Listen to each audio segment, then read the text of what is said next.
Hexes and Hedgehogs. Familiar Spirits, Book 3. By Christine Pope. Chapter 1. Dating Game. I blinked at Detective Derek Falco, who was standing a few feet away from me near the counter in my apothecary shop, his expression pleasant, if a little puzzled. Most likely, he'd never had a woman hesitate this long in response to an invitation to dinner. Maybe 4 or 5 years older than my own 29, he was a little more than 6 feet tall, with sooty black hair and equally dark eyes, and the sort of classically handsome features you might see on a statue in a villa in Rome. But he still was no match for Noah Jenkins, the veterinarian and all-around amazing person I'd started dating recently. Knowing I needed to say something before the strained silence grew any more awful, I blurted, "I'm seeing someone." Derek might have blinked, although overall, his expression didn't change upon hearing my announcement. "Oh," he said, sounding fairly unruffled. "I'm sorry. I kind of heard through the grapevine that you were single." Had he been making inquiries about me? I suppose that wasn't so strange, considering the first time we'd met was when I'd come to him a few days earlier with damning recorded evidence from a woman named Lorna Miller, who'd implicated her husband Thad in the murder of their son. It only made sense that Derek would have wanted to check into my background, just to make sure I was legit and wasn't harboring some kind of secret grudge against the Millers. That definitely wasn't the case, since I'd only met them a few weeks earlier, after Noah's ex-fiancée, Shelby, had found their son Trevor dead on the floor of her rented Airbnb. Or maybe it was more that Derek had decided I was cute, and wanted to make sure he wasn't stepping on any toes. There were definitely toes to be stepped on, though. I couldn't say that whatever was going on between Noah Jenkins and me was precisely formal, even if I did tend to think of him as my boyfriend. I'd never referred to him that way in public, though, and probably wouldn't until I heard him call me his girlfriend first. I was just cautious that way. To my relief, I summoned what I hoped was a friendly but not at all provocative smile. "Well, Noah and I have only been seeing each other for a couple of weeks, but I'm still in a place where I'm not really interested in dating anyone else." For the first time, Derek Falco's own smile slipped a little. "Noah Jenkins?" "Yes," I replied, even as I wondered how Derek knew about Noah. Was my new almost boyfriend a speed demon or something? Someone who'd gotten pulled over by the cops more than once? After all, Salem was a big enough town, with more than 45,000 residents, that it wasn't as though everyone who lived there could possibly know everyone else. I'd never noticed Noah speeding whenever he drove, but I supposed he could have been trying to hold back for my sake. "He provides vet services for our K9 units," Derek offered, and I relaxed a little. I hadn't even considered that Noah might give some kind of professional help to the local authorities. Salem's police force wasn't huge, but I knew they had a couple of dogs who served alongside the officers, mostly for sniffing out drugs, that kind of thing. And even though Salem had several vet clinics, Noah's was the one located closest to the police station, making it that much more convenient. "Oh, that's nice," I said, knowing even as I spoke how inane those words must have sounded. Then again, maybe that was a good thing. If Derek decided I was an utter airhead, he probably wouldn't have any desire to keep pressing his suit. "Yes, Noah's a good guy," Derek responded. It was entirely possible he'd already realized that going out with me was a lost cause, so there wasn't any reason not to praise his rival. Or he could just be a decent guy who doesn't have a problem with complimenting people who deserve it, I told myself, my mental tone a little sharp. Not everything has to be a competition. "Well," Derek continued, "I won't take up any more of your time. Have a good one." He inclined his head toward me, then turned and headed out the door. A pause as he held it open for Sage Halloran, my assistant, who'd chosen that precise moment to return. She had a bag of sandwiches in one hand and a tray with 2 cups of iced tea in the other, and looked utterly grateful for the help. After Derek was gone and the door had shut behind him, Sage sent me an inquiring look. "Who was that?" "Derek Falco," I said, and added, "He's a detective with the Salem PD." He just wanted to drop in and thank me for helping with the Miller case. It seemed my explanation made enough sense to her that she didn't ask any other, possibly probing questions. "Oh, that was nice of him," she replied as she set the bag of sandwiches and the tray of teas on the counter next to the cash register. "Do you want me to cover for you while you eat?" That was usually how we handled our midday meal at the store. One of us would watch the cash register and generally keep an eye on things while the other person went into the break room to have her lunch. Today, though, I wasn't really that hungry, even though it was now almost 1:30. "You go ahead," I told Sage, hoping my appetite would return by the time she was done. "I can wait." She gave me a grateful smile and took the bag of sandwiches and one of the iced teas with her into the back room, where I had a small table, a dorm-sized refrigerator, and a tiny microwave. After she was gone, I reached for my iced tea and helped myself to a sip. Maybe caffeine wasn't really supposed to soothe your nerves, but I still felt a little better anyhow. But even though Noah and I had known each other casually for more than a year, he'd bought a vet practice here in Salem right around then. It wasn't until I'd enlisted his help in finding Milo, the Cocker Spaniel familiar I'd been fostering, that things started to heat up between the two of us. Milo was now a permanent fixture in my household, since his mistress Darla Fitzgerald had been murdered, and I couldn't imagine the dog going to live with anyone else. Naturally, Noah didn't think of Milo as anything more than an extremely friendly, intelligent example of his breed, and I needed to keep things that way for the foreseeable future. As a witch, a Salem witch to boot, I had to make absolutely sure things were rock solid between Noah and me before I could allow myself to confide in him. Right now, he only knew me as the owner of Full Moon Apothecary, located on one of Salem's most touristy streets, and nothing more. All right, maybe a little bit more than that. Only a few days earlier, we'd been intimate for the first time, and I knew our relationship had irrevocably changed. In a good way, of course, but still, even though I knew I'd never met anyone like Noah Jenkins before, and even though I hoped this was only the start of bigger and better things, I realized I had to be careful.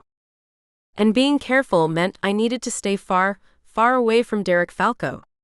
Even if I were just as single as he'd believed me to be, I knew getting involved with someone on the local police force would open a whole extra messy can of worms. In general, the witch community did its best to avoid any contact with the authorities, simply because we couldn't afford for them to learn anything about the magical world that bubbled along just under the surface of regular people's everyday lives. Maybe the argument could be made that if Derek was really the one, he'd know he needed to protect the woman he loved and make sure no one else on the force ever learned there was anything particularly unusual about her or her family and friends. But since Derek really didn't have a chance, thanks to Noah's presence in my life, at least I didn't have to worry about that extra bit of complication. Should I tell Noah that Derek had asked me out? On the surface, the thought seemed kind of ridiculous. Yes, Noah and I were involved in each other's lives now, but we definitely hadn't progressed to the point where we thought it necessary to tell each other absolutely everything. And what would be the point anyway? To make him jealous?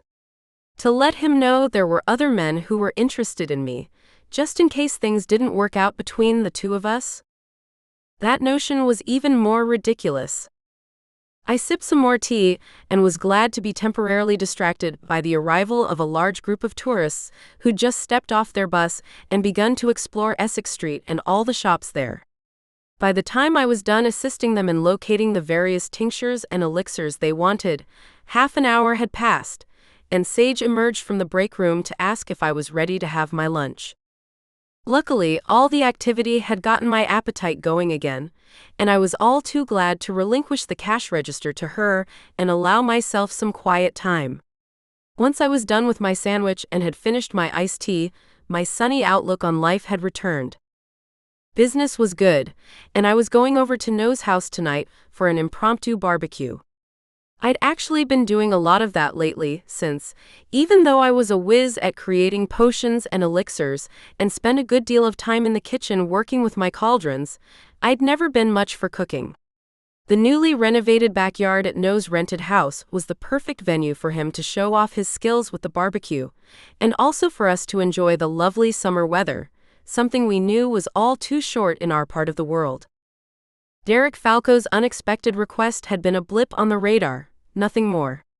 I needed to push the incident out of my mind and concentrate on all the good times ahead with Noah. As I often did, I brought Milo with me that night. Early on, Noah had let me know I was welcome to have my newly adopted dog join us whenever I went over to his house, and Milo, who adored Noah, was always happy to come along.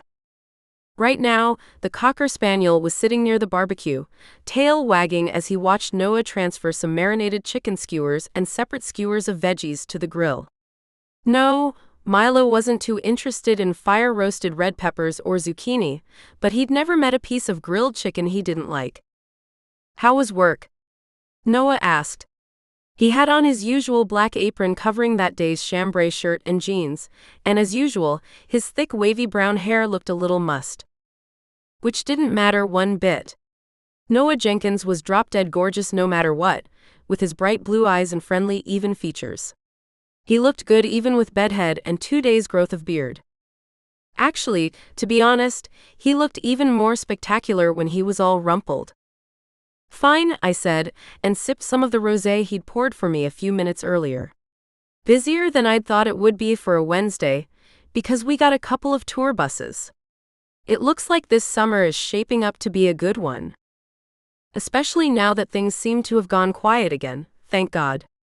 After dealing with 2 murders practically back to back, I was ready for my world to resume its usual uneventful rhythm. That might have sounded strange for someone who was a practicing witch, but really, except for having a few special talents, being a witch didn't make you all that much different from anyone else. You still had to get out of bed each morning and go to work, had to pay your taxes and schedule cleanings at the dentist, and do all the 101 other things that composed most people's everyday lives. And while I loved working with other witches' familiars, I was also glad things had been quiet on that front as well. That was a sort of sideline for me. In addition to owning Full Moon Apothecary, I'd also been born with the peculiar talent of being able to talk to familiars. Because of that gift, sometimes witches came to me when they were having trouble with their animal companions and needed someone to act as an intermediary, so to speak. That was how Milo had entered my life, when his mistress, Darla Fitzgerald, was having problems because he wouldn't talk. In the end, it had turned out Milo wasn't speaking, because Darla herself had cast a spell on him to give her an excuse to bring him to me and keep him safely out of the way of the man she'd been seeing, a man who turned out to have witch blood along with a terrible shape-shifting talent, but still, Milo was only one in a long line of familiars I'd worked with. He'd ended up staying permanently because of his mistress's untimely death, but in general, a familiar would be with me for a week, maybe a little more, until I could get their particular problems sorted out and send them back to their mistresses. "Oh, and I got an update on Cinny," I added, naming the ginger cat who stayed with me only a few weeks earlier. She'd longed for a family, but couldn't have one because familiars by their very nature were sterile. Her owner sent me a photo. Noah turned away from the grill, expression alive with curiosity, and I picked up my phone from the spot where it had been resting on the tabletop and showed him the picture Doris had sent earlier that afternoon. True, Cinnamon couldn't have babies of her own, but she'd ended up fostering some kittens whose mother had been killed, and nursing them as well, thanks to a potion I'd whipped up for her. I'd explained the potion away by telling Noah it was something I'd originally made for a lactation coach over in Marblehead, and luckily, he hadn't asked too many questions. Anyway, the photo showed an obviously happy Cinny with 2 of the kittens nursing, while the other 2, a gray tabby and the little calico girl who'd stolen my heart, wrestled with each other in the foreground. Noah smiled at once, face bright as the sun that had begun to slip toward the horizon. "She looks like she's doing great." "She is," I assured him.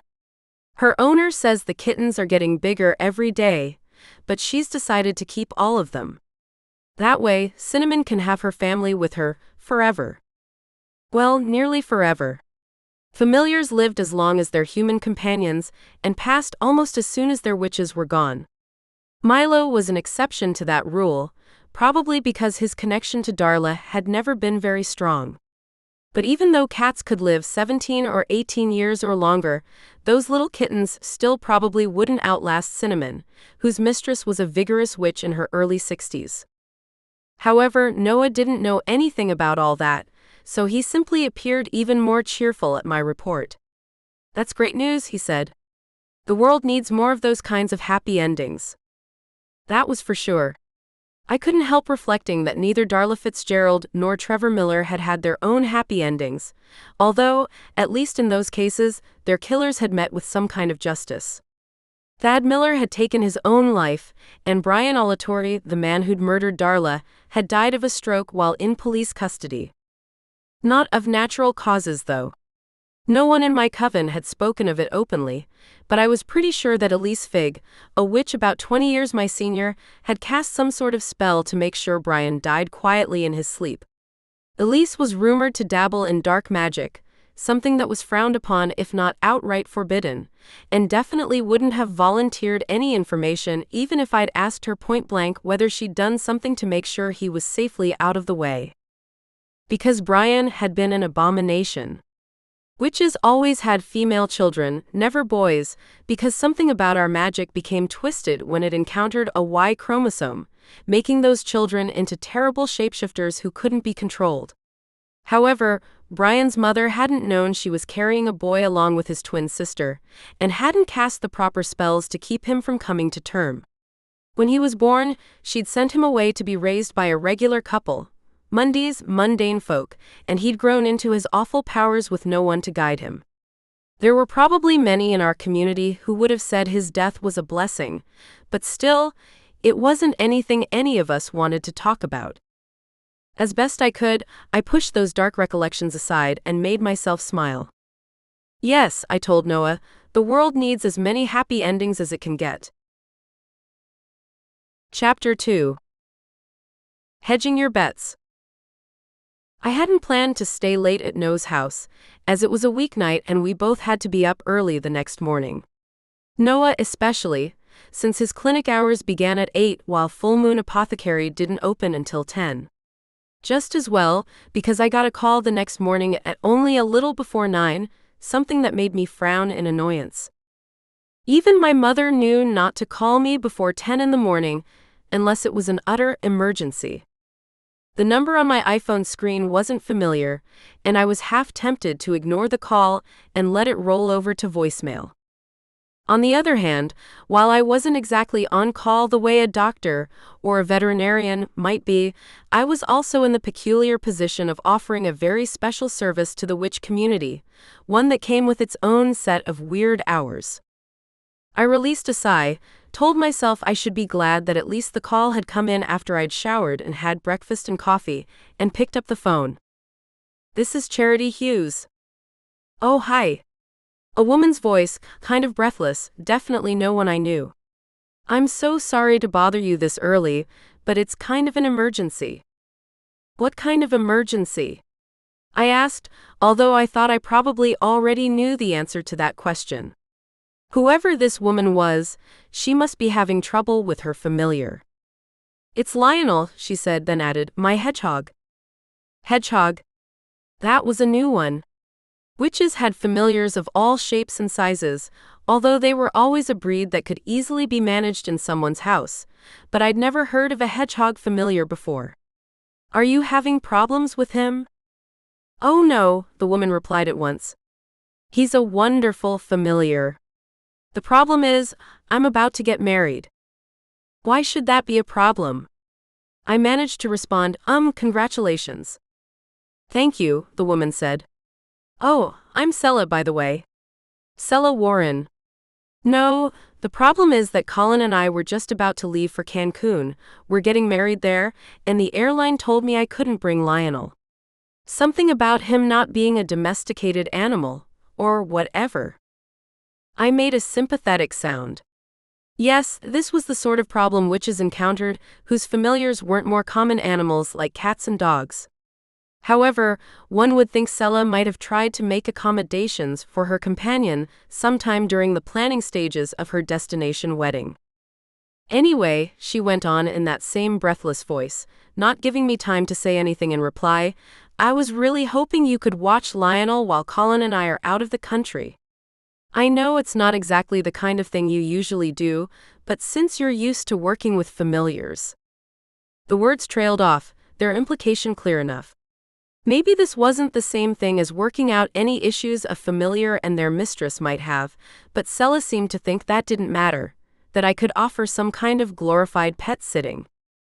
I might have been annoyed, except I'd discussed doing almost that same exact thing just a few weeks ago with Milo and Cinnamon, who'd suggested I might offer the service as a way for witches and familiars to take a vacation from each other, so to speak.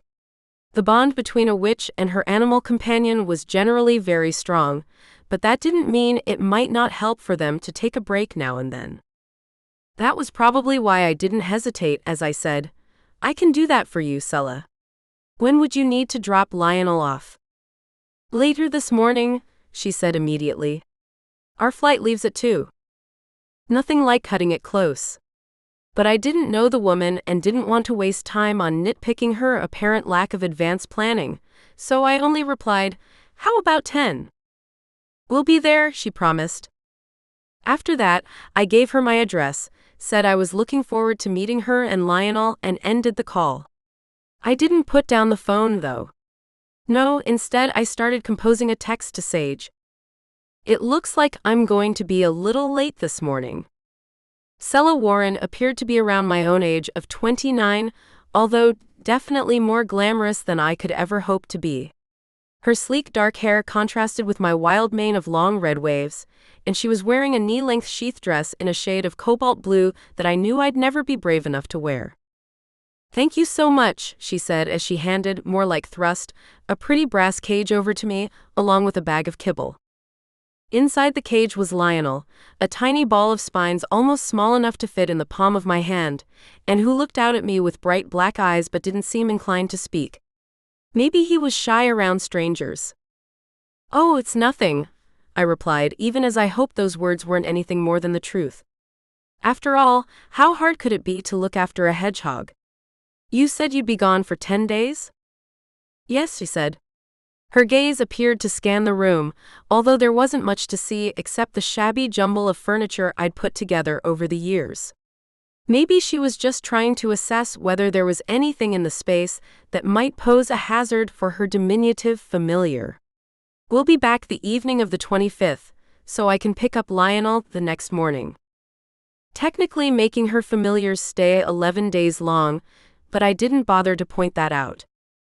Milo was standing nearby, looking on with interest, although he knew better than to say anything. Not that Sela would have been able to understand him, since witches could only communicate with their own familiars and not anyone else's animal companions. Just call me when you're ready to come get him, and I'll have him ready, I promised. Perfect, she said, with another one of those almost nervous glances around the room. But now I really need to get going. Colin's waiting for me. She waved at her familiar, then practically ran for the door, far more steady on her high-heeled sandals than I ever would have been. It seemed like an awfully unceremonious leave-taking when she wouldn't be seeing her familiar again for almost 2 weeks, but maybe she still had a lot of packing to do. I couldn't say I knew Sela Warren at all well, and yet she already struck me as the type of person who liked to do everything at the last minute.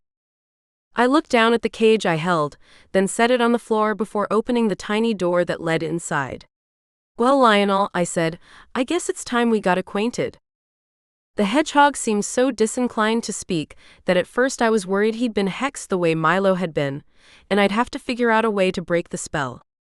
But after he'd wandered around the kitchen, sniffed at Milo's bowl, and investigated the wood floor beneath the table off to one side, he paused and gave a satisfied nod. I like this place, he announced. He had a squeaky little voice, higher than I'd expected it to be. Then again, this was my first experience with a hedgehog familiar, so it wasn't as though I had much previous data to go on. I tried not to look too amused. I'm glad, I said. since this is going to be your home for the next little bit. Lionel looked over at Milo, who'd been waiting off to one side, clearly wanting to give this latest, if temporary, addition to our household plenty of personal space. Are you, Charities, familiar? Because, while I'd introduced myself and Milo right off the bat after Sela had left, I hadn't gone into a lot of explanations, figuring discussing the dynamics of our home would give the two creatures a nice, neutral topic for their first conversation. No, Milo replied. Unlike Lionel, he had a deep voice, almost gravelly in its timbre, like most of the dog familiars I'd met. My mistress passed away, and Charity took me in. Lionel's tiny pointed nose wrinkled. But I thought we familiars go when our witches do. Mostly that's true, I cut in but gently. I could tell from the way Milo's golden brown forehead had wrinkled that he wasn't quite sure of the best way to respond to our guest's comment. But there were extenuating circumstances in Milo's case. To my relief, Lionel didn't seem too interested in pursuing the matter further. Instead, he started sniffing around the kitchen again, surprising me by pausing so he could roll around on the spot where I'd spilled some carnation oil earlier that morning, even though I'd done my best to wipe it up. Clearly, though, the little hedgehog could still smell traces of the oil and was fascinated by it. He wriggled in the spot, eyes closed in apparent bliss, as he tried his best to get as much of the scent as possible all over him. Then he stood up and brushed at his quills, and sent me a lopsided little smile. Sorry, he said. I just love smells. But I won't do that if it bothers you. Sela's used to it. You do whatever makes you feel comfortable, I assured him. After getting the call from his mistress, I'd hopped onto Google to acquaint myself with at least the rudiments of having a hedgehog as a pet, so I knew that anointing themselves was a big deal for the tiny creatures. At least Lionel had only rolled around in some leftover carnation oil, which was relatively harmless. However, I could tell Lionel differed from his hedgehog brethren in that he seemed fully awake and active at 10-something in the morning, even though hedgehogs were nocturnal creatures who spent their daylight hours fast asleep. Just another quirk of being a familiar, I supposed. While some witches I knew were definitely night owls, most of them shared the same basic schedule as anyone who had a regular 9-to-5 job. Would you like to go outside? I suggested. Milo can show you around the yard. This idea obviously appealed to both creatures, because Milo's tail started wagging and Lionel's adorable little ears perked right up. Even though I had a doggy door installed right next to the kitchen's back entrance, I went ahead and opened the people door, as the dog called it, and let the two of them outside. Lionel scampered along behind Milo as he tried to keep up with the Cocker Spaniel's much longer strides.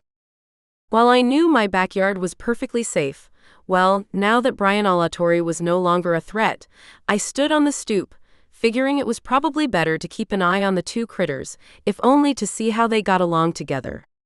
I didn't get as much of a feeling of instant rapport as I had when Cinnamon stayed with us, but I also hadn't noted any animosity between Milo and our latest familiar guest. Most likely, it was just that the two of them were so very different that it was going to take a little longer for them to become fast friends.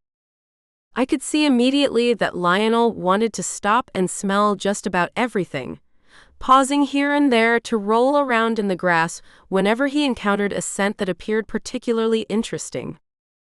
Here's hoping that wasn't where Milo peed last, I thought, my mouth quirking despite itself. Even if it was, cleaning up the hedgehog shouldn't be too much work. I'd heard that mild soapy water and a soft toothbrush would work wonders on his quills. I also reflected it was a good thing Sage and I had already agreed that I should stay home today. She told me I shouldn't leave Lionel alone on his first day here, and since it was a Thursday, she doubted the store would be so busy that she wouldn't be able to manage things by herself. Of course, I'd thanked her and told her I'd be in for sure the next day.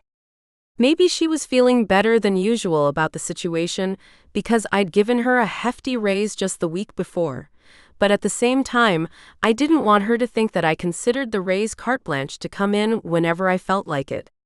The store was mine, not hers, and even though having to babysit a familiar threw a monkey wrench into things from time to time, it still shouldn't prevent me from being there as much as I possibly could. After about 15 minutes or so, Milo and Lionel came back up the steps and into the kitchen, with Lionel announcing he was hungry. Right on it, I told him, and went to get the bag of cat food Sela had brought for him. My research had told me that hedgehogs liked bugs, caterpillars and mealworms and such, but she hadn't mentioned anything about that. Maybe the little guy had grabbed a quick snack in the backyard when I wasn't looking. For now, though, he seemed content with the small bit of cat food I poured into a bowl for him. Unlike Doris Dalrymple, Cinnamon's mistress, Sela hadn't seemed very prepared when she brought Lionel to the house, and had only handed over the bag of cat food and his cage. I supposed she must have been distracted by all the hubbub surrounding her destination wedding, although, since she'd dropped her familiar off on a Thursday, it seemed to me she was cutting it close if she was going to get married this coming weekend. Wouldn't she still have a lot of things to handle once she got to Cancun? Who knows? It was entirely possible that she'd gotten a better deal on her tickets and accommodations by starting her wedding trip on a Thursday rather than arriving the weekend before. Because yes, most witches used regular means to get around: planes, trains, and automobiles. We all rode broomsticks, but some of us were better at it than others. However, even the best broomstick rider in the world, like my friend Stella Monroe, who'd won the gold medal in broomstick riding at the Witch Olympics multiple years in a row before she hung up her broom once she got pregnant, couldn't lug along a fiancé and all the luggage necessary to accommodate a 10-day trip to Cancun. Anyway, it was a little bit of a mystery, but not that big a one. Since Lionel seemed occupied with his early lunch, or maybe it was a late breakfast, considering how scattered Sela had seemed when she dropped him off, and Milo appeared content to hunker down a few feet away from our house guest, I decided I might as well whip up a batch of my insomnia elixir, which was one of my shop's most popular items and almost always needed replenishing. I stepped around the hedgehog, got out my cauldron and filled it with water before setting it on the stove, and then began gathering the necessary ingredients: chamomile, valerian, cherry juice. After I set them on the counter, I reached over and turned the dial to switch on the gas. Only to have a blue flame shoot out from under the cauldron, reaching at least a foot in every direction. Luckily, I had good reflexes, so I was able to jump out of the way and only singed a couple of arm hairs. Unfortunately, my bundles of dried valerian and chamomile didn't fare so well and instantly burst into flame. I retained just enough presence of mind to cry out a quick fire suppression spell. "Begone, fire! Don't raise my ire." At once the flames subsided, and I gave a relieved blink. "Is everything okay?" Lionel asked, and I turned to see him standing next to his now empty bowl, pointy little face the picture of concern. Next to him, Milo stared at me in worry, although he seemed to relax slightly when he realized I hadn't suffered any serious damage. "It's fine," I said. "Just a minor hiccup with the stove." Even as the words left my mouth, though, I wondered how such a thing could have happened. Most of my house was decorated in a generally charming mishmash of antiques and hand-me-downs, furniture I knew wouldn't get ruined by the parade of familiars that came through my home, but the stove was a top-of-the-line wolf I'd had installed a few years earlier when I redid the kitchen.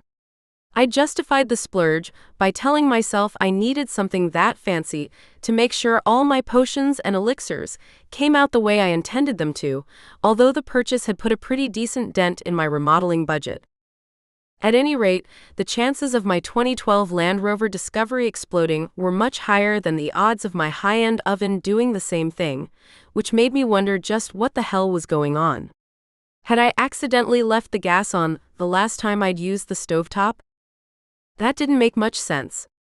I was always really careful about that sort of thing, mostly because I worked with a lot of herbs, and the last thing I needed was the items I'd carefully gathered in my garden going up in flames, just like the valerian and the chamomile had a few minutes earlier.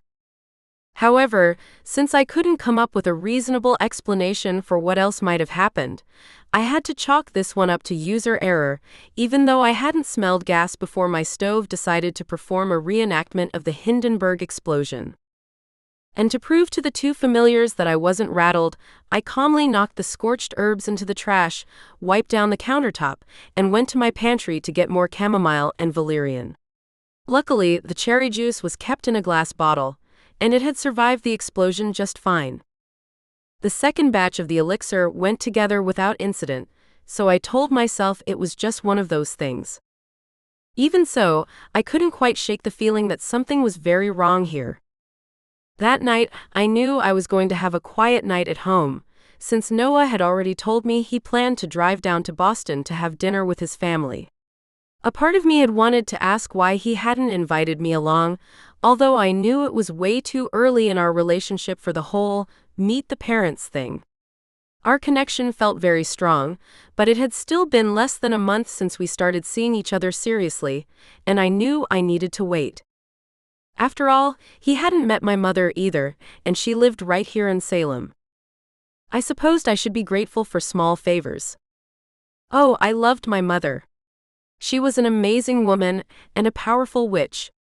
Obviously, she knew I was dating Noah and was thrilled about it, but she hadn't pushed for a family dinner yet, probably because this relationship had come about after a long dry spell in my personal life, and she didn't want to do anything that might jeopardize it. I supposed I should give her credit for that much. Even Amelia Hughes knew that sometimes she could come on just a little too strong. Anyway, it was probably a good thing I was home, since that meant Lionel wouldn't be left alone on his first evening here. Milo would have kept him company, of course, but it still seemed better for me to be around, even if I couldn't guarantee that I'd stay in every night during the rest of his tenure at my house. I heated some leftover chili and ate it at the kitchen table, with Miles and Lionel having their own dinners from their bowls only a few feet away. That part of the evening was completely uneventful. The microwave didn't explode, and I didn't choke on a piece of ground beef or anything close to it. No, I ate my leftovers, and did my best to collect some information from Lionel regarding his mistress. Has she been engaged for very long? I asked, which seemed like an innocent enough question. No, the hedgehog replied in his squeaky little voice. She only met Colin a month ago. I couldn't quite prevent my eyes from widening. A month? He nodded and ate a piece of the small chunk of apple I'd put in his bowl, after he'd confided in me that he actually did like fruit quite a bit. Yes. I told her I thought that was awfully fast, especially with how witches are. There was an understatement.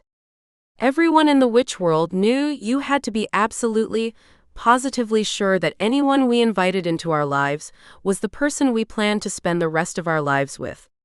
Otherwise, we were taking way too big a risk of letting the wrong man or woman be privy to secrets that could spell disaster for the entire community if they were ever revealed. What did she say to that? Milo inquired then, obviously intrigued by the conversation as well. Maybe he was contrasting Sela's behavior with mine. I'd known Noah for around a year and had been intimate with him for several weeks, but there was no way in the world I would ever have let slip the tiniest hint that there was more to me, or my mother, or Sage, or Stella, or anyone else in my circle than met the eye. Lionel let out the tiniest little sigh. She said it was none of my business. I told her of course it was, since I was her familiar, but she just shook her head and said I didn't understand. In a way, Sela had a point there. Because familiars were meant to be with their mistresses for their entire lives, and having families of their own would have only been a distraction, they were always sterile, and never seemed to have any inclination to develop romantic relationships with other members of their species. Because of that, it seemed plausible enough that Lionel would have a very hard time understanding the passion that had apparently flamed between his mistress and her new husband. However, pointing out any of that didn't seem very diplomatic to me, so I only shrugged and said, well, the heart wants what it wants, I suppose. The hedgehog gave what looked like an echoing lift of his tiny shoulders, but he didn't contradict me. No, he only returned to the piece of apple I'd given him while I went ahead and finished my chili. Afterward, we all headed into the living room, where I picked up the remote for the television. Milo and Cinny had enjoyed watching Animal Planet together, so I thought that would be a good way to spend the rest of the evening. Just a quiet night in and an early bedtime. Tomorrow was Friday, and although Noah and I didn't have any concrete plans yet, I wanted to make sure I was rested for whatever we ended up doing for the weekend. As soon as I pressed the button to turn on the TV, however, the screen exploded in a shower of sparks. Shocked, I dropped the remote, even as the two familiars scrambled to the relative safety of the rear of the couch, obviously hoping its bulk would protect them. However, after that first explosion, the screen only went dark, and didn't seem inclined to indulge in any further pyrotechnics. Knees wobbly, I got up from the couch and went over to the TV. "Are you sure you should do that?" Milo asked, sticking his head out from behind the sofa. "What if it explodes again?" "I think it's done doing whatever it was going to do," I replied, glad I sounded a lot steadier than I felt, although that didn't stop me from unplugging the television just to be safe. A brief inspection didn't show any obvious reason for my almost new Samsung to have self-immolated. Then again, I was a witch, not a TV technician, so I had no idea exactly what I was supposed to be looking for. "It's okay," I announced. "I mean, the TV's a goner, but it doesn't look like it's going to catch fire or anything. And it's still under warranty, so I should be able to get it replaced without too much trouble." "What's a warranty?" Lionel asked, sharp little nose poking out next to Milo's golden brown snout. I did my best not to smile. "It's like an insurance policy. Do you know what that is?" He gave a solemn nod. "Well, it's like that, but for electronics or appliances or whatever. The TV is really new, so the warranty still covers it, which means I won't have to pay for a new television." "Oh, that's good," he replied, his expression obviously relieved. "It might be a while until I can get a new one, though," I went on. "So, it looks like it's a quiet reading night for me. You two okay with that?" This time, both familiars nodded, and then crept cautiously out from behind the couch. It was a quiet evening, too quiet, even though I got out my phone and streamed some quiet jazz from Spotify through the Bluetooth speaker that sat on one of the bookshelves that flanked the fireplace. The whole time, I couldn't keep my thoughts from racing, even as I pretended to work my way through a James Patterson mystery, and Milo and Lionel slept curled up on the rug in front of the hearth. Two accidents like this, right after Lionel got here. Coincidence, I tried to tell myself. Somehow, though, I knew it was much more than that. Chapter 3. Hex marks the spot. Reluctantly, I left the two familiars at home and headed off to work the next morning. I supposed I could have brought them to the shop. Milo had already proved he could last an entire workday at the store, and Lionel was so small I doubted he'd be much of a problem, but I worried that the trail of mishaps which appeared to have accompanied the hedgehog might follow him to Full Moon Apothecary, and it just seemed safer to have him stay put. My homeowner's insurance should take care of any other issues that cropped up, I hoped, but I really didn't want to put Sage or any of my customers at risk. Especially when, as I was coming down the stairs to put the kettle on that morning, I tripped on the third step from the bottom and went flying. Luckily, I landed on the rug in the entryway, and only had some scraped elbows and banged up knees to show for my trouble, but still, that additional incident seemed to provide further evidence that something very strange was going on. "You think it's another hex?" Sage asked after I related my tale of woe to her that morning at work. She was about 7 years younger than I, with silky light brown hair and clear hazel eyes that always reminded me of a forest pool. Like Darla Fitzgerald put on Milo to keep him from talking? The thought had already crossed my mind, so about all I could do was say, maybe. I don't know. I didn't have time to try casting some spells to see. Which was only the truth. I'd overslept and had rushed this morning, so I supposed it was possible that my tumble down the stairs had everything to do with my own clumsiness and distraction, and nothing more. Sage lifted an eyebrow, and I added, "On the surface, it doesn't make a lot of sense." I mean, Darla cast that silencing spell on Milo to give her an excuse to bring him to me, but at the same time keep him from telling me anything incriminating. But why would Sela do that to Lionel? I'd already agreed to take him in during her trip. If anything, she'd want to cast a spell to make him the luckiest hedgehog in the world, so I'd be more inclined to keep him longer if necessary. This argument seemed to hit home, because my assistant nodded. That's true. So, maybe Sela has enemies we don't know about. Which was entirely possible. After all, I didn't know much about the woman, except she lived in Marblehead, the neighboring town, was around 30, and apparently impetuous enough to marry someone she'd only known for a month.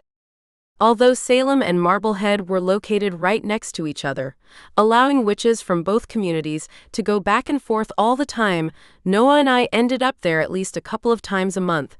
Since one of his favorite breweries was located there, they had their own covens, their own witch community. We really weren't involved in each other's business very much. Well, that would explain why she'd been in such a hurry to get to Cancun, I said. Sage's mouth curled in an ironic smile. Yeah, maybe she stole someone's boyfriend, and that was why she was in so much of a rush to get out of the country. The thought hadn't even crossed my mind, but the theory made some sense. If Sela really had poached another witch's significant other, then I could see why the hexes had started flying. In general, witches tried to avoid using magic that was too showy lest we attracted the wrong kind of attention, but in matters of the heart, common sense often went right out the window.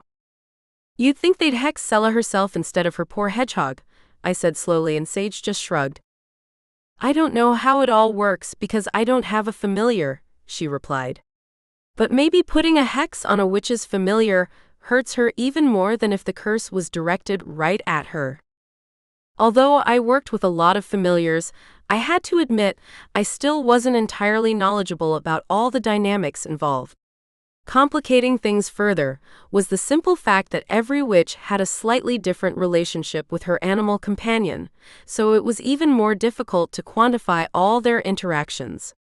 If Sela was the kind of witch who leaned heavily on her familiar to assist her with spellwork, then I could see why going after Lionel might have caused even more disruption than usual. Well, I said, I guess the first thing I need to do is find out if I'm really dealing with a hex at all. Sage's mouth quirked again. Need me to cover the store? Her expression was too amused for the words to come across as resigned, but I'd already told myself that I was going to do my damnedest to make sure I didn't keep abandoning her every time there was a crisis. Noah had texted me on my way to work, asking if I wanted to go out to Mercy Tavern tonight, and I let him know it might be better if we just had takeout at my place, since someone had dropped off a new animal foster for me the day before. We'd agreed on pizza and for him to come over around 7, which gave me plenty of time to get to the bottom of this hex problem before he even showed up. No, that's okay, I said firmly. I'll look into it after work. Lately, I'd been expanding my magical repertoire slightly by working on scrying and getting better at tarot, but this was still something that seemed pretty far outside my wheelhouse. Although my mother was a powerful witch, I didn't want her over at the house when there was a chance Noah might show up early, and that was why I called Grace Bowersby and asked her if she could meet me at my place at 5:30. Grace was 7 or 8 years older than my mother, putting her in her late 60s. Her 2 daughters were both grown and had moved to Boston and joined covens there, which was why she had plenty of time to spend offering advice and insight to anyone who might ask. Before I was even born, she'd taken on the unofficial role of historian and accumulator of witchy knowledge here in Salem, making her the perfect person to come over and offer her own insight into my current problem. Now she stared down at Lionel, who sat on the hearthrug, looking blissfully unaware that he was the center of so much concern. He's adorable, Grace said.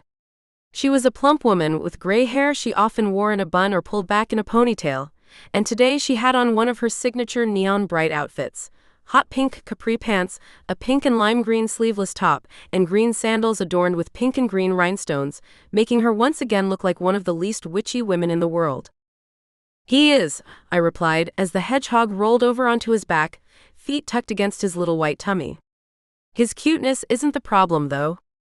It's whether or not someone was mean enough to hex him. Her eyes narrowed. They were bright blue, slightly obscured by oval pink-framed glasses. Well, that's easy enough to find out. She squatted down with surprising ease, considering her age and weight, and put a hand over the tiny animal, although she didn't try to touch him.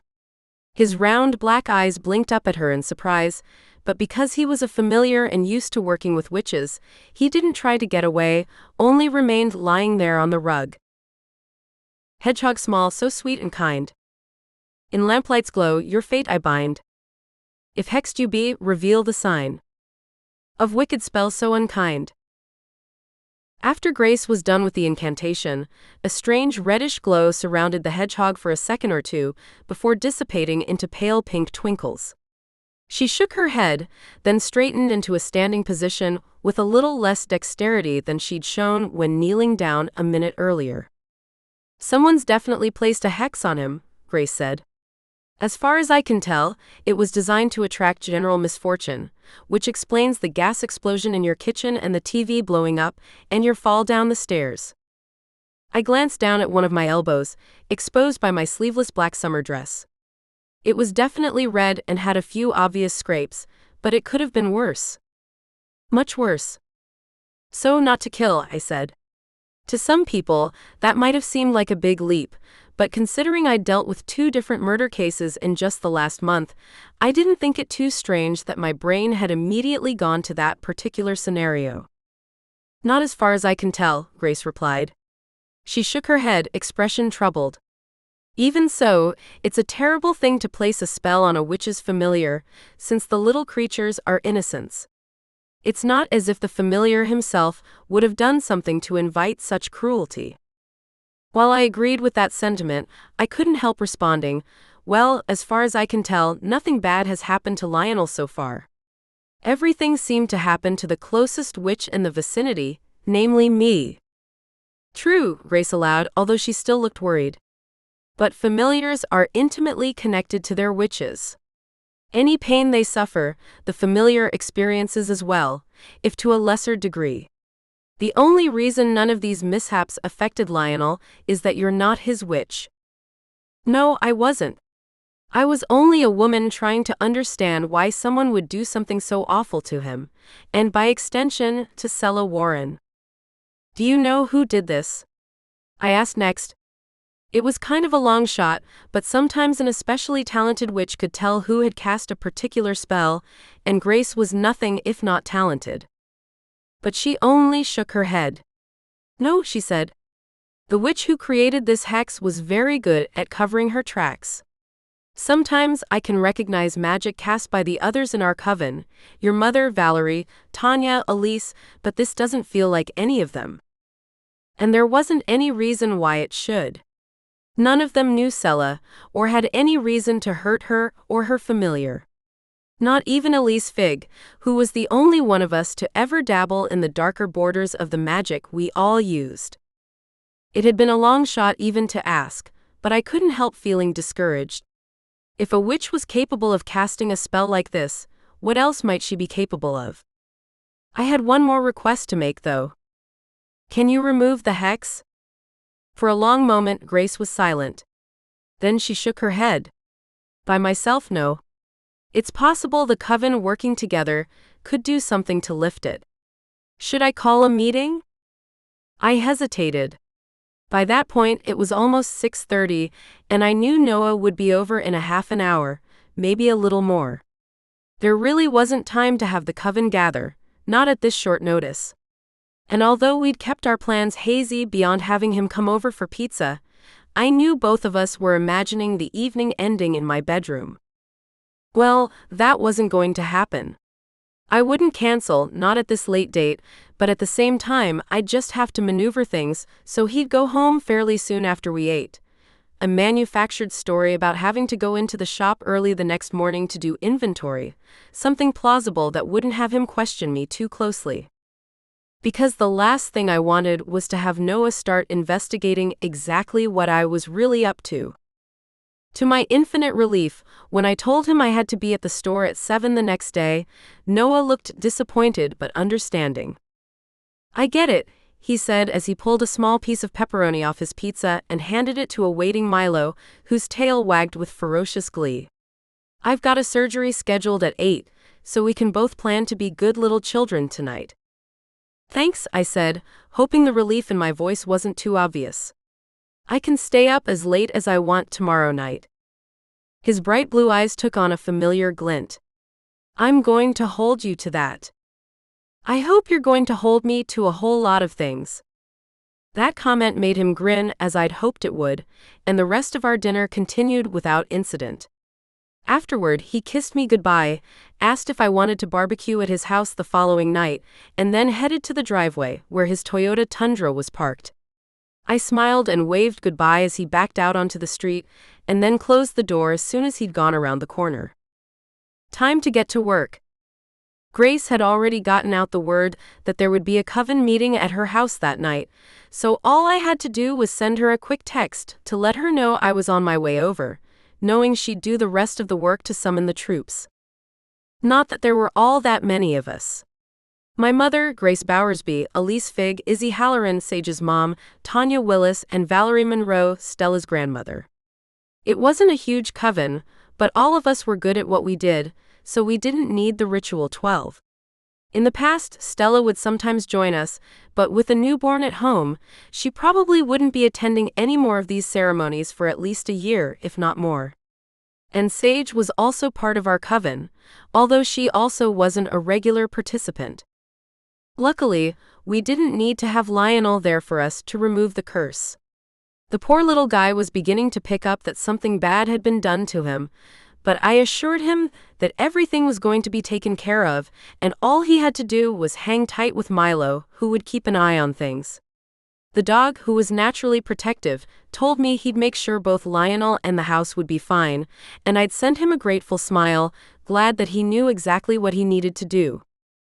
No, since Grace had seen the hex for herself and knew how it was constructed, it was enough to have her lead the ceremony and direct the spell required to break the curse, and for the rest of us to lend her our strength. It was possible that the witch who'd created the enchantment in the first place was stronger than any of us individually, but I knew there was no way her spell could possibly stand up to the combined might of 7 very determined coven members. We stood in Grace's basement with its forest green walls and old oak floor underneath our feet, battery-powered candles flickering from the walls. Some of us still used the real thing, but she was fussy about her house and much preferred not to have to worry about wax dripping everywhere.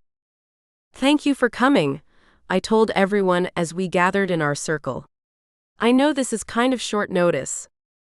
"It's fine," Elise said. She had long dark hair, now streaked with gray, that she often wore in a French braid, and clear gray eyes that looked like ocean waters with a storm coming. "The important thing to do is get this hex lifted." Tanya nodded.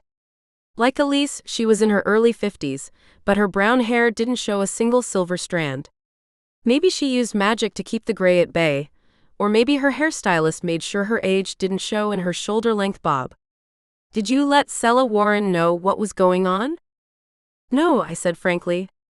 "I mean, I suppose at some point I'll text her or something to let her know we got rid of the hex, but since she didn't seem too worried about telling me that someone had cursed her familiar, I don't feel too obligated to be quick about it."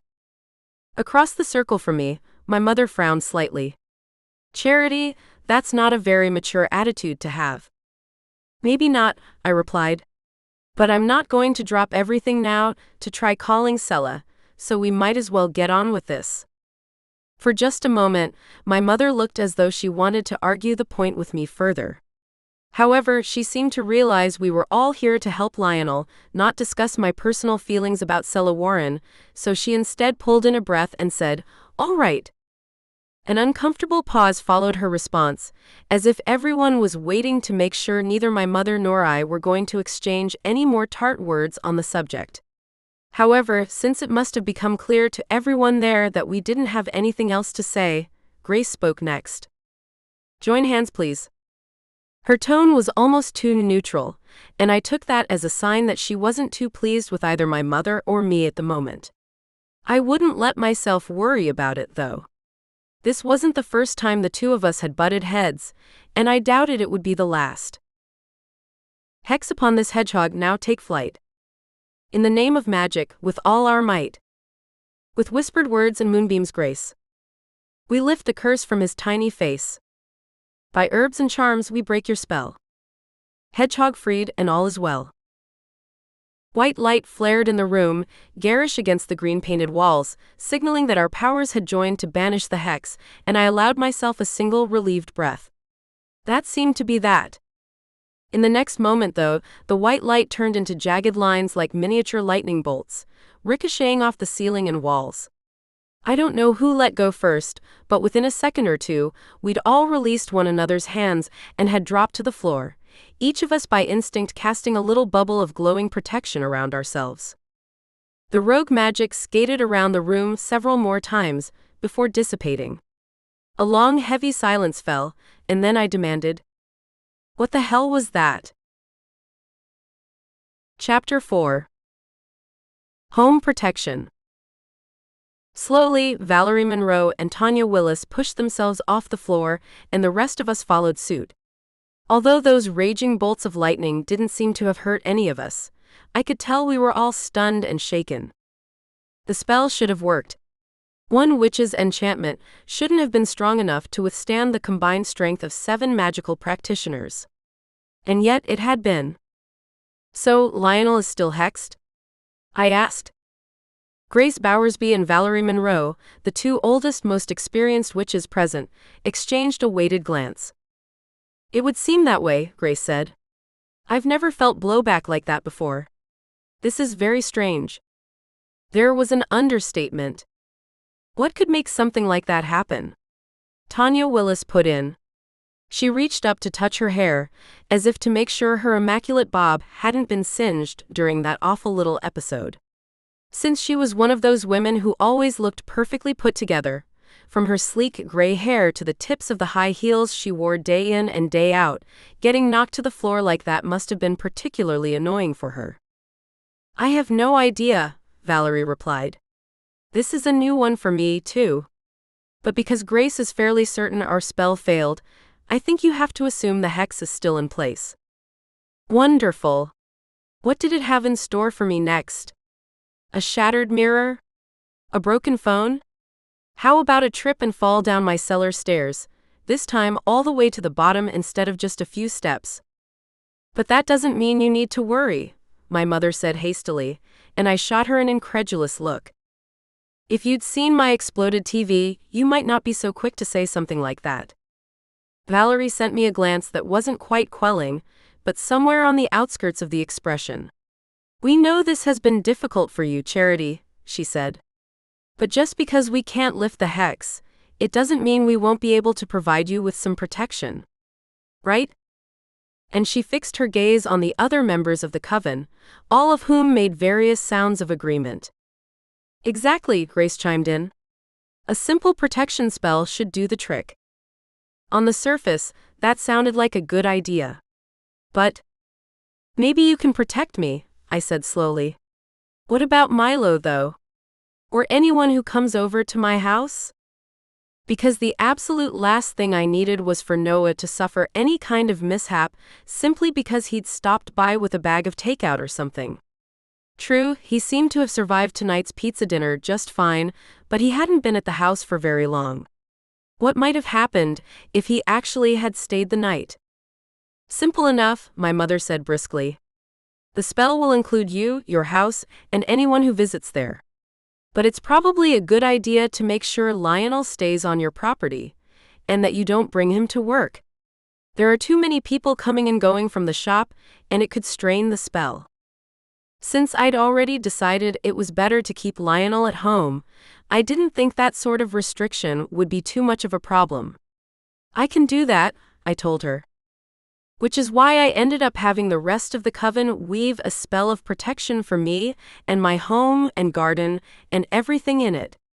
As they worked, a soft golden glow formed around my body, letting me know the magic was working, and that this time I wouldn't have to worry about it splintering into a bunch of laser-focused lightning bolts, intent on doing the exact opposite of what the spell had intended. Afterward, as we were all getting ready to go our separate ways, my mother drew me aside. "I'm sorry if I was short with you," she said, her voice pitched low enough that it would be difficult for the others to overhear. "That's okay," I replied. We'd had enough little tiffs over the years that I wasn't going to brood on this one. It had been a difference of opinion, nothing more. I probably should have reached out to Sela. It's just that I have a feeling she already knew what was going on, and that's why she fobbed Lionel off on me. She didn't want anything to interfere with her wedding trip. My mother's mouth compressed, but it was clear enough to me that she'd done the mental math on her own and had come to much the same conclusion.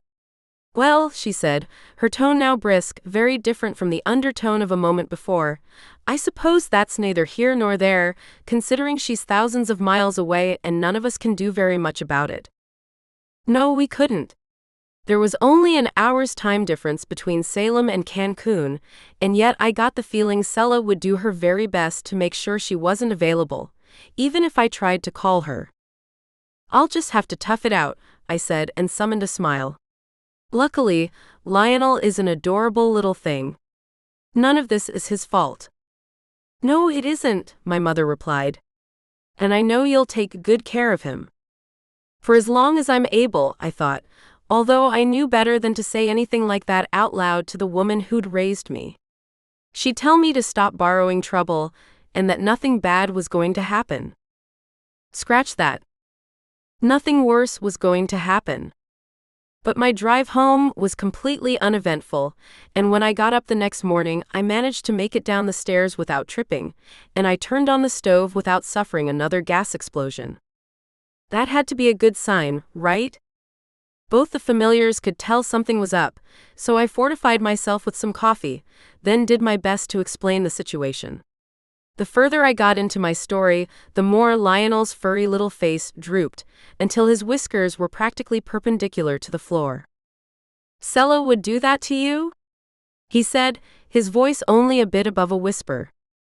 "Well, I don't think it was intentional," I said hastily, even though deep down that was pretty much exactly what I thought. I think she believed the hex was directed at her, so if she was out of the way, then anyone who was watching you would be safe. A few feet away, Milo cocked his head to one side and sent me a very penetrating look. It seemed pretty clear to me that even if the hedgehog was buying it, my adopted dog didn't believe a single thing I was saying. However, since it was Milo, I also knew he'd keep his opinions to himself. After I'd given him a home, one that was much more fun and interesting than the one he'd come from, he seemed to think I walked on water. If I wanted to tell Lionel a few little white lies, then my cocker spaniel wouldn't interfere. "Oh," the hedgehog said and appeared to contemplate my words for a moment. "I suppose I can see that. Sela is so caring and giving about everyone." "Yes, especially men who propose to her after a month of dating," I thought dryly. But since Lionel obviously worshipped his mistress, I wasn't about to say anything that might change his opinion. No, I only reiterated that Lionel would need to stay at home while I was at work, and that the two familiars would have to find their own ways to amuse themselves. "Staying here isn't a problem," Milo put in. "The backyard is big enough to keep us busy all day." That it was. My property encompassed a little more than an acre, with an extensive herb garden and a nice expanse of grass and some trees, just perfect for wandering or napping or anything in between. And Milo had lived with me long enough that he knew it very well, and could keep an eye on Lionel to make sure he didn't get into any trouble while roaming around the property. "It's very nice," the hedgehog said in his piping little voice, and I suppose that was the end of that. All the same, I couldn't quite ignore the unease that tightened my shoulders as I drove in to work that Saturday morning. Yes, the day so far had been blessedly uneventful, but could I really depend on it to stay that way? I had to hope so. Saturdays were always my busiest days at the store, and if some calamity occurred, I'd have a hard time getting away. And that was only if I even learned something had gone wrong at the house. True, a week or so ago, I'd gotten a cheapy cell phone that I'd programmed to call my phone and my phone only, and showed Milo how to push the button to call me in case of emergency. But what would happen if the dog became incapacitated somehow? That seemed like borrowing a whole lot of trouble, though. The spell the Coven had cast the night before seemed to be holding just fine, and I knew Milo would be a great guardian for Lionel.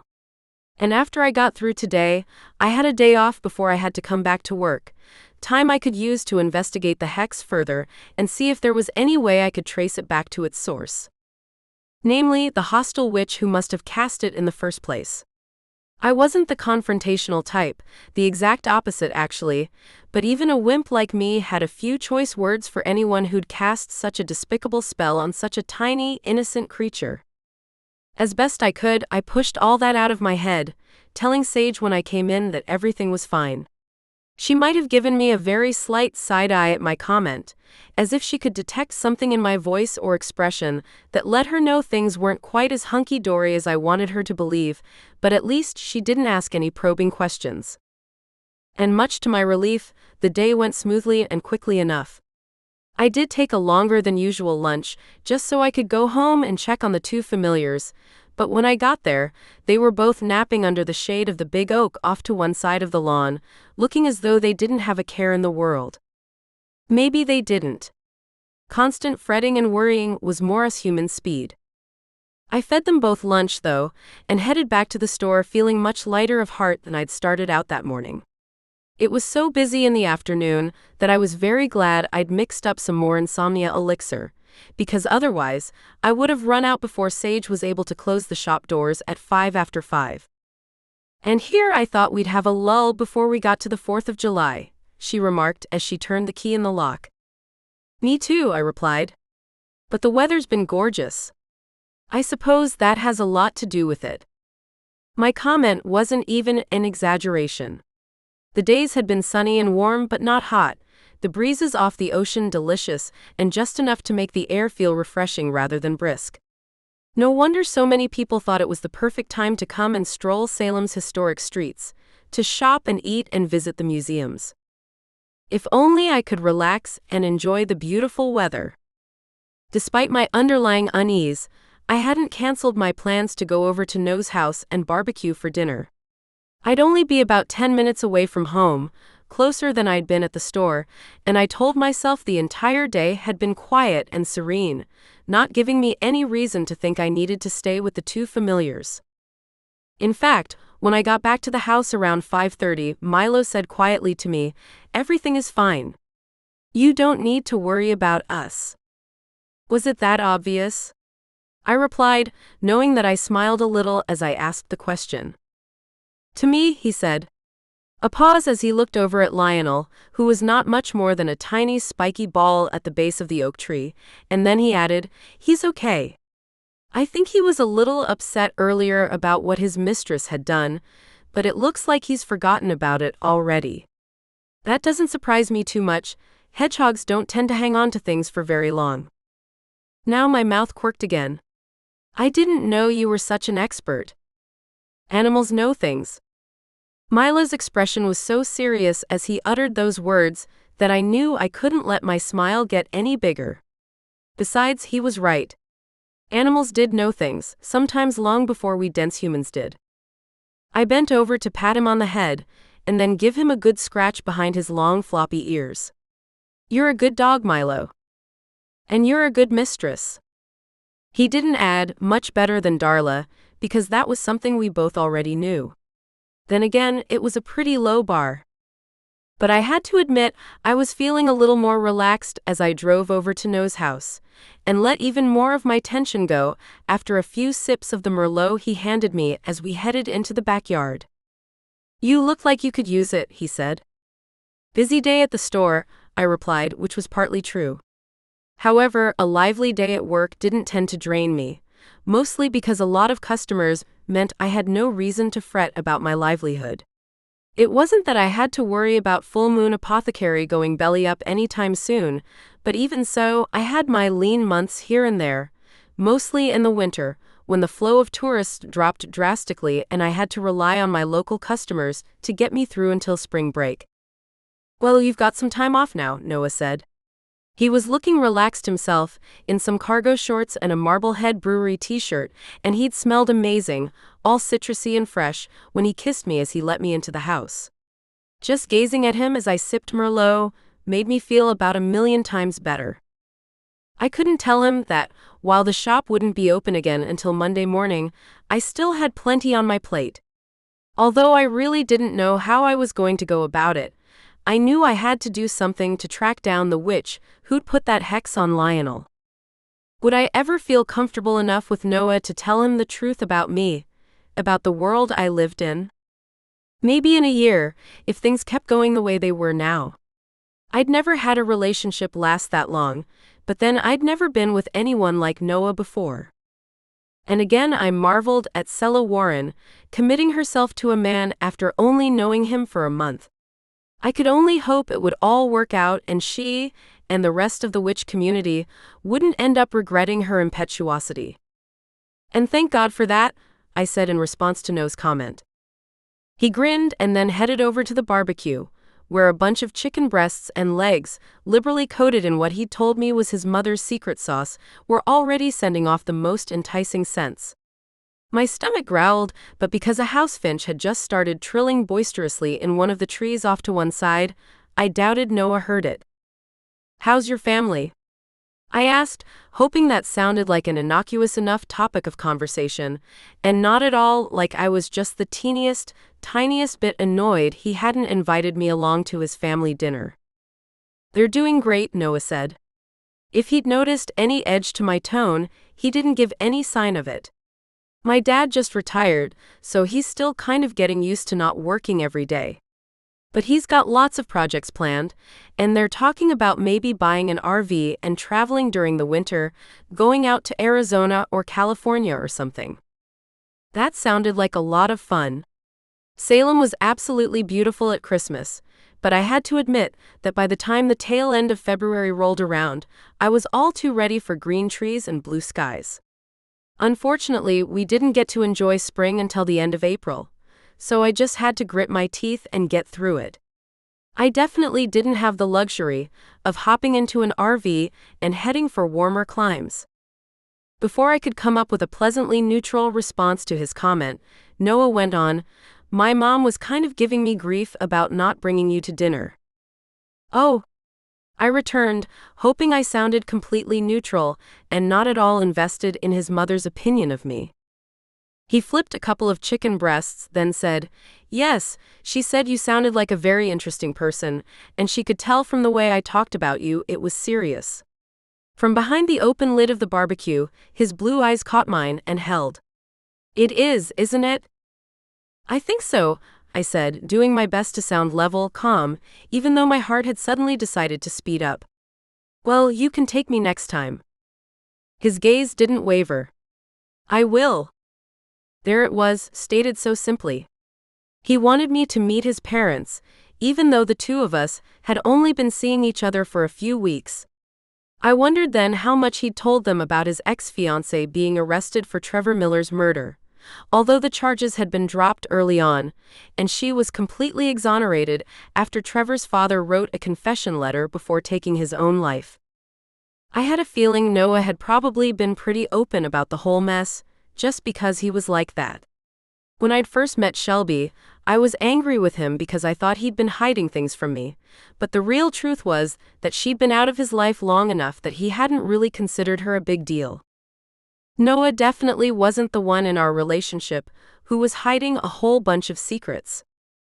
But I smiled and said, "That sounds great," and we went on to talk about other things, like possibly another trip on his friend Jared's boat the next weekend, and how Jared and Kathy were thinking about having a blowout 4th of July barbecue at their house.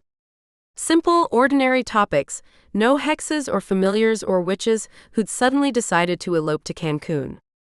I liked it that way. However, the witchy reality of my life intruded as soon as I got home. Milo met me at the door, looking worried.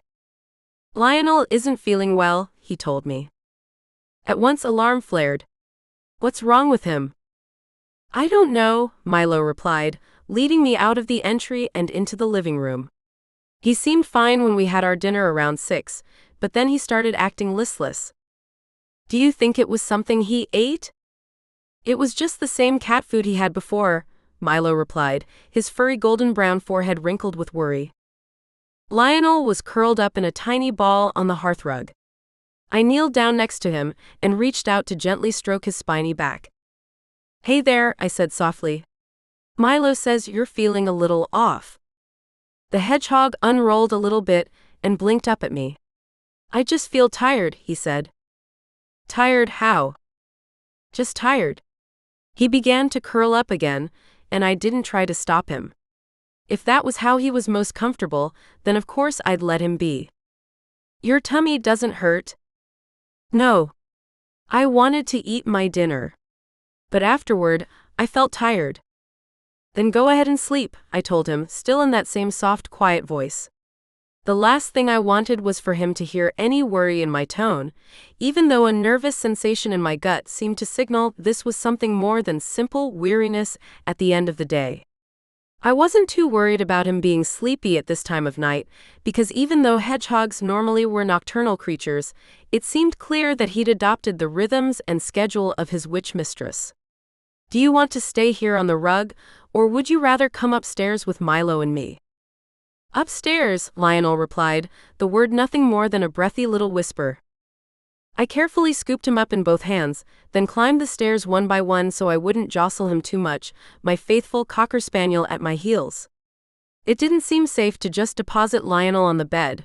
I worried that I might roll over in the night and squish him, so I fetched a basket from the bathroom that I used to store spare washcloths, got out a fresh pillowcase and a throw blanket and used them to line the basket, and then laid the hedgehog inside before setting the basket on my bedside table. He didn't stir, but I could tell he breathed deeply and evenly. Just sleeping, I told myself. That's all. Milo had watched me carefully through all this, and then climbed onto the foot of the bed once he'd judged that the hedgehog seemed to be safely settled for the night. Do you think he's okay? He seems all right for now, I said. And he's right here next to where we'll be sleeping, so we can keep an eye on him through the night. Those words seemed to reassure Milo, but inside I was still worried. There was no reason at all for Lionel to be so listless, and yet... Oh, there's a reason, I thought grimly. He's been hexed. Just because it didn't seem to have any effect on him earlier, doesn't mean it might not be finally getting to him now. Question was, what could I possibly do about it? I'd been avoiding getting in touch with Sela, and yet it didn't seem as if I had many other options.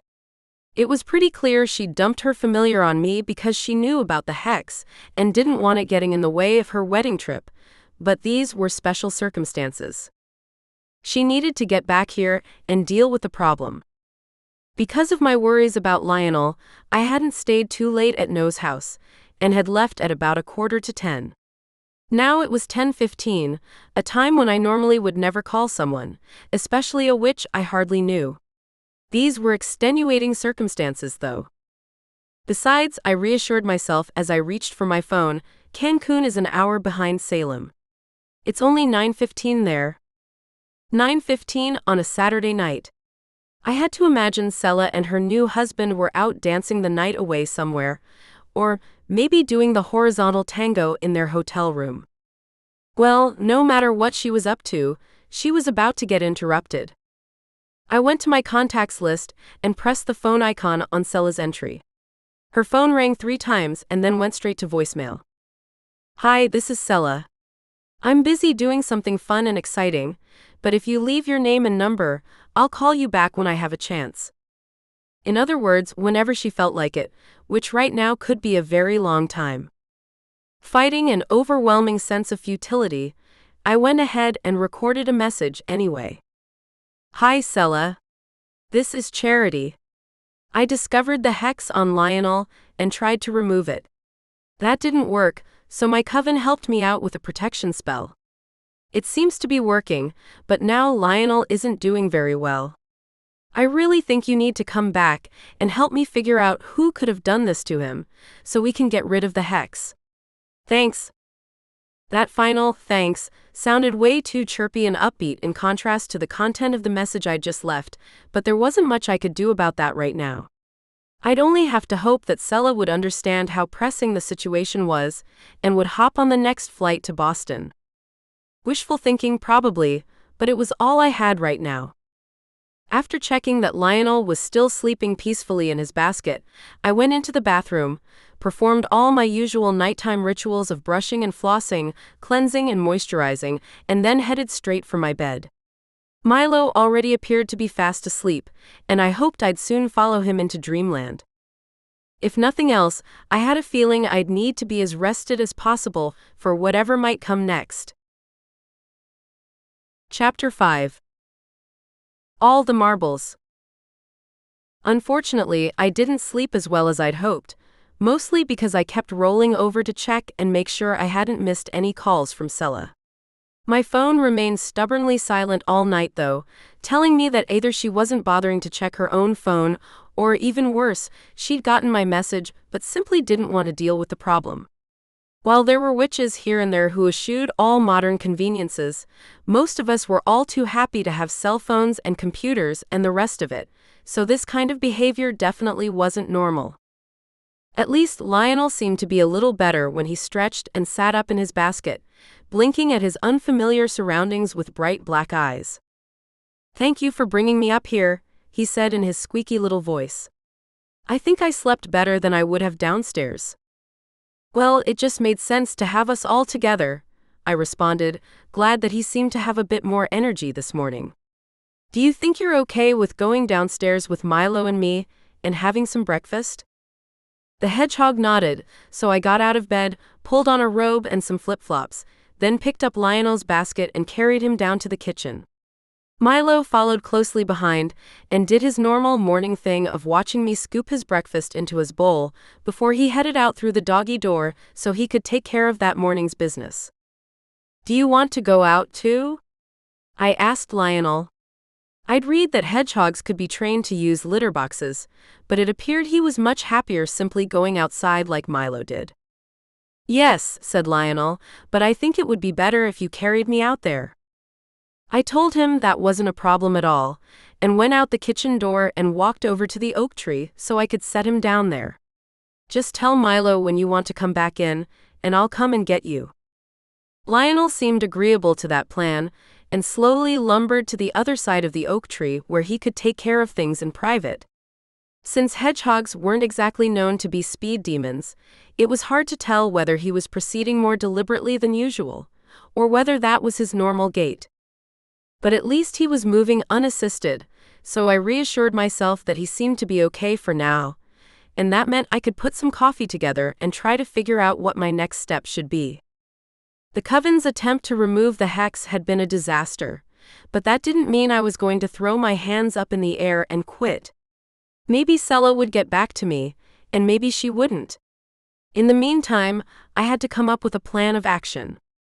Scrying had helped me with the 2 other murders I'd stumbled across in the past month, so I hoped maybe it would assist me now as well. Coffee first though. I needed a clear head.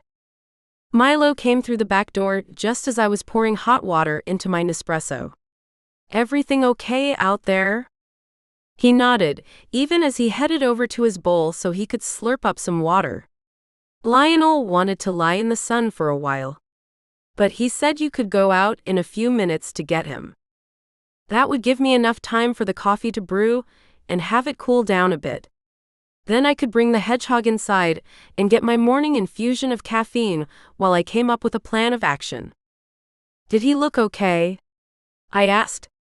If Lionel hadn't, then I assumed Milo would have already let me know, but I wanted to make sure.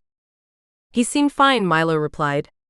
I asked him how he was feeling, and he said better than last night. So it seemed okay for me to leave him outside a little bit longer. That was about all I could ask for, so I let it go while I focused on my coffee prep. Soon enough, though, I was going back outside and heading over to the oak tree, where I spied Lionel's grayish, rounded form snugged up against a big tree root. "How are you doing?" I asked, and he rolled over and squinted up at me.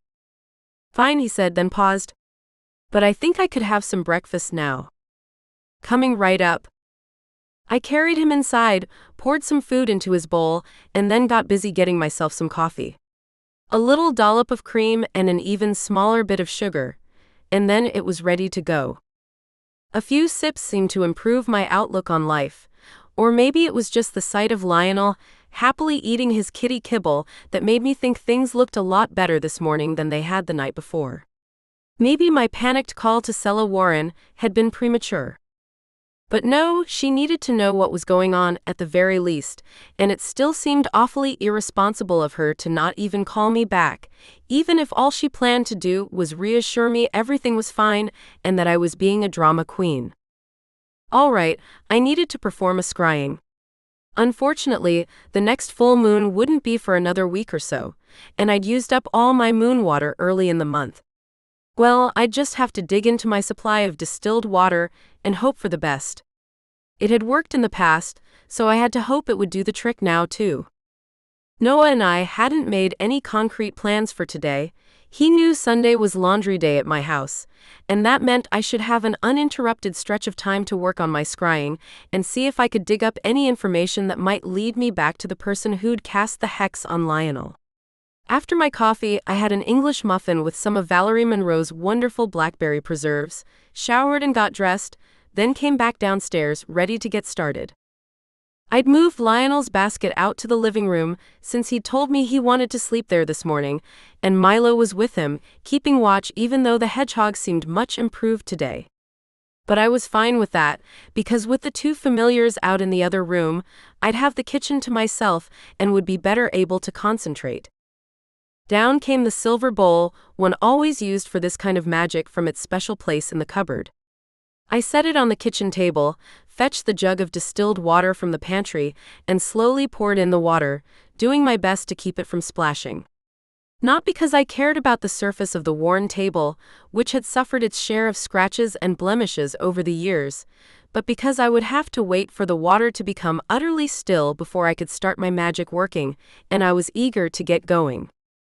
All was quiet in the living room, telling me both the familiars were probably taking a nice mid-morning nap. Perfect. I stood in front of the silver bowl and stared down into the clear water, doing my best to clear my mind of everything except the need to discover who had cast that awful hex on Lionel. Mystic winds, reveal the one. Hex on hedgehog, evil done. Unmask the caster, dark or bright. In shadows or in broad daylight. For the longest moment, nothing happened. Then, very slowly, billowy gray clouds appeared to form in the water. Nothing else, though. Was this some kind of other interference from the witch who'd cast the spell? Something that blocked my scrying in the same way the Coven's spell had been deflected on Friday night? Maybe. I'd never encountered anything like this before, so it was hard for me to say for sure. Well, I'd already sworn that I wasn't going to give up, so a small roadblock like this wasn't enough to make me put away the scrying bowl. Time for a different spell. Hedgehog's quill, so sharp and bright. Reveal the caster, hidden from sight. With this spell, their name take flight. Unmask the hexer in mystic light. If anything, the clouds on the surface of the water only increased in size and density. Obviously, I was going about this the wrong way. Problem was, I didn't know what the right way was supposed to be. Okay, maybe rather than trying to go directly to the source, in other words, the witch who had cast the spell, I should try to recreate Lionel's surroundings when it happened. I had to believe he'd been hit with the curse fairly recently, or Sela wouldn't have been in any shape to pack her bags and head for Mexico. No, she would have fallen down the stairs or been in a broomstick accident, something that would have kept her close to home. Home. That was where I needed to start. Not my house, of course, but Sela's place in Marblehead. Since I already knew what I was dealing with, this shouldn't be too difficult. Spirits whisper, secrets unveil. Show me where Sela's home does dwell. To my utter relief, the heavy gray clouds that had been obscuring the surface of the mirror parted at last, showing me what looked like the living room of a house that appeared to be around the same vintage as mine, probably built sometime in the early 19th century. Unlike my house, though, hers had been updated to a stylish California coastal vibe that didn't quite match the home's structural details but still managed to be charming. Only. My stomach clenched as I squinted down at the surface of the mirror. Was that someone's foot sticking out from behind the beige linen sectional? Scrying wasn't like dropping a video camera into someone's house.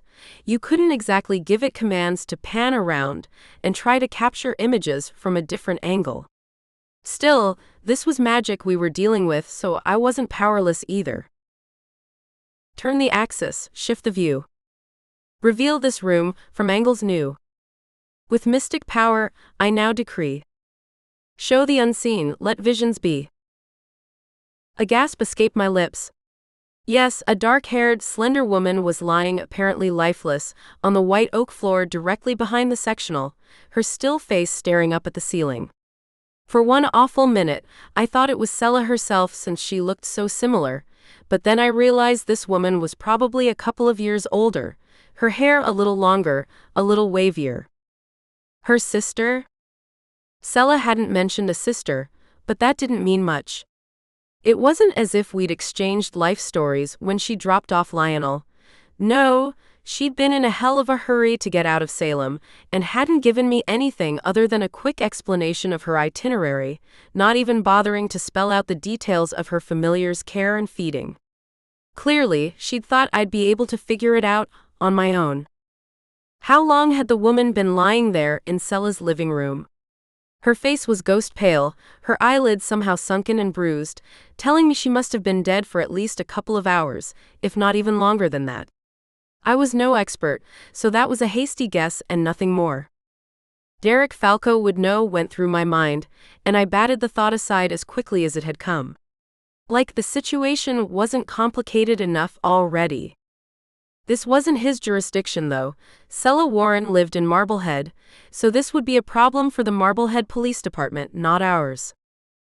I knew I had to make that call. First, though, I needed to gather the Coven once again. That's definitely Anna Warren, Tanya Willis said as she gazed down into the scrying bowl, and one stared at my fellow Coven mate in surprise. You know her? Yes, Tanya said.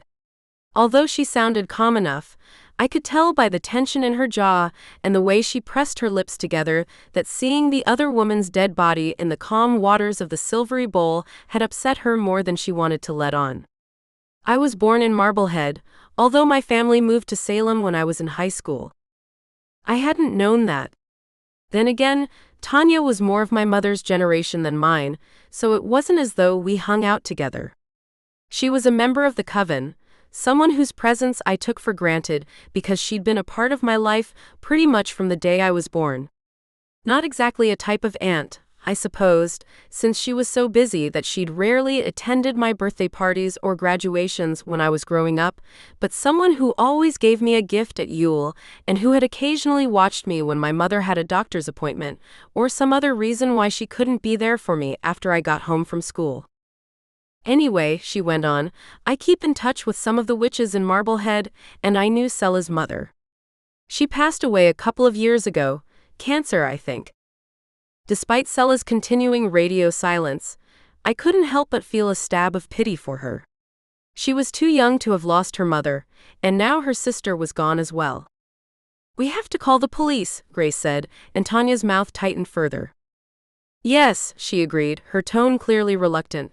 But first I need to go to Sela's house and see if I can determine whether magic was involved or whether she died of natural causes, a sudden stroke maybe or a fall. It's hard to tell just from looking in the scrying mirror, but it's possible she might have tripped on something and hit her head. That scenario didn't seem very plausible to me. However, I was forced to admit that it was possible Anna Warren had a nasty bump on the side of her head we couldn't see. The only way to know for sure was to go there in person. Take Charity with you, my mother suggested, and both Tanya and I blinked at her in surprise. Why? Tanya asked, and then sent me an apologetic look. No offense, Charity, but I'm not sure what you can do to help. She's already solved 2 murders, my mother told her. I think she's the best one of our Coven to go with you. The two of you can do a quick reconnaissance, and then you can call the Marblehead police." For a moment, Tanya didn't say anything. I wasn't sure whether I should try to protest that I was no homicide detective and didn't know how much help I would be, but I kept quiet. If nothing else, going with Tanya to Sela's house might provide me with a few more clues to help solve the puzzle of Lionel's hex. "All right," Tanya said at last. "We'll have to make it quick, though. We don't want to attract any unnecessary attention." I had a feeling we were going to attract plenty of attention once we called the Marblehead police, but first things first. We absolutely had to know whether any magical foul play had been involved in Anna's death, because it wasn't anything we wanted the police to discover on their own. Most spells didn't leave any traces, and yet there was enough of a chance that something might look fishy to the authorities that we needed to know if any quick obfuscation might be required. Using broomsticks in broad daylight was always risky.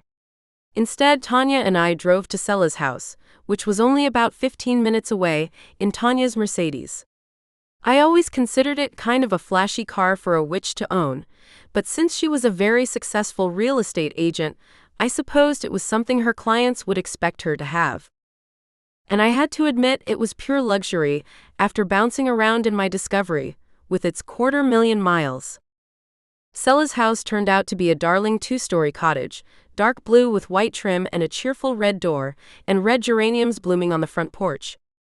Or at least, the house would have looked cheerful if I hadn't known what was waiting for us behind that red door. On the drive over, Tanya and I had already decided we would use as much of the truth as possible in the story we gave the police. I was watching Sela's pet hedgehog while she was on her wedding trip to Cancun, and we'd come over to the house to get more of his food when the supply Sela had given me was running low. None of that sounded too out of the ordinary, and the little white lie gave us a reason for coming here in the first place. She hadn't given me a key, but that didn't matter. Not when witches were involved. Tanya murmured a door unlocking spell, and the two of us stepped inside. I'd halfway been expecting to be greeted by some kind of horrible odor from the body that lay somewhere farther into the house, but obviously, Anna hadn't been dead long enough for that to be a problem. No, all I could detect was a faint herbal scent that probably came from a bowl of potpourri somewhere, and maybe the faintest aroma of beeswax furniture polish. While I hesitated in the tiny foyer, Tanya went ahead and walked into the living room. "Yes, she's here," she said. Only a few weeks ago, I'd had to confront a dead body in the living room of the Airbnb Shelby Howard had been renting, and I had no real desire to repeat the experience. But because this was the entire reason why Tanya and I had come here, I knew I couldn't hang back, even though my heart beat faster than I would have liked, and I couldn't ignore the slightly sick sensation in my stomach. Just as I'd seen in the scrying mirror, Sela's sister lay on the wood floor behind the big beige sectional. Mercifully, her eyes were shut, and from where I stood, I couldn't see a mark on her. Tanya murmured another spell under her breath, most likely one to let her know whether someone had hexed poor Anna as well, or whether the woman really had passed away from natural causes, as unlikely as that particular scenario seemed. "Well?" I asked after a few seconds had gone by and Tanya still hadn't said anything. She released a breath. "It was definitely magic," she said. "Dark magic, the kind that will make the Mundies think she died of a stroke. But I can sense the stink of the magic used here." Cold worked its way down my spine. I couldn't help thinking of Brian Alatorre, who'd been dispatched by means of a similar spell. His had been pretty much a mercy killing, though, while I couldn't think of any plausible reason why someone would want a harmless-looking witch like Anna Warren out of the way. "What do we do now?" I asked. Although I was a grown woman of nearly 30, I still couldn't help feeling relieved that Tanya was there with me. Tanya was twice my age, with much more life experience, and it just seemed natural to look to her for guidance in this extremely difficult situation. Her lips compressed again. "We call the police." Chapter 6. Ripples from the Splash. "And how did you know Anna Warren?" the Marblehead PD detective Chuck Finley asked Tanya. He was nowhere near as striking as Derek Falco, being only an inch or two taller than I, with balding fair hair and a paunch that his belt barely managed to keep in check. But then, it didn't really matter what he looked like, as long as he was good at his job. Anna's and my families have known each other for years, Tanya said calmly. I was born here in Marblehead and didn't move away until I was in high school. She looked a little shaky as she spoke, but mostly composed. That was probably easier to accomplish now, since several EMTs had already taken away Anna's body, presumably to the local medical examiner's office. And you were looking after the victim's sister's pet? Detective Finley inquired next, now looking over at me. Yes, I said. But she was in a hurry and hadn't brought enough food for Lionel, so I came over here to get some more. You had a key? Yes, I lied, even as I hoped he wouldn't ask me to produce one. Tanya had used a door unlocking spell to get into the house, so I knew there wouldn't be any sign of forced entry. Still, without a key, it would be difficult to explain how we'd gotten in. Luckily, the detective didn't press me on that issue. Any reason why the two of you came here together? Suspicious type, wasn't he? To my relief, a ready lie bubbled to my lips. My car's in the shop. I mentioned to Tanya that I needed to come to Marblehead, and she said she'd drive me. True, I could have taken the bus.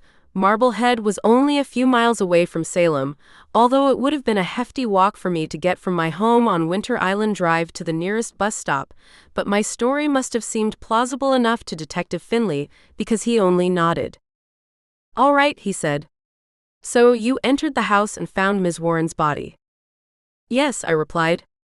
She was lying behind the sectional. I pointed, probably an unnecessary gesture, since the detective had already inspected the place where Anna had fallen. Any sign that anyone else had been here? No, Tanya said crisply. Nothing seemed to have been disturbed, and the door was locked when we got here. Another very brief nod, since what we were both saying corroborated what he already knew. Any theories as to why Anna Warren would have been in her sister's house?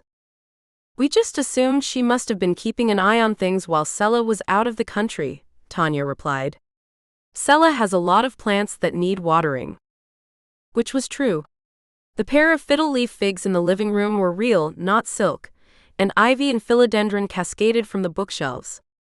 And although I hadn't gone into the kitchen, even from where I stood, I could spy a window box filled with flowers and herbs.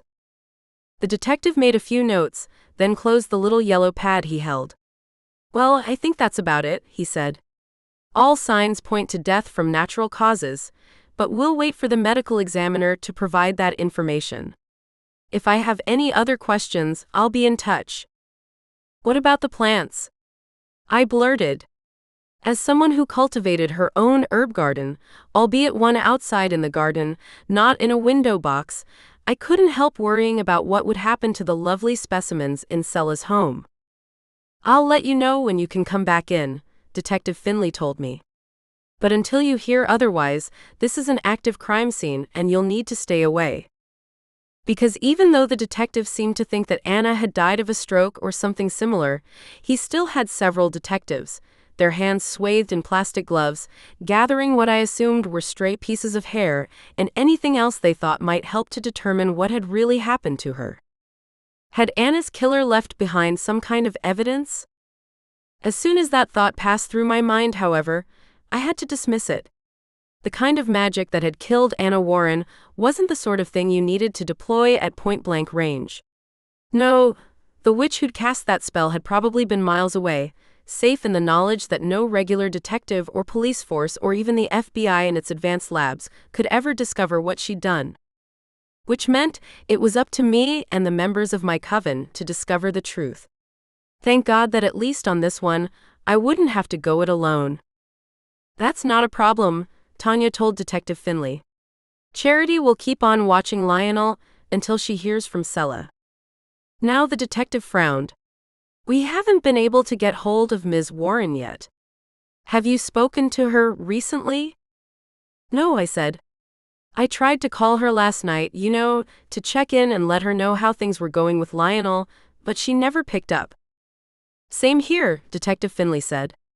"Went to voicemail."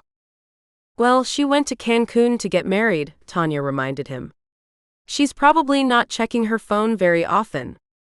And what a horrible surprise she would get once she finally did think to listen to her messages.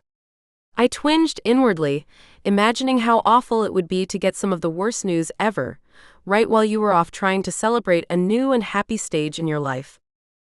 I didn't know any of the Marblehead witches very well, but I hoped they'd be able to offer Sela the support she would need once she got back home. True, she had a husband who should also be there for her, and yet he wouldn't have been a part of her life for nearly as long as the witches she'd grown up with, who were a part of her coven. Detective Finley's expression was grim. "Here's hoping she checks in sooner rather than later. But you ladies can get on with your Sunday now." His words were a mostly polite way of phrasing it, but clearly, he thought we'd provided all the useful information we could, and now he needed us out of the way. Which was fine. I wanted to get far, far away from that cute little house with its stink of death and dark magic. No, it wasn't an actual smell, nothing the human nose could detect, but now that I knew what had happened here, all my witch senses were telling me I needed to leave. And we did, after telling the detective we'd be in contact if we could think of anything else. In grim silence, we headed over to Tanya's Mercedes S-Class, then buckled ourselves in.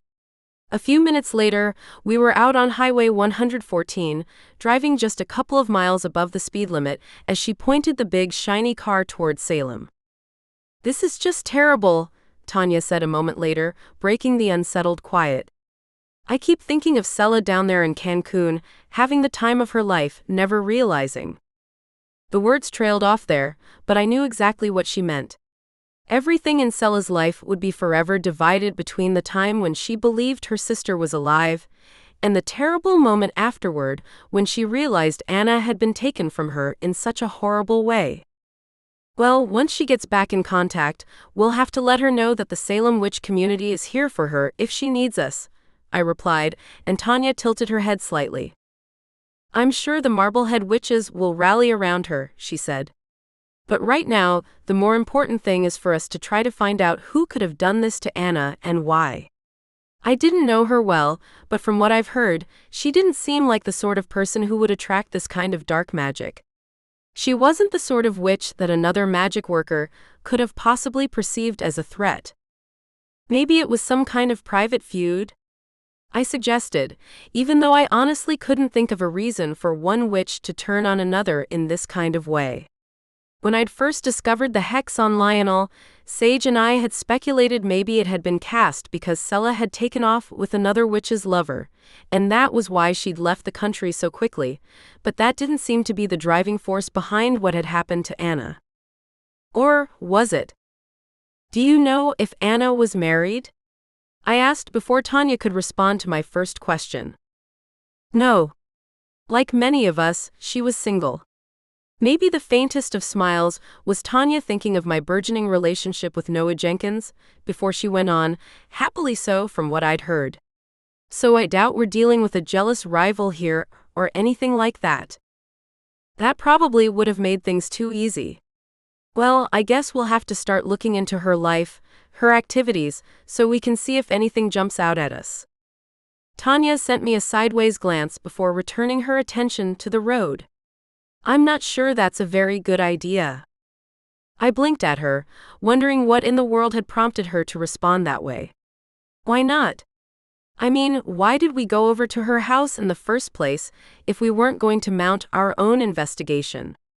Detective Finley seems competent enough, but there's no way in the world he'll be able to discover that it was really magic that killed Anna Warren. That means we have to do it. "No, it means the Marblehead witches need to mount their own investigation," Tanya replied in a tone that didn't seem to invite much argument. "Obviously, we'll offer any help we can give if they ask for it, but just think how it would be if the situation was reversed.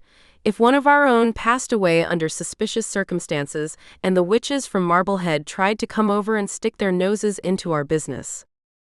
I hadn't really thought about the situation that way, but she had a point. In general, while witches weren't completely territorial, we tended to stay on our own home ground and not involve ourselves in the affairs of other communities unless we were expressly invited. Some of us, like Tanya, ranged farther afield because of their work. Her real estate office was located in Salem, although she also sold houses in Marblehead and Swampscott and Peabody and Beverly as well, but for the most part we didn't, to use Tanya's own phrase, stick our noses in where they didn't belong. I suppose so, I said slowly. While I could understand her reasoning, that didn't mean I had to like it. And the reason we went to Sela's house was to make sure that what you saw in the scrying mirror was correct, Tanya went on. Think how awful it would have been if Anna had only been hurt, and we'd stayed away when we could have gone there and helped her. I hadn't even thought about that, but Tanya was right. The image in the mirror had made it look as though Anna was dead, but there had always been the chance that she'd merely been unconscious. If that had been the case, then our intervention might have meant the difference between life and death.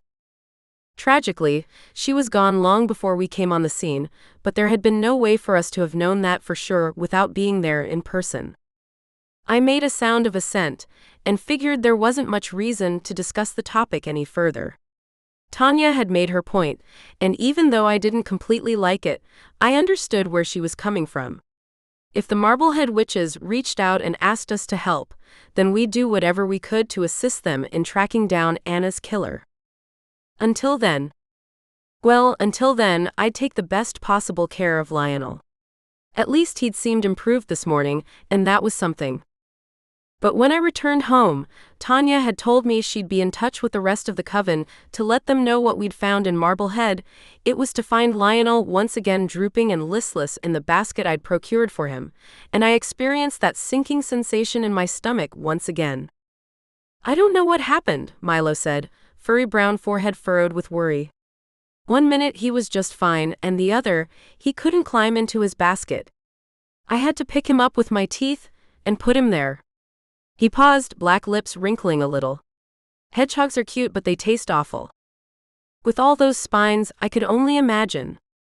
True, Lionel wouldn't have been on the defensive, and wouldn't have made himself as spiky as he might have if he'd been trying to protect himself from a predator, but still, I guessed it hadn't been a very pleasant experience for Milo.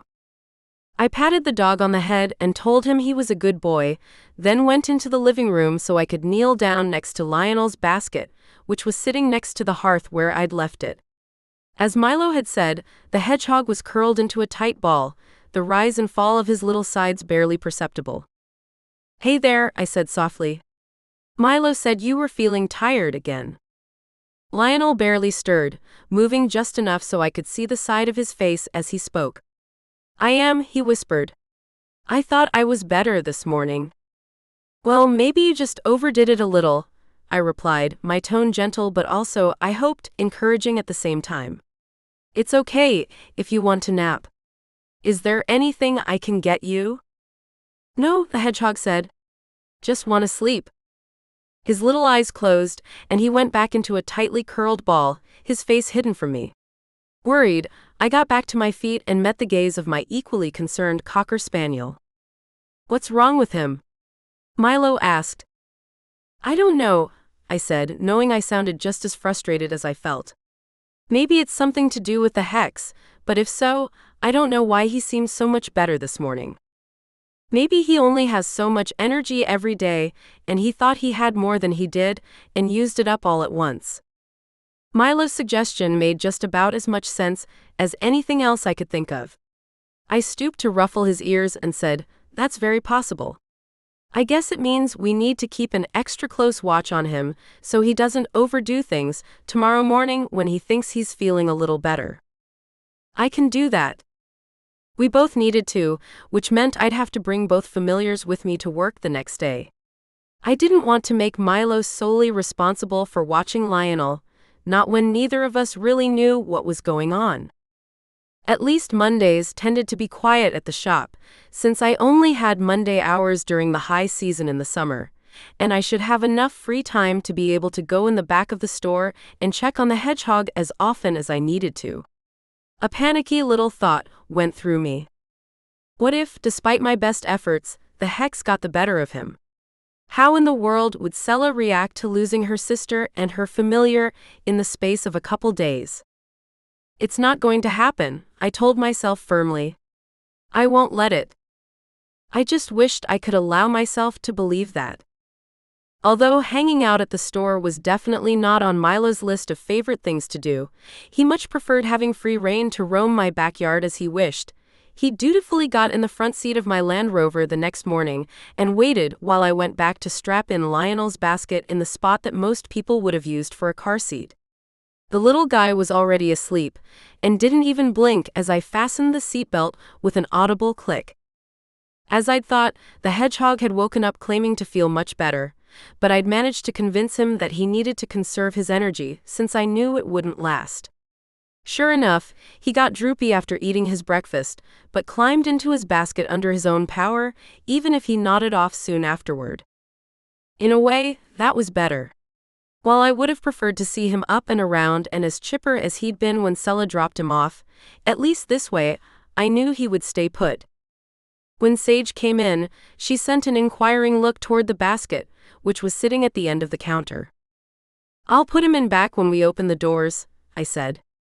"But he's not doing very well, so I didn't want to leave him at the house." "He's adorable," Sage replied after taking a quick glance inside the basket. "I'll help you keep an eye on him too. I've never had a hedgehog, but I had a hamster when I was a kid." Which gave her way more rodent-adjacent experience than I did. Grace Bowersby had a rat familiar named Jonah, but since she and Jonah got along very well, she even took him in her purse when she went to get a manicure. I'd never had any reason to have him come stay with me. None of the other familiars I'd ever worked with had been rats or mice, so even though a hedgehog wasn't technically a rodent, Sage probably had a better idea of what she was doing than I did. "Thank you," I said, and hoped she could hear the gratitude in my voice. She nodded, but then seemed to think it was time to move on to more pressing matters. "My mom told me about what happened to Anna Warren," she said in an undertone, even though we still had 10 minutes before the store opened and were there alone. "It's horrible," I agreed. "And it's even worse that I haven't heard a single thing from Sela. The detective with the Marblehead police said he hadn't been able to get hold of her either. Maybe her phone died and she forgot to bring the charger?" Sage suggested. I suppose that explanation might have made some sense, except Sela was vacationing in Cancun, not the jungles of Borneo. Even if she'd been so hasty in packing that she'd left her phone charger behind, she still should have been able to buy a replacement in a shop somewhere. No, this felt more like someone who was hoping if she could ignore the rest of the world, it would ignore her right back. "I hope that's all it is," I said, and left it there. Sela hadn't even told me the name of the hotel where she was staying, so I couldn't try reaching out that way. But I had to believe the Marblehead police had lots of resources even a witch like me didn't have access to. It was possible they'd already gotten hold of her itinerary, maybe by reaching out to the various airlines until they tracked her down. Then again, this was a local police department we were talking about, not the FBI. They could be just as much in the dark as I was, and would remain so, unless Sela suddenly decided to break her radio silence. Sage seemed to realize I didn't want to keep talking about the situation, especially since there wasn't much of anything I could do about it. Instead, she did her usual quick pass of the racks of dried herbs and the shelves of tinctures and elixirs, making sure everything was where it needed to be. And then it was time to open up. At least today there wasn't a crowd of people waiting outside, the way there sometimes was on a weekend or a holiday when we'd get some early bird busloads of tourists. No, I unlocked the door with little ceremony, then went and slipped the key into its usual compartment inside the cash register. In fact, our first customer of the day really wasn't a customer at all. No, that was Derek Falco, who walked in a few minutes after 10. Like the first time I'd met him, he was wearing a white button-down shirt, khaki pants, and a tie, telling me he was probably here on official business, or at least had come by when he was on duty. "I hear you've gotten caught up in another mysterious death," he remarked, after sending a quick sideways look in Sage's direction. Since she was busy hanging up new packets of dried herbs on the large sales rack on the other side of the room, he probably figured it was safe to talk. He also seemed to take in the presence of Lionel's basket on the countertop without even a blink, but because he'd most likely heard that I fostered a sometimes bewildering variety of animals, he seemed to decide he'd better not comment on the addition of a hedgehog to today's routine. And thank God he'd said mysterious death and not murder, which seemed to tell me the medical examiner hadn't found anything out of the ordinary about Anna's death.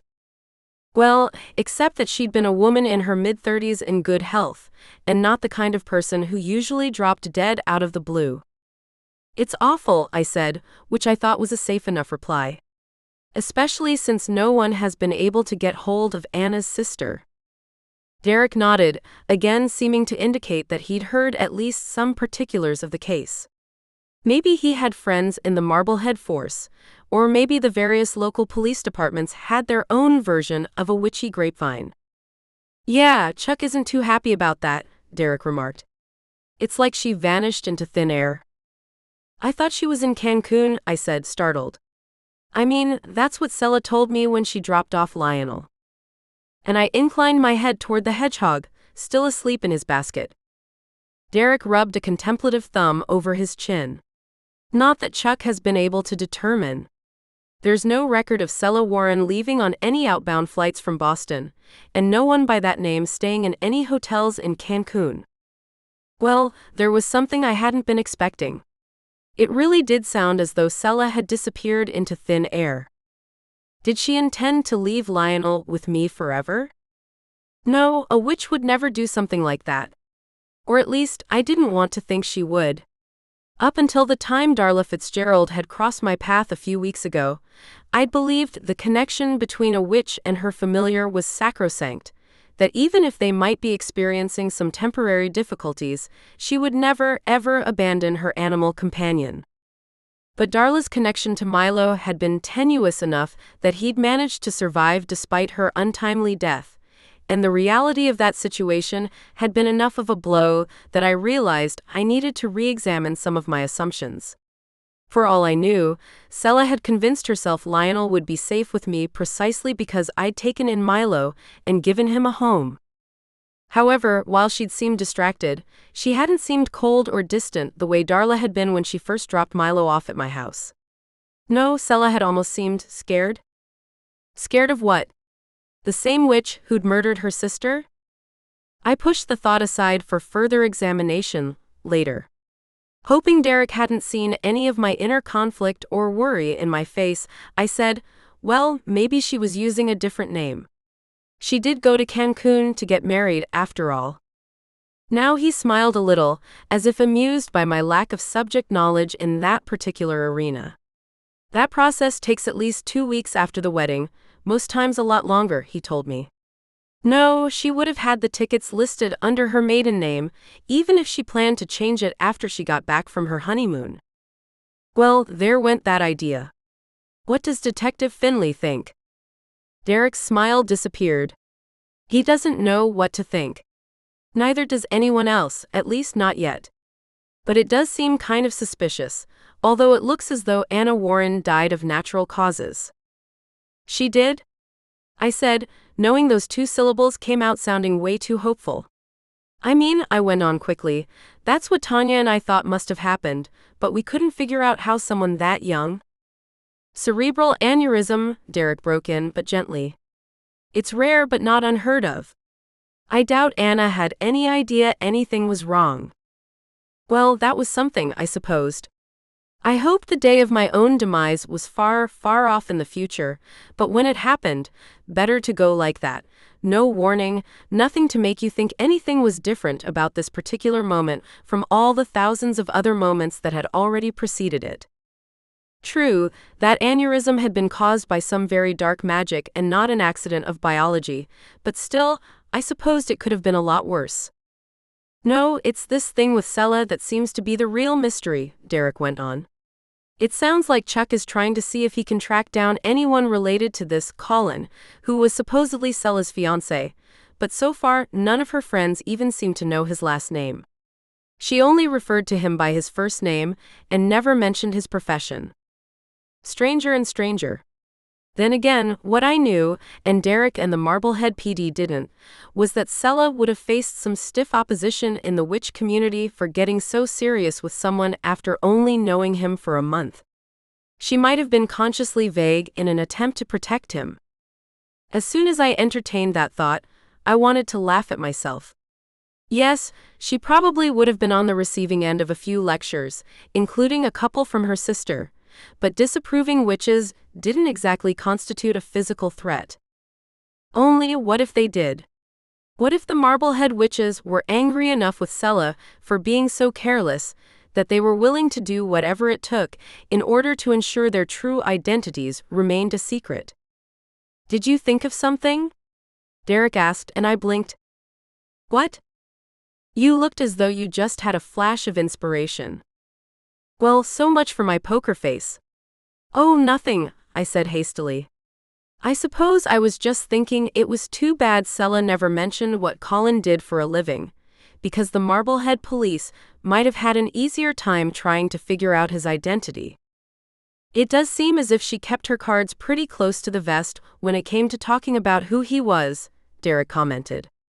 Not even her business partner, she owns half a company that supplies live plants to local businesses and restaurants, seems to know anything about him. Well, that explained why all the plants in Sela's house looked so gorgeous, so luxuriant. Was her business partner another witch, or an unaware Mundy, who had no idea Sela was a little bit more than just a woman with a green thumb? So much I needed to find out. Right then, I didn't care that Tanya had said I needed to stay out of this and let the Marblehead witches handle a matter that had involved one of their own. If they disapproved of Sela's relationship with Colin, then maybe they wouldn't work too hard to figure out where she'd gone or who had killed her sister. Especially if it had been one of them, all along. It does seem like a real mystery, I agreed. And obviously, I'll contact Detective Finley right away if Sela ever calls me back. I figured you would. A pause, one during which Derek's expression shifted subtly, as though he wanted to say something else, something that had absolutely nothing to do with Sela or Anna Warren, and then thought better of it. Well, I'll let you get back to work. Thanks for filling me in on what's happening with Anna's case, I replied, since I wasn't quite sure what else to say. Odd emotions seemed to war within me. Was I disappointed that he hadn't tried to ask me out again? No, that was crazy. I figured I owed you one after you helped me out with that whole mess with the Millers, Derek said easily. Have a good day. And then he headed out the door as Sage finally emerged from the racks of dried herbs. He's hot, she said. Not helping, I thought. Out loud, I only responded, he's probably at least 12 years older than you are. So?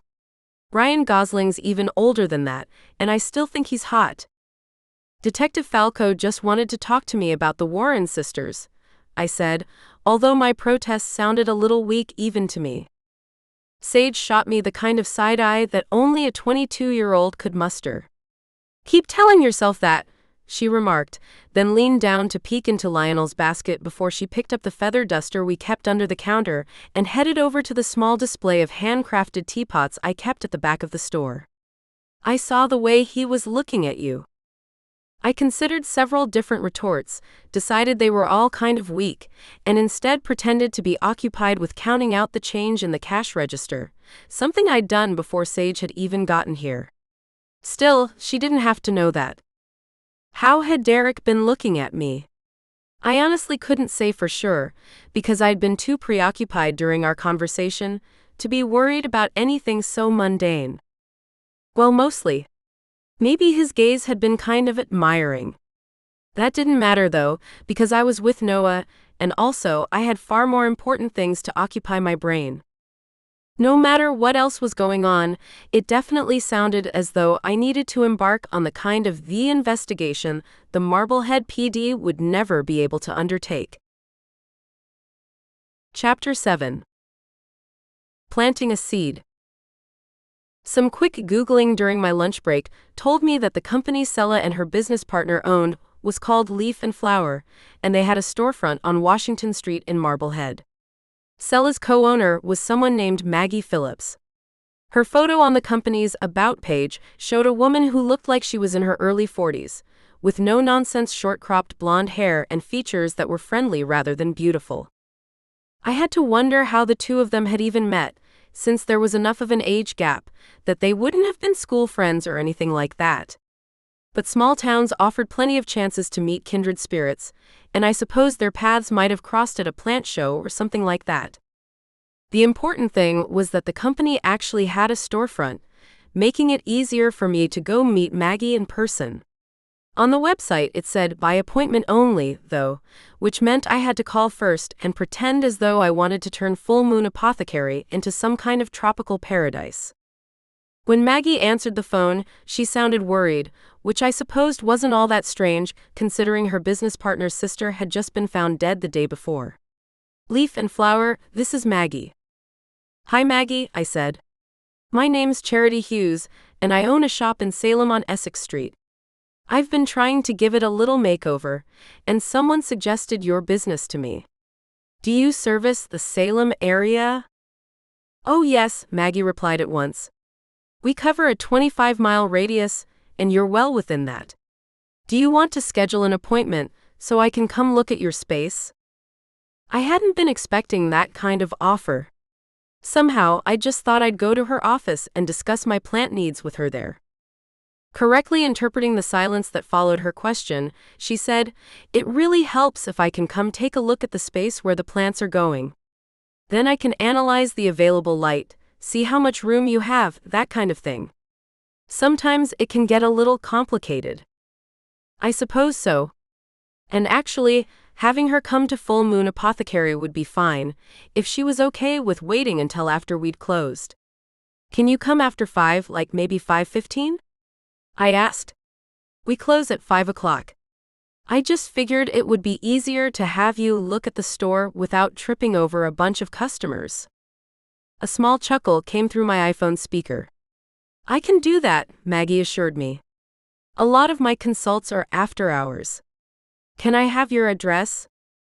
I gave it to her, even as I reflected that this was going to work out a lot better than my original plan. Now I wouldn't have to leave Sage to keep an eye on the store, and Lionel and Milo, while I went chasing over to Marblehead. Both the animals had been very quiet all day, Lionel because he was sleeping the whole time, and Milo because he was such a good dog, even though I knew he must be bored and would rather have been at home, where he could come and go through the doggy door as he pleased. Sage had offered to walk him on her lunch break, and that had perked him up a little. Still, I knew it would be asking a lot of her to babysit both animals while I drove over to the next town, so this was a much more convenient solution. However, I didn't say anything to my assistant about my plans. For one thing, I had no idea whether Maggie Phillips would even have any useful information to offer, and since we were dealing with a witch, or witches, who didn't have a problem with casting death spells and hexing innocent little creatures, I figured the less Sage knew, the better. So I acted as if this was just a regular day, and since I often lingered to get everything buttoned up after she'd left, she didn't seem to suspect anything was strange about this particular Monday afternoon. No, she only said goodbye, and that she hoped Lionel would be feeling better tomorrow, then headed out back to where her Nissan Leaf was parked. Milo sent me an inquisitive glance when it became obvious that I didn't plan to follow her anytime soon. "Aren't we going home?" There might have been the slightest hint of a whine in his voice. 8+ hours was an awfully long time for him to have been cooped up in the store, lunch hour walks notwithstanding, and I bent down so I could scratch him behind the ears. "I'm sorry, Milo," I said. "I have someone meeting me here in a couple of minutes. But we'll go home after that." Because he was an awfully smart dog, he asked, "Is it something to do with Lionel's mistress?" "Yes," I replied. "I'm meeting her sister's business partner." He knew all about Anna's death, and his expression sobered. "Oh, I understand. I'll just go wait in my bed." And he headed toward the back of the shop, where I'd set up a dog bed and his food bowls behind a folding Japanese screen a while back. A peek inside Lionel's basket told me he was still sleeping. I placed a gentle hand on him, letting myself feel the way his tiny sides rose and fell. Still alive, thank God. For how long, though?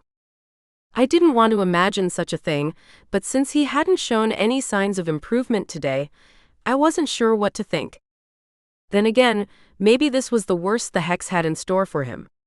It was sad to see him curled up in that basket for hours and hours, sleeping his life away, but on the other hand, it was still better than the alternative. A knock on the shop door made me look up from Lionel's basket. I'd locked the door at 5, just like I always did, which meant I had to hurry over to let Maggie Phillips in. She was shorter in person than I'd expected, but practically radiated energy nonetheless. "Hi," she said. "I'm Maggie Phillips." And she extended a hand. I shook it, noting her firm grip, then said, "And I'm Charity Hughes. Thanks so much for coming out here on such short notice." "It's fine," she replied. Gave me something else to focus on. Because I couldn't pretend not to know what had happened to Anna Warren, not when I'd invited Maggie here expressly to find out anything I could about Sela and the mysterious Colin, I gave a sober nod. "I heard about Anna Warren." Maggie didn't ask me how I knew. Her gaze moved past me to Lionel's basket, and she said, "You're the gal who was watching Sela's hedgehog." I nodded. "Yes, I do a lot of animal fostering, so I suppose that's why Sela came to me to look after Lionel while she was out of the country." I paused, then decided I might as well go for it. "Have you heard anything from her?" For a second or two, Maggie didn't reply. After giving me a very shrewd look, she said, "You don't really need plants for your shop, do you?" I'd actually been pondering that question before she even arrived and had come to the conclusion that the store could use a little sprucing up, so to speak. "I actually am interested in doing something here," I said. "But maybe we could talk about Sela first." Maggie ran a hand through her short-cropped blonde hair. Some silver glinted among the honey-colored strands, making me think maybe she was older than she looked at first glance, or was going prematurely gray and wasn't worried about trying to cover it up. "She had an amazing gift with plants," she said. "We met about 6 years ago. My business was really taking off, and I needed an assistant." I blinked. "I thought she was your business partner." "Oh, she is now," Maggie replied. "A couple of years ago, she wanted to invest some of her inheritance in the business, so we moved to our current storefront, and she became a 50% owner of Leaf and Flower." That made sense. A lot of witches tended to be independent business owners, just because it was easier to keep the magical part of our lives secret when we weren't dealing with an office full of co-workers. That Sela had gone into business with a Monday was a little surprising, though.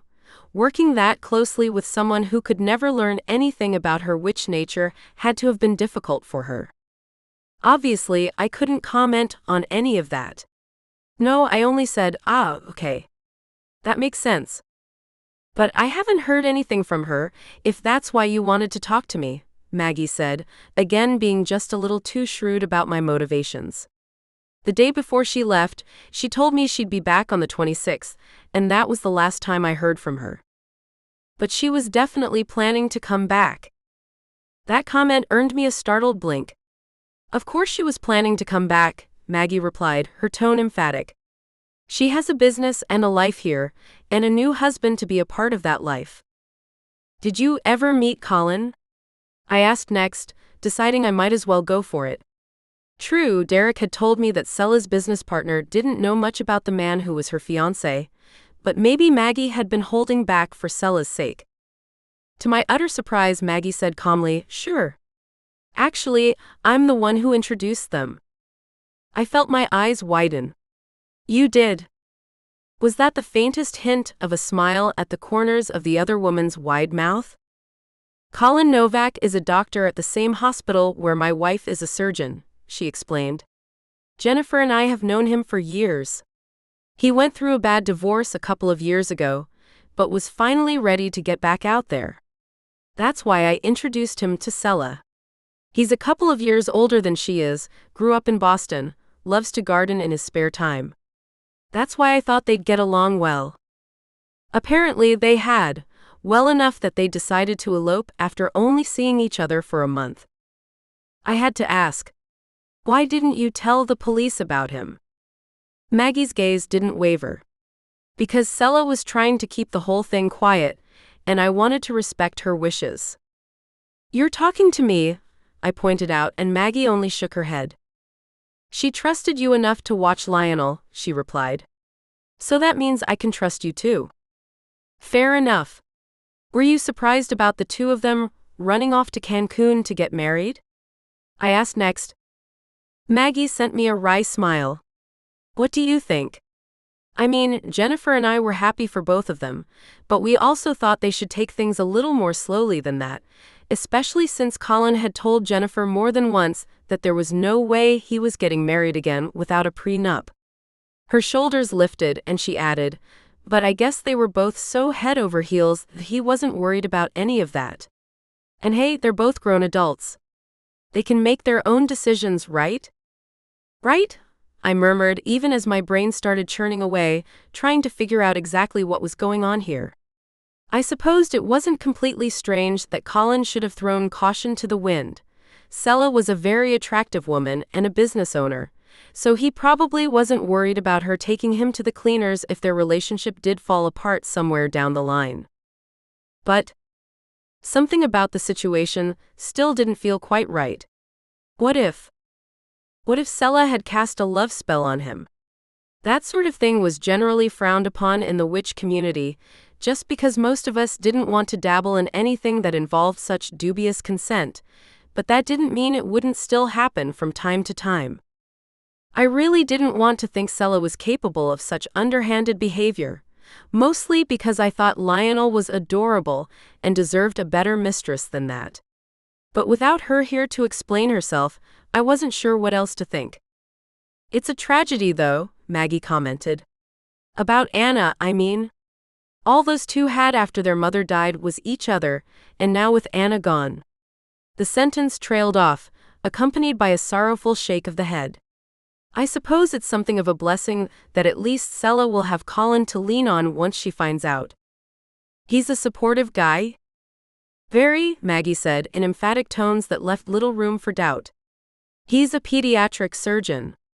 Great with kids, great with people. Well, it sounded as if Sela had made a perfect choice, even if she might have resorted to dubious means to bind Colin to her. And I still didn't know if that was the case at all. Theirs could have been one of those instant attraction, once-in-a-lifetime kinds of things. Sort of like what happened with me and Noah, I reminded myself, although it wasn't as if the two of us had eloped to Mexico or anything. Would I have if he'd asked? I wanted to think I'd be far more sensible than Sela Warren, but I also needed to be honest with myself. There was definitely a greater than zero chance that if Noah came to me tonight and said he'd never met anyone like me and wanted to spend the rest of his life with me, I'd toss aside all those years of caution for a chance to be happy for the next 5 decades or so. But I really wish she would check in, Maggie continued. It's just terrible that this happened to her sister, and she doesn't even know. Because I'd been thinking the same thing for roughly the past 24 hours, I could only make a sound of assent. What did Anna do? I asked, curious. She had a little needlework shop down by the harbor, Maggie replied. Kind of a touristy thing, but the locals would also go there for embroidery supplies, that sort of stuff. It belonged to their mother. Technically, both girls inherited it after Enid passed away, but Sela wasn't interested in helping to run the business, and Anna bought her out. I think that's where Sela got some of the money to buy her house. I'd been wondering about that. Sela's house on Abbott Street wasn't all that big, but it was updated and in a great location. Marblehead real estate prices were even crazier than prices in Salem, and a house there usually wasn't something a person could buy on their own. I guess the shop will be Sela's now, whether she wants it or not, Maggie added. But first she needs to get back here. Which I supposed she would, even if she never checked all those voicemails, never realized what an awful tragedy was waiting for her once she returned to Marblehead. The 26th felt horribly far off, though. I needed to figure this out way before then, especially since there was no way to know if the witch who'd cast that death spell on Anna wasn't gearing up to take out the next person who got in her way. What about their father? I asked, since I realized no one had ever mentioned him. In the witch world, that wasn't so strange, because we often had families without ever getting married. My bio father was a sperm donor, and I knew next to nothing about him.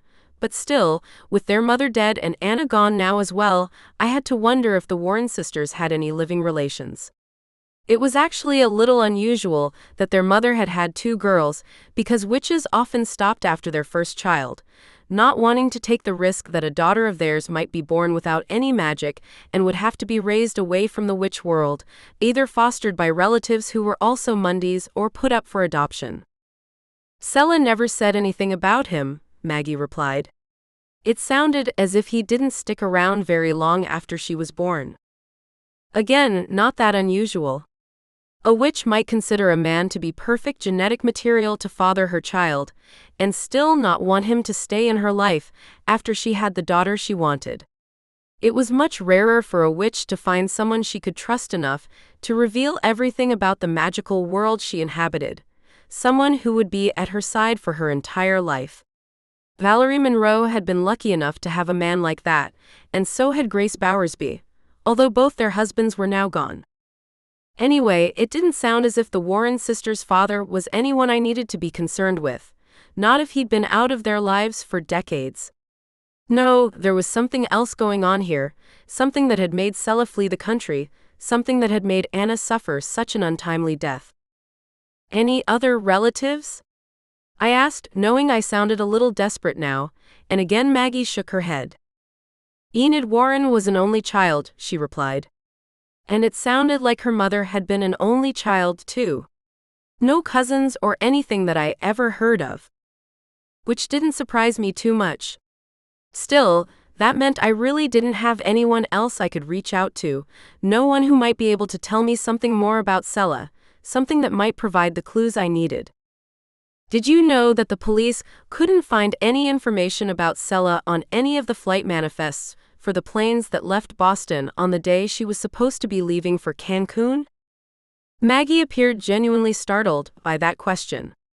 No, I had no idea. That's strange. Do you think there's a chance she might have gone somewhere else and told everyone she was going to Cancun to throw people off the scent? Now Maggie's expression turned skeptical. It sounds like you've been watching too many Jason Bourne movies.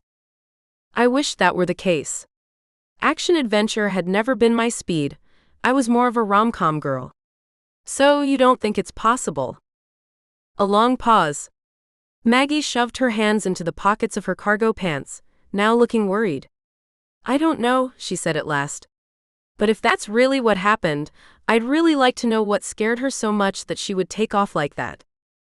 So would I. Well, it was just a theory, I said, and tried my best to force a smile. For all I know, she and Colin were planning to go to Cancun, but changed their minds at the last minute and had to go to New York to catch a plane or something. It happens. This suggestion seemed to relax Maggie, because she also smiled a little as she said, I could see that happening.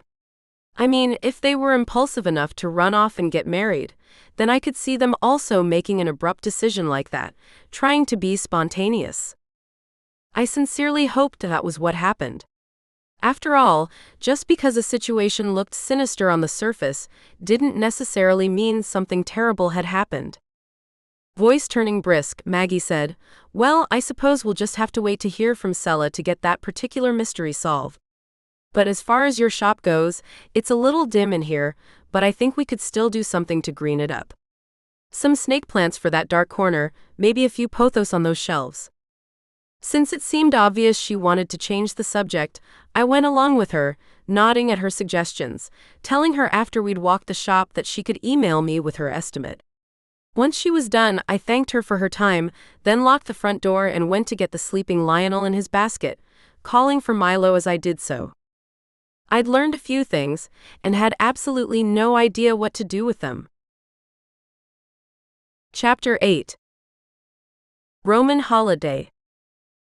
Although Noah and I chatted by text after I got home, we both agreed we were tired that night and that we'd get together the next evening for some takeout at my place. It felt better to stay at home after being away from the house all day, just in case Lionel needed me close by after being at the shop for 8 hours. The next morning, he did seem a little perkier, although his minor improvement didn't relieve me very much, since he'd followed the same pattern the past couple of days. However, Milo convinced me to leave both of them at home. "He just sleeps all the time anyway," the dog said, his big brown eyes beseeching. I could tell he didn't want to spend another day in the shop, and who could blame him? "And you can be home in 10 minutes if anything goes wrong." I wavered. While it wasn't any trouble to have Lionel in his basket at the store, I could tell Milo thought he had a responsibility to keep an eye on his fellow familiar.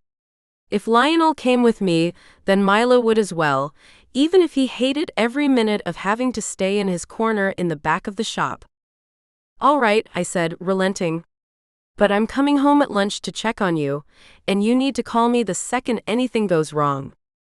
"It won't," Milo said stoutly. "If it does, though, I'll call you right away." I supposed I had to be content with that promise. And it really did seem as if Lionel was doing better today, because he wanted to go out in the garden this morning and was actually able to climb the back steps under his own power, although he needed my help to get him back in the basket. Driving into work, though, I kept fretting whether I'd done the right thing. Yes, the house was only 10 minutes from the shop, but a lot could happen in 10 minutes. Then again, if things went that sideways, I might not have been able to do anything in those 10 minutes anyway. It definitely took longer than that to get to Noah's clinic. I also couldn't keep myself from brooding over my conversation with Maggie the afternoon before. It seemed more and more likely to me that Sela had broadcast the Cancun story because it was plausible, and that she and Colin had gone somewhere else entirely. The only good thing about the whole mess was that Colin Novak definitely was a real person, and someone who sounded like a decent guy. He wasn't trying to take advantage of Sela, so he could get his hands on her inheritance, or anything like that.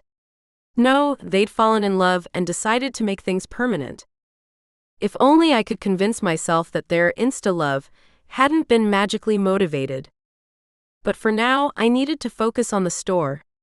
Sage wanted to know how Lionel was doing. I could tell she was surprised I hadn't brought him to work with me that day, and I told her he was improved enough that I thought it was okay for him to stay at home with Milo.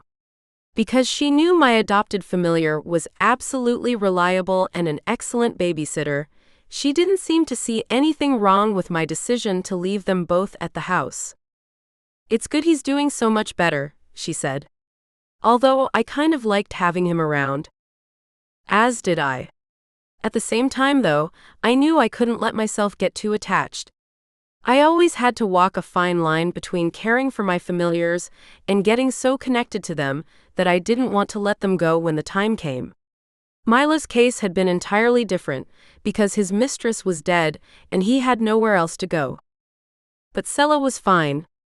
Or at least I hoped she was.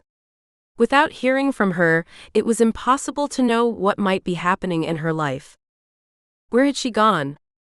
If I'd known her at all, I might have been able to hazard a guess. Maybe if I'd kept pressing Maggie, I would have been able to get her to tell me about any alternate places Sela might have wanted to visit. Nothing really kept witches from traveling, but we tended to be homebodies, not all that interested in globetrotting. That Sela had left Massachusetts at all was a little astonishing, actually. Or had she left? Maybe she'd done her best to make everyone think she'd run off to Mexico, while instead she'd gone to ground somewhere nearby. This seemed like a brilliant theory for all of 2 seconds, until I recalled how tense and jumpy she'd been. She hadn't been acting like someone who planned to stick close to home. No, she'd seemed like a woman who wanted to get far, far away and fast. Well, I could always try calling Maggie again and ask if she knew of any places that Sela talked about on a regular basis, destinations she dreamed of visiting but never had. For all I knew, the newlyweds were now wandering around London or Paris, rather than basking in the sunshine of Mexico's eastern coast. And actually, I got an email from Maggie a little after 11 that morning. Just a quote for a plant installation, much more reasonable than I'd thought it would be, which seemed like a sign that I should go ahead with the plan. It would be my way of saying thank you for the information she'd provided. I wrote back a reply saying the estimate sounded great, and that I was ready to go ahead whenever she had an opening in her schedule, then added a postscript. Can you think of a place that Sela talked about wanting to visit? I was just thinking that could be where she and Colin went. And then I sent the email and prayed Maggie wouldn't keep me waiting for too long. To my relief, she didn't. It was another 20 minutes before I could check my phone since a large group came in, a family that had chosen Salem as the site of their reunion, and I was busy with them for a while. But after they'd left and I was able to pull out my phone, I saw I had a response from Maggie. Does next Thursday work for you? That's the soonest I have an opening in my schedule. And I remember Sela talking about Rome and the Isle of Capri several times. Do you think that's where she might have gone? I didn't know and didn't have any real way of checking. Still, it was a lead, if a really tiny one. Next Thursday works for me. We'll need to do it after 5 though. And I don't know about Rome, but I think I know who to ask. I sent the email and then, before I could lose my nerve, I found the non-emergency number for the Salem Police Department online and asked if I could speak to Derek Falco when the woman who answered the phone asked me how I wanted her to direct my call. A pause and then I heard his voice say, "Detective Falco here." "Hi Derek," I said, wishing I didn't feel so self-conscious about using his first name, even though he'd already asked me to do that very thing. "It's Charity." "Oh, hi," he replied, sounding surprised. "How can I help you?" Clearly, he'd guessed I wasn't calling to take him up on his offer of dinner. "It's about Sela Warren," I said. "I was just thinking about how Detective Finley said there wasn't any record of her flying out from Logan. Her business partner told me she'd always been interested in going to Rome. Do you think it's possible she went there and not to Cancun, and maybe flew from JFK or LaGuardia instead?" For a few seconds, Derek didn't reply. When he spoke, his tone was still friendly, but now a little guarded as well. "Doing some investigating on your own?" "Kind of," I said, since there didn't seem to be much point in denying what I'd been up to. "Mostly because she left her hedgehog with me, and I feel like I have a vested interest in finding out what's happening with her and why she isn't responding to any of her messages." "I can understand that," he responded, and I relaxed a little. He didn't sound angry or annoyed about the way I'd started poking around, but maybe that was partly because this wasn't his investigation and he didn't need to worry about a civilian butting in. Anyway, it's kind of a drive, but manageable. It still would have been easier to fly out of Logan, even if she might have had to change planes in New York or Philadelphia. I wondered how Derek knew that, then thought that possibly he'd gone to Rome himself at some point. His last name was definitely Italian, so maybe he'd wanted to visit some long-lost relatives or something. Not that it mattered. What mattered was that it was very possible that Colin and Sela had gotten in a car and driven the 4+ hours to New York and then boarded a plane to Rome or Shanghai or Sydney. With a couple of people who seemed so effectively disappeared, it was hard to say for sure. They would have had to rent a car though, Derek added. Chuck told me that both Sela Warren's and Colin Novak's vehicles were in their garages. "Can you check on that?" I asked. "Now that I know what to look for," he replied. "Let me ask around and I'll get back to you." "Thank you so much," I said. "I really appreciate this." Another of those pauses. For a moment, I found myself wondering whether he was going to ask me out to dinner again as a way of saying thank you for his help, and how in the world I would respond. But then he said, "No problem. Give me an hour or so," and that seemed to be the end of it. Well, at least until he got back to me with whatever information he found. It was actually almost 3 hours before Derek came into the store. Sage had just gone out to get herself a mid-afternoon pick-me-up from the Starbucks down on Washington Street, so luckily we were alone in the shop. Or maybe not so luckily, depending on how you looked at it. He glanced at the counter, as if looking for Lionel's basket. Sela's hedgehog is at the house, I said. Milo's keeping an eye on him. If Derek thought there was anything strange about my recently adopted Cocker Spaniel watching over the hedgehog that had been left in my care, he didn't show it. Maybe a slight lift of his shoulders, and then he said, Colin Novak and Sela Warren actually did rent a car from the Enterprise dealership down on Jefferson Avenue. They would have had to go there, since there isn't one in Marblehead. And the people at Enterprise will come pick you up if you request it, which explains why both Sela's and Colin's cars were still in their garages. Do you know where they went after that? He smiled. Your hunch was right. They drove to JFK and turned the car in at the Enterprise kiosk there. 2 hours later, they boarded a British Airways flight that went to Rome by way of London. It's going to be harder to figure out what happened from there, since I don't have access to either of their bank records to see which hotel they're staying in. But they're definitely not in Cancun. That's amazing, I said quite sincerely. His smile broadened. Just doing my job. He stopped there and shook his head a little. All right, I guess it's not technically my job in this particular case, since I'm not on the team investigating Anna Warren's death. But this kind of information is easy enough to find with a little legwork. Did that mean he'd gone in person to talk to the people at the local Enterprise outlet? Maybe. I said, I hope this isn't keeping you from any important cases of your own. Nope, he said cheerfully. Things have been pretty quiet around here lately. I was glad to have the distraction. Not sure what to do with that comment, I responded, so what happens now? Well, this isn't a murder investigation, Derek said. The ME's report made that pretty obvious. Obvious to a Monday, I thought. Not so obvious to a witch. However, I knew I couldn't offer my own particular insights on that topic. So, while it's a little troubling that Sela Warren would go to such lengths to cover up her actual destination, he went on, it's not as if anything illegal is going on here. I suppose it's possible that her sister didn't approve of her relationship with Colin Novak, and that's why Sela tried to hide where she was going. And I'll pass on this information to Detective Finley, for what it's worth.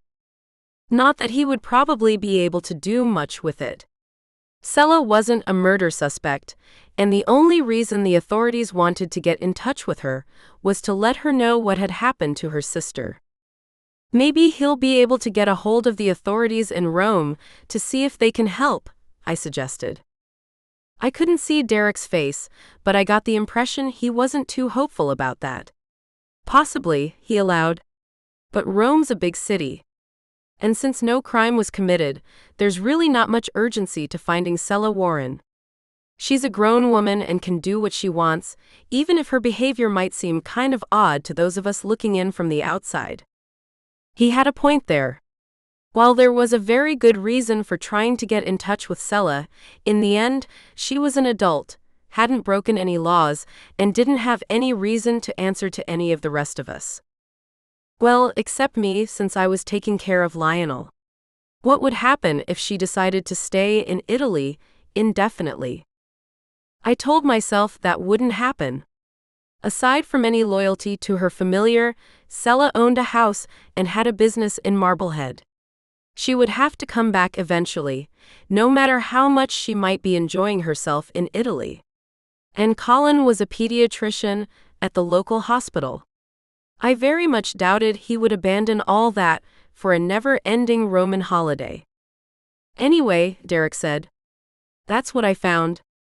I'm not sure what to think about all of it, but it does seem a little strange, I remarked. But people do what they do, I guess. Thanks again for digging all that up. Like I said, not a problem. Just let me know if you find anything else that you think might need some further investigation. I told him I would, and he headed outside. Despite that promise, I doubted I would reach out to him again. After this, I had a feeling any further sleuthing on my part would only lead me deeper into witchy territory, a place Derek Falco absolutely could not go. Sage came back in then, a Go cup from Starbucks in her hand. She tended to alternate between plain old iced tea and some kind of sweet coffee for her afternoon caffeine fix, but because today's beverage had a basic flat top and not one of those dome-shaped things designed to protect the whipped cream inside, I guessed she'd opted for iced tea. Detective Falco was here? She must have spotted him walking back to his car, so there wasn't any way I could try to cover up his visit. Yes, I said, doing my best to sound casual. He came by to tell me a few things he'd found out about Sela Warren. This explanation must have sounded reasonable enough to my assistant, because she didn't make any further comments about his hotness, and only tilted her head in a thoughtful way. Like what? I'd already planned to pass the information along to the other members of the Coven, so there wasn't much point in trying to hide anything. That Sela is in Rome, not Cancun, and she flew out of JFK. Sage's fawn brown eyebrows lifted. Why would she do something like that? I'm not sure, I replied. Best guess is that she was trying to make it harder for anyone tracking her movements to figure out where she was going. That comment earned me an amused little snort. What, is she trying to hide from the FBI or something? I doubt it, I said. I mean, Detective Falco could figure out where she'd gone, so this isn't a CIA-level cover-up or anything. But something weird is definitely going on. There's been a lot of that lately, Sage remarked, then took a pull of her iced tea through its straw. And here I thought Salem had to be one of the most boring places in the world to live. Since I'd harbored that same notion most of my time in high school, even though Sage was in her early 20s, I didn't bother to disabuse her of it. No, there wasn't what you could call a lively club scene, and if you wanted to see any big-name acts, you had to travel to Boston. But there was still plenty to do in Salem, especially if you were a history buff. You practically couldn't turn around without hitting a historic marker or a museum. Well, technically, Sela's from Marblehead, but yeah, I said. I could do with a little more peace and quiet myself. Still, unless she decides to get in touch after all, which I'm doubting more and more every day, there's not much any of us can do except wait it out. And hope Lionel's okay, Sage responded. So far so good, I said. At least there hadn't been any calls from Milo, which seemed to indicate the little hedgehog was holding his own for now. How long that would last was anyone's guess. But the rest of the afternoon was quiet enough, although something made me want to linger at the shop after Sage left, even though I should have been itching to get home and check on Lionel. Noah and I had tentative plans to have him come over to my house for takeout, but he wouldn't be there until 6:30 until the earliest, which meant I had a little time. Time for what? I wasn't sure. Something in me, some kind of gut instinct, was telling me I needed to be here at the store, although I had absolutely no idea why. Contrary to popular belief, most witches weren't psychic, and I knew I sure as hell wasn't. But something was making me linger at the shop, something way beyond the need to straighten up the hanging packets of herbs on one rack, a display that had gotten turned into a mess after a bunch of high school kids decided it would be funny to rearrange the little packets to have the initials of the herbs spell out rude comments, rather than having them in the proper alphabetical order. Was I that big a jerk in high school? I didn't think so. Mostly, I was the quiet girl who tried to sit in the back of the class and not get called on. I was a decent enough student, but I'd been so worried about my classmates discovering I was actually a witch that I'd always done my best to blend into the background. Just as I was finishing up with that task, I heard a tentative knock at the front door. I headed over, ready to tell the person there that it was way past business hours and that they'd have to come back in the morning. The words died on my lips, though, when I realized the woman who'd knocked at the door was Elise Fig. Startled, I unlocked the door and let her in. "Hi, Elise," I said. "What's up?" Usually, Elise was a fairly self-assured person. About 10 years younger than my mother, she had brown hair and gray eyes, and always looked as though she knew exactly what she was doing. Now, though, she cast a nervous glance around the store, as if wanting to reassure herself that we were alone there, even despite the shop being closed nearly 20 minutes earlier. I need to talk to you, she said, and I tilted my head, knowing I probably looked just as puzzled as I felt. About? Once again, she looked around.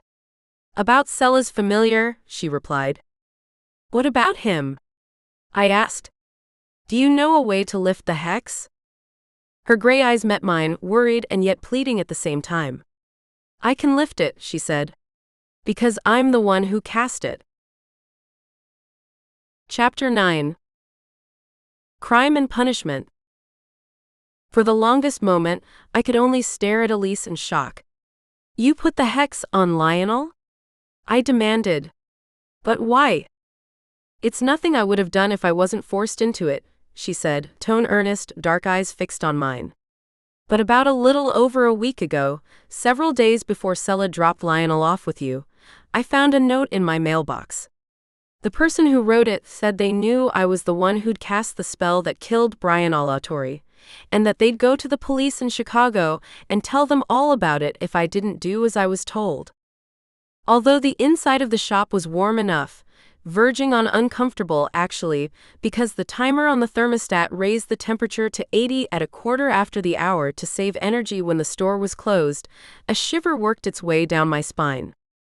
Who could possibly have known that Elise Fig was the person who'd made sure Brian Alatori could never talk about his powers, or the witch world in general? I assume the note wasn't signed, I commented. No, she said. It wasn't handwritten, it was printed on plain white paper, probably from a laser printer. Anyway, I told myself to ignore it, that there was no way to connect me to Brian Alatori's death, not when magic was involved and I'd never gone near the man. She sounded so casual when talking about killing a man in cold blood. But then, in Elise's eyes, and the eyes of the rest of the Coven, if I wanted to be truthful about it, Brian hadn't been a man at all, but the equivalent of a rabid animal that needed to be put down. But then I got another note the next day, she went on.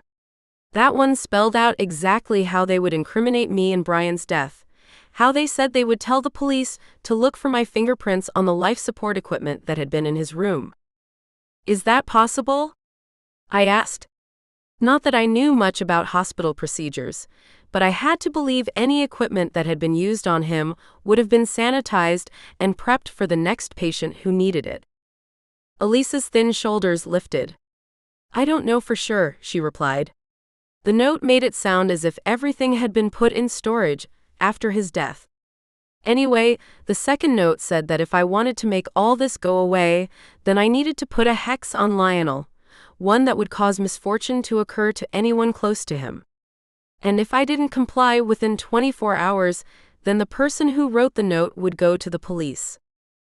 I didn't bother to ask whether Elise had caved to these demands. The mere fact that Lionel was currently suffering under a hex was evidence enough. So why come to me now? I said.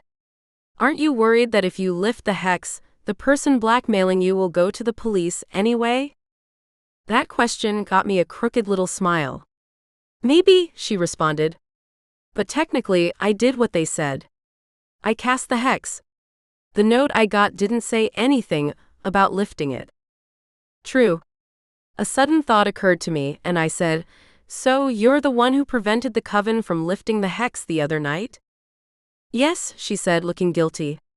I was worried about what might happen to me if I was the one who broke the curse, so instead of lending my own strength to the spell, I was feeding it directly into the hex, strengthening it. Even more shamefaced, she went on, Then I heard about how Lionel wasn't doing well, and I knew it had to have something to do with the way I'd strengthened the hex.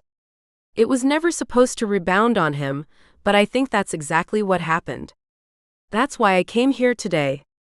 I'd feel terrible if something awful happened to Lionel when he's absolutely innocent. I reflected that people could be wonderfully inconsistent sometimes. As far as I could tell, Elise didn't bear any particular guilt over what she'd done to Brian Alatori, but she couldn't bear the thought of hurting a hedgehog. However, I certainly wasn't going to argue. Elise Fig had done this, and now it looked as though she was willing to undo it. All right, I said. Let me lock up, and then we'll head over to my house. Both the familiars looked surprised to see me appear with Elise in tow, because I honestly didn't have that many visitors. Except Noah, of course, but he was a special case. Elise is here to help you with your hex, Lionel, I told him. Driving over, I decided it was better not to say that she'd been responsible for the curse in the first place. No, all he needed to know was that she was going to make him well again. After that was done, then I'd have to decide whether to out Elise to the rest of the Coven, or whether it would be better to let it go now that she'd done the right thing. First, though, I had to make sure she actually could lift the hex. The hedgehog looked up at Elise with his bright black eyes. He really did seem a bit better today, although I got the impression he still had spent most of his time in his basket. "Is she a witch doctor?" he asked me. Despite the seriousness of the situation, my mouth twitched a little. "Something like that," I said gravely. "Is it okay if she puts her hand on your head? If that'll make me feel better." "It will," I promised, then nodded at Elise, signaling it was all right for her to proceed. She squatted down next to the hedgehog. She was wearing a black sleeveless dress, and so the position looked a little more graceful than it might have if she'd been in jeans, like I was, and laid her hand on top of Lionel's spiky head. Her eyes closed and her lips moved, but I couldn't hear what she was saying. Most likely on purpose. I doubted she wanted Lionel or Milo to realize that she wasn't casting a healing spell, but instead was uttering the words that would reverse the hex she'd placed on the hedgehog a week ago. As soon as she was done speaking, Lionel gave a shake, as though trying to cast off something that had been weighing on him. His eyes seemed to brighten, and he climbed out of his basket and rolled around on the floor for a few seconds before springing back to his feet. "I feel much better now," he exclaimed. "Good," Elise said as she rose to her feet. "Then the spell worked. The hex is lifted, and you won't have to worry about it anymore." Lionel danced over to Milo, who'd been looking on with a bright doggy smile on his lips. "Let's go outside, Milo." The dog gave me a very brief glance, and I nodded, letting him know it was okay to take his fellow familiar out in the backyard. They hurried toward the kitchen and the door that opened to the garden, and were gone. I looked back at Elise. "You're sure he's going to be okay?" "He'll be fine," she said. "Now I just have to hope that whoever coerced me into casting that hex won't find out it's been lifted." I hope so too. While I couldn't condone what Elise had done, I also didn't want the blackmailer to come after her. Especially not when I had questions of my own. "Is that the only thing the blackmailer asked you to do?" I said, and she gave me a level stare, clearly understanding what I'd just asked. "I had nothing to do with Anna Warren's death," Elise replied, her tone flat, emphatic. "I was told to put a hex on Lionel, so I did. That seemed to be the end of it. I couldn't really understand why anyone would want to do that to him, and I still don't." Neither did I. There seemed to be a lot of missing pieces to this particular puzzle, and I wasn't sure whether I'd ever be able to put them in their proper places. "You know I'll have to say something to the Coven about this," I told her, and she shook her head. "Don't bother, I'll tell them myself." I sent her a very direct look. "You're sure?" Her mouth lifted in a bitter curve. "Oh, I'm sure. Because if I don't, you will, and that'll make things even worse." Before I could respond, Elise turned away from me and headed out the front door. She'd insisted on driving her own car, so it wasn't as though she needed to wait on anyone for a ride. Would she ask the Coven to assemble so she could confess to everyone in person, or would she contact each member separately in order to give them an individual apology? I didn't much care how she did it, as long as we all knew the truth eventually. What would happen in the end, I didn't know for sure. There were rare accounts of covens expelling members for gross misconduct, but I had no idea whether this business with the hex would be enough for everyone else to eject her. In general, covens were democratic entities, with all the members having equal votes when it came to important matters like this, so we'd all have to come to some kind of agreement as to an appropriate punishment. But I'd let wiser minds than mine figure that out. For me, the important thing was that Elise had come clean, and that Lionel appeared to be completely cured. I went into the kitchen and looked out the window. There were Milo and Lionel, playing some kind of tag on a sunny patch of grass. They both looked utterly and completely happy, and I let out a relieved little breath. It appeared I didn't need to worry about Lionel anymore, but now I had the additional mystery of Elise's blackmailer to add to the ongoing conundrum of who'd killed Noah Warren and why. Well, I could put that aside for one evening. I hoped. Noah was very relieved to see Lionel full of energy, happily munching away at his dinner. "You said you came home and he was like this?" I nodded. There was no way to tell him that the hex, which had been placed on the hedgehog, had now been lifted, so it seemed safest to make it seem as if Lionel had experienced some kind of spontaneous remission. "Yes, he's acting like his old self. Do you have any idea what could have made him behave like that in the first place?" Poor Noah looked positively flummoxed. He continued to stare down at the hedgehog for a second or two, then said, "No, I don't. Then again, I don't have a lot of experience with hedgehogs. He could have eaten something that made him listless and tired, and then once it was all the way out of his system, he was able to get back to his old self." "That makes sense," I said. "After all, I don't know what he got into before Sela dropped him off." A nod, and then we went on to discuss whether we wanted pizza or Thai. We both decided on pizza, mostly because the pizza place delivered directly rather than requiring us to use DoorDash, thus simplifying the process, and that seemed to be that. All the same, I couldn't completely let my guard down. Even if Lionel was cured, there was still a killer out there somewhere, and a blackmailer.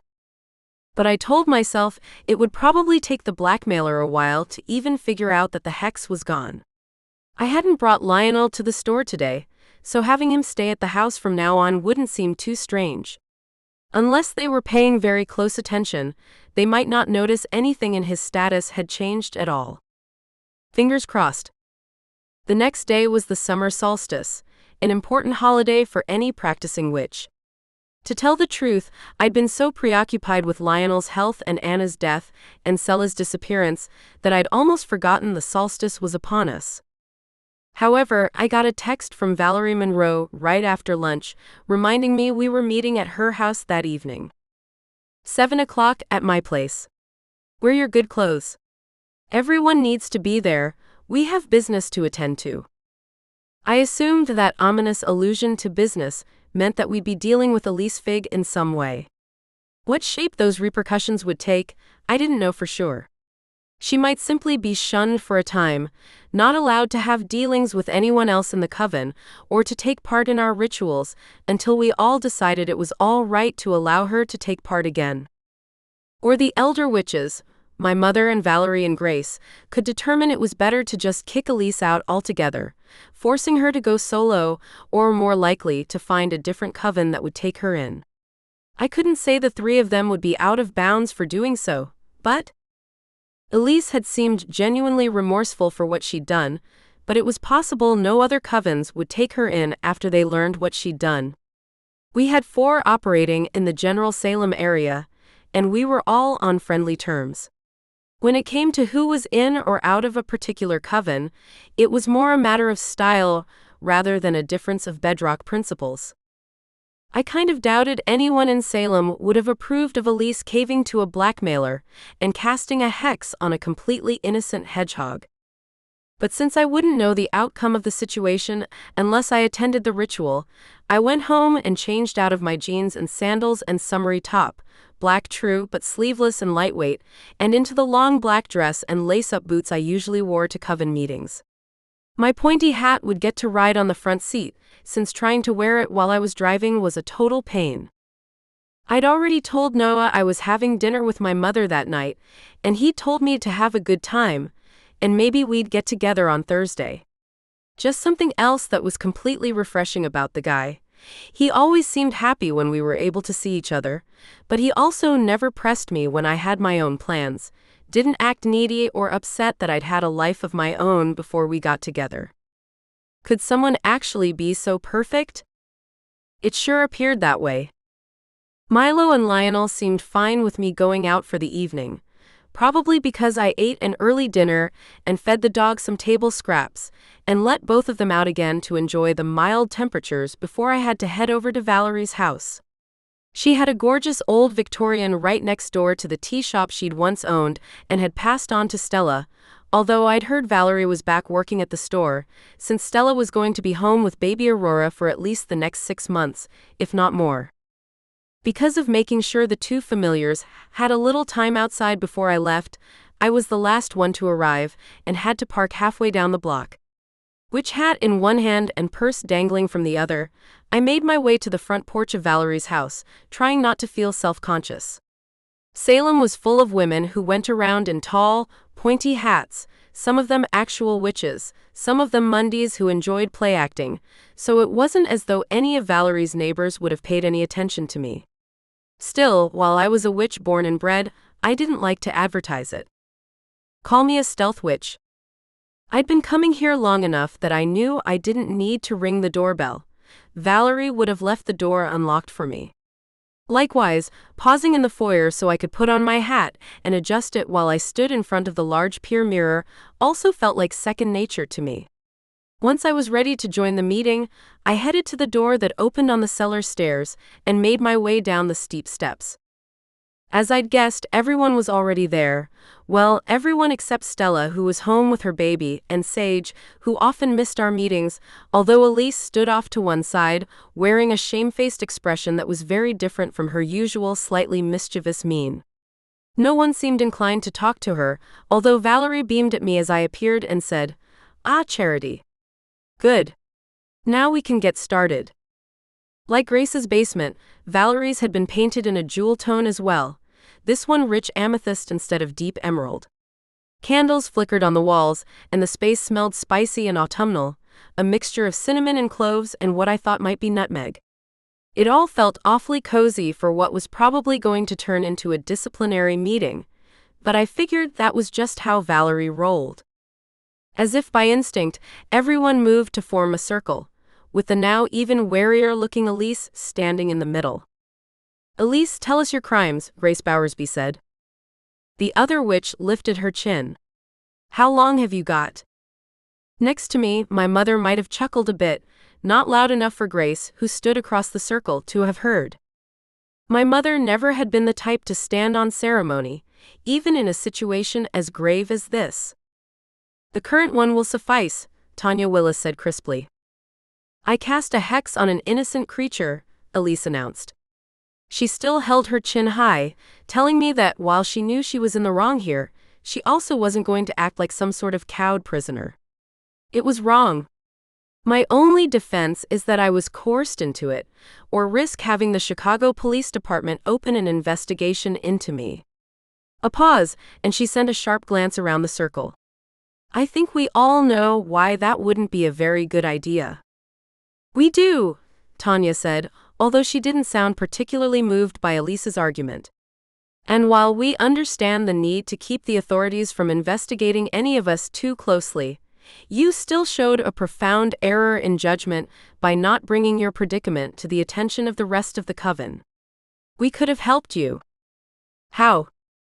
Grace Burrows and Valerie Monroe exchanged a weighty glance, while Izzy Halloran stayed quiet, clearly wishing to be a spectator and nothing more.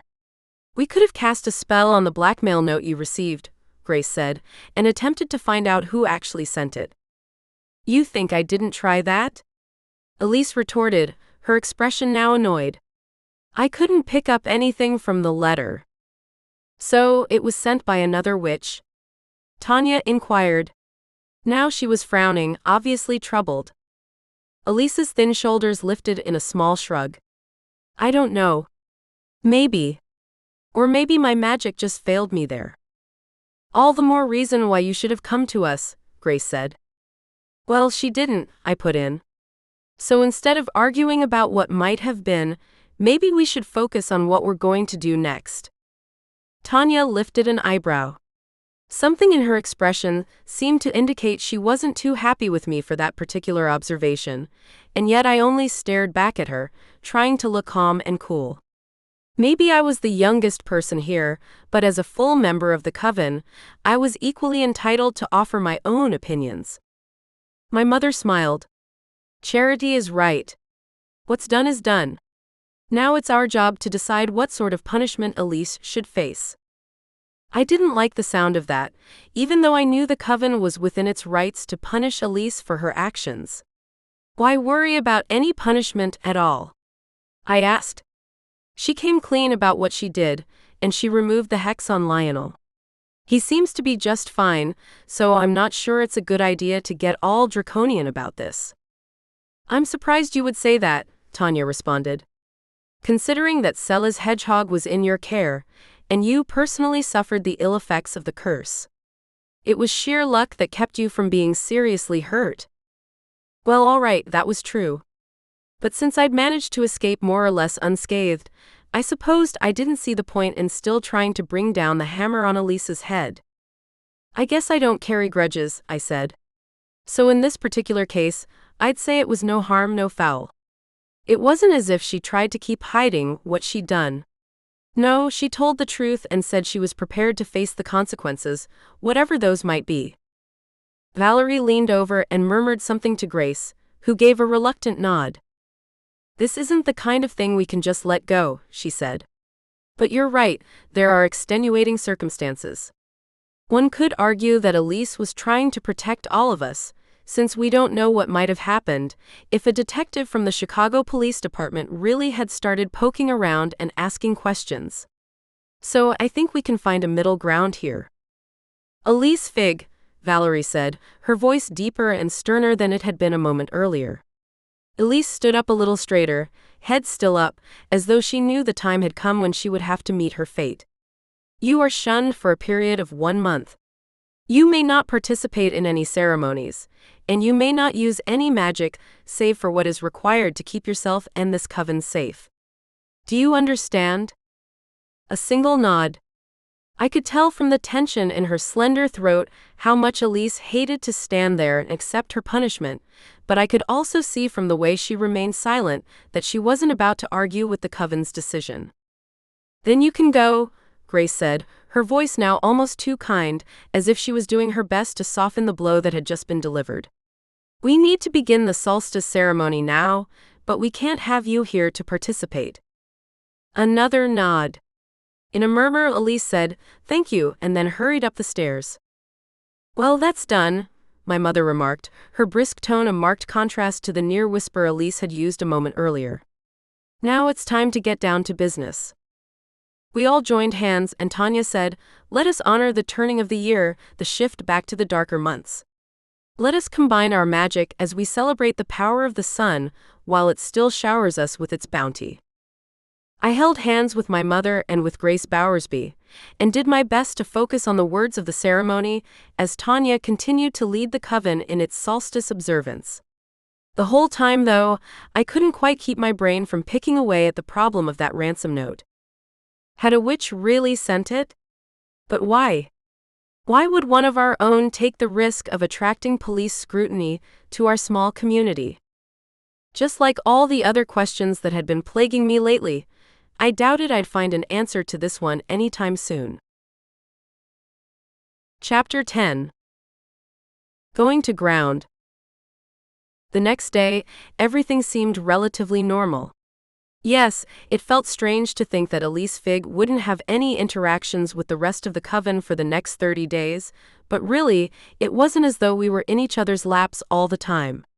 We all had our own lives to live, our own problems, our own minor triumphs. Not that I had much of anything to feel triumphant about, at the moment. Yes, I was thrilled that Lionel was better, and that he was still happy and perky when he woke up this morning, telling me the hex really was gone, but I hadn't heard anything from Sela. I guessed she planned to stay incommunicado the entire time she was in Rome, lest anyone try to interrupt her honeymoon. Did she feel guilty about pulling the wool over all our eyes? Or was she just relieved that no one knew where she really was? Hard to say, because I didn't know her well enough to even hazard a guess. And although Derek Falco knew the truth about Sela's current location, I didn't know if he would pass that information along to Detective Finley. Anna's death for Chuck Finley was only a sad footnote to a quiet life, since he had no reason to believe foul play had been involved, not when all the physical evidence pointed to a catastrophic aneurysm. I knew better, of course, but I couldn't tell him that it was imperative to get hold of Sela somehow, that she might also be at risk, because doing so would mean telling him that Anna Warren's aneurysm had been caused by dark magic. Most likely he'd think I was nuts, and yet there was no way I could take even the infinitesimally small chance that he might believe me. And as much as I tried to mull over everything Maggie Phillips had told me regarding the Warren sisters, I couldn't find a single thing about either one of them that should have been cause for murder, unless, of course, some other witch had coveted Colin Novak for herself and had been furious when he ran off with Sela. Even if that proved to be the case, it didn't explain why Anna had been targeted and not Sela. Unless the rival witch was angry enough that she'd decided the entire Warren family needed to be wiped off the face of the earth. If that proved to be the case, then I supposed I could see why Sela had done everything she could to conceal where she was really going. It was pretty hard to hit someone with a curse if you didn't know where they were. Not impossible, but not the sort of thing most witches would try, because not having an obvious target meant you might hit the wrong person entirely, or worse, have it rebound on you. Sage had heard about the incident with Elise from her mother, although she hadn't attended our gathering the night before. Her absence hadn't surprised me too much. My assistant was a member of the Coven, but she often skipped our meetings and only dropped in when she felt like it.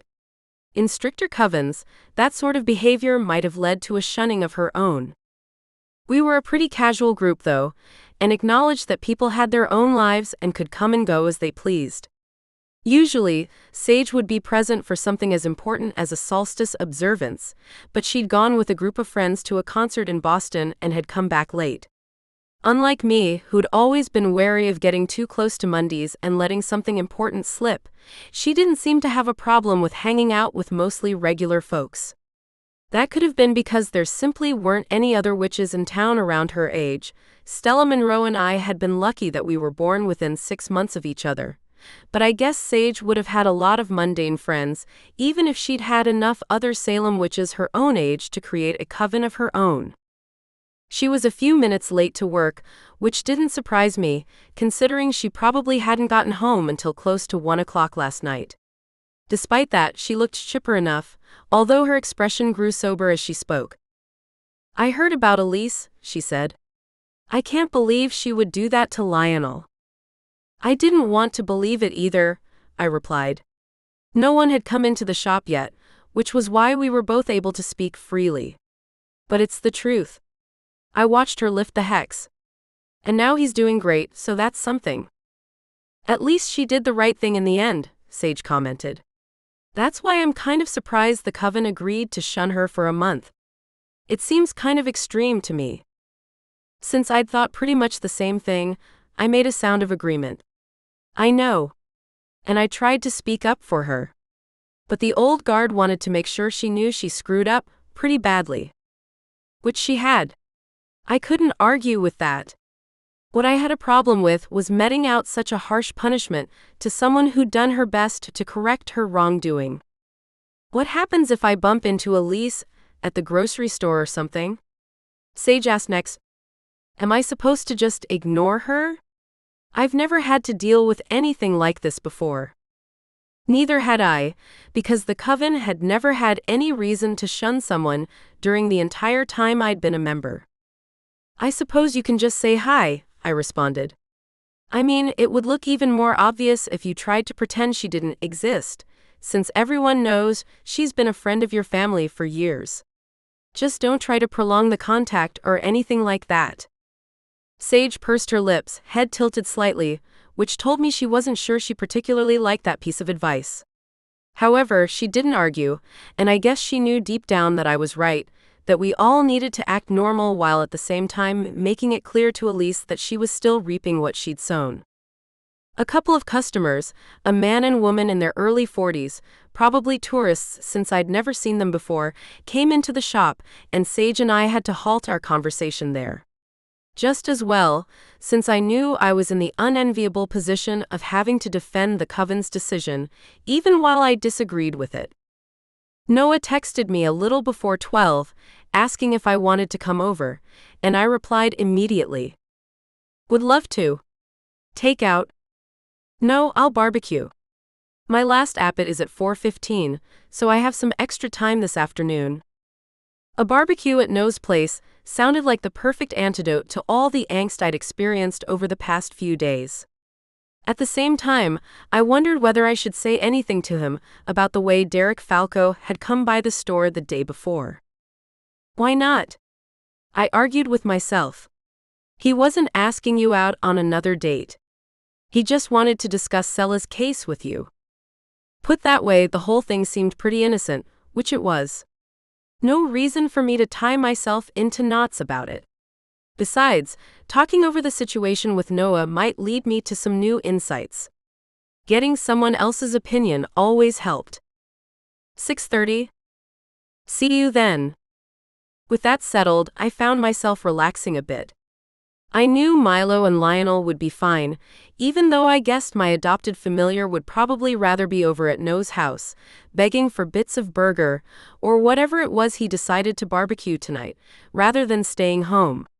However, while Noah loved all animals, I thought bringing the hedgehog along might be asking a bit much.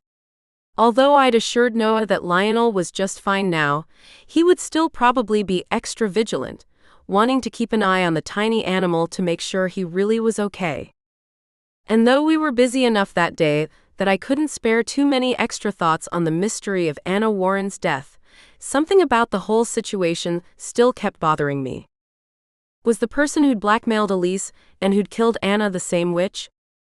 It felt like it to me, even though, if asked, I probably couldn't have come up with any concrete facts to support that itch from my intuition.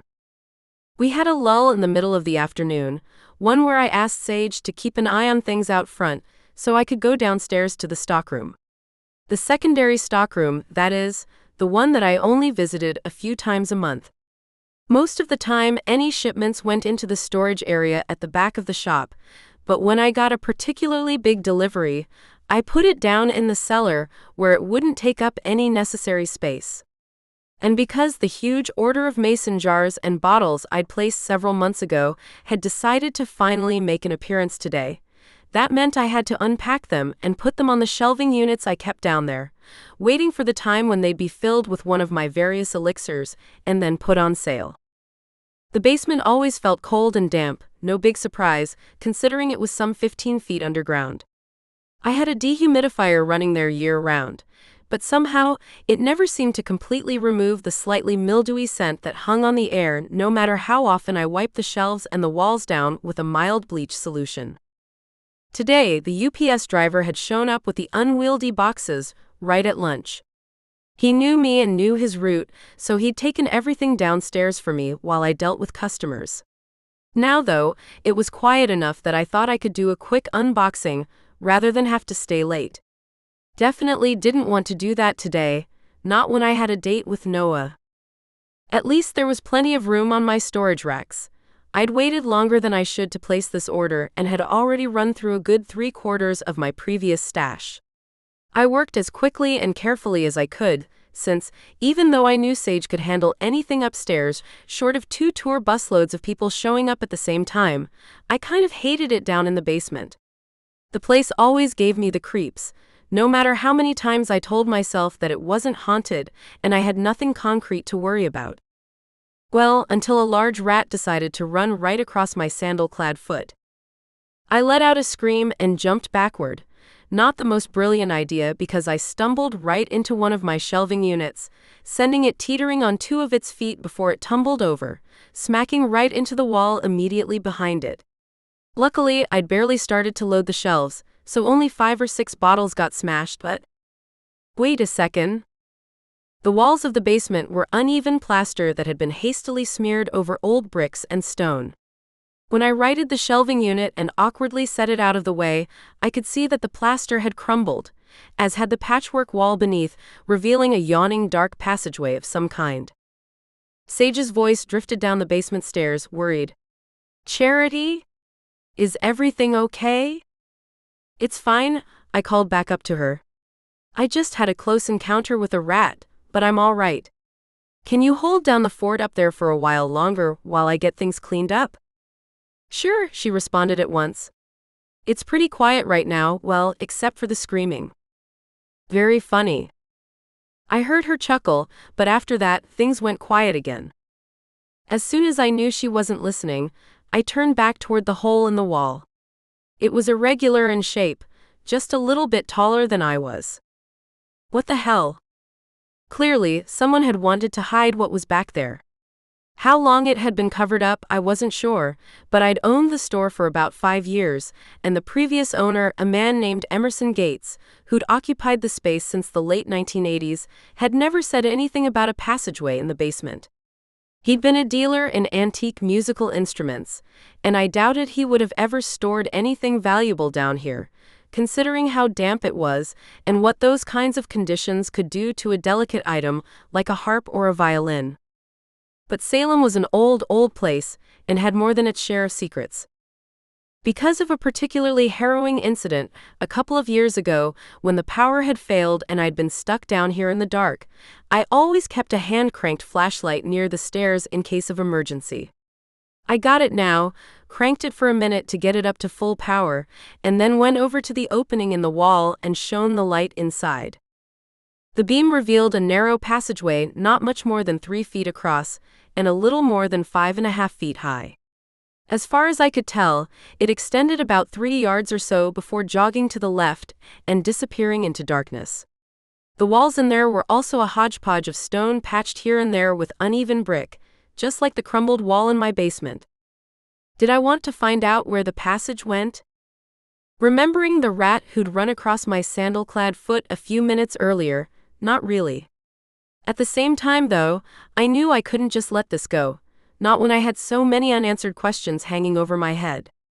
This might not have anything at all to do with Anna's death and Sela's flight to Rome, but all the same, I still thought I should come back and go exploring with the much bigger flashlight I kept at the house, and with my feet safely covered in at least sneakers, if not hiking boots. But I had a date with Noah tonight. Well, bring him along, I thought. He'd be more than a match for any rats down there. As soon as the thought passed through my head, however, I realized I'd have to shoot it down. There wasn't much reason for me to believe there was anything especially witchy about the passageway. The stories about the tunnels under Salem were common knowledge, and I knew they had been built to smuggle opium and spices back in the day, and were reputed to have been part of the Underground Railroad at some point as well. Still, I couldn't risk having Noah run into something that looked at all suspicious, especially when all my instincts kept trying to tell me this needed to be investigated. No, I'd have to come back tonight after our date. At least we both had to be at work the next day, so this wouldn't be one of those times where I stayed at his house well past midnight. Although I doubted Sage would have any reason to come down here, I pushed the metal rack back into place as best I could, then got out the broom and dustpan I kept in a corner and swept up the broken glass. I'd have to leave it in the dustpan until I could bring a trash can down here. I'd been meaning to leave a bin in the basement permanently and kept forgetting, but at least I'd made something of an effort to get things tidied up. I climbed the stairs, emerged at the back of the store, then headed up front toward the cash register.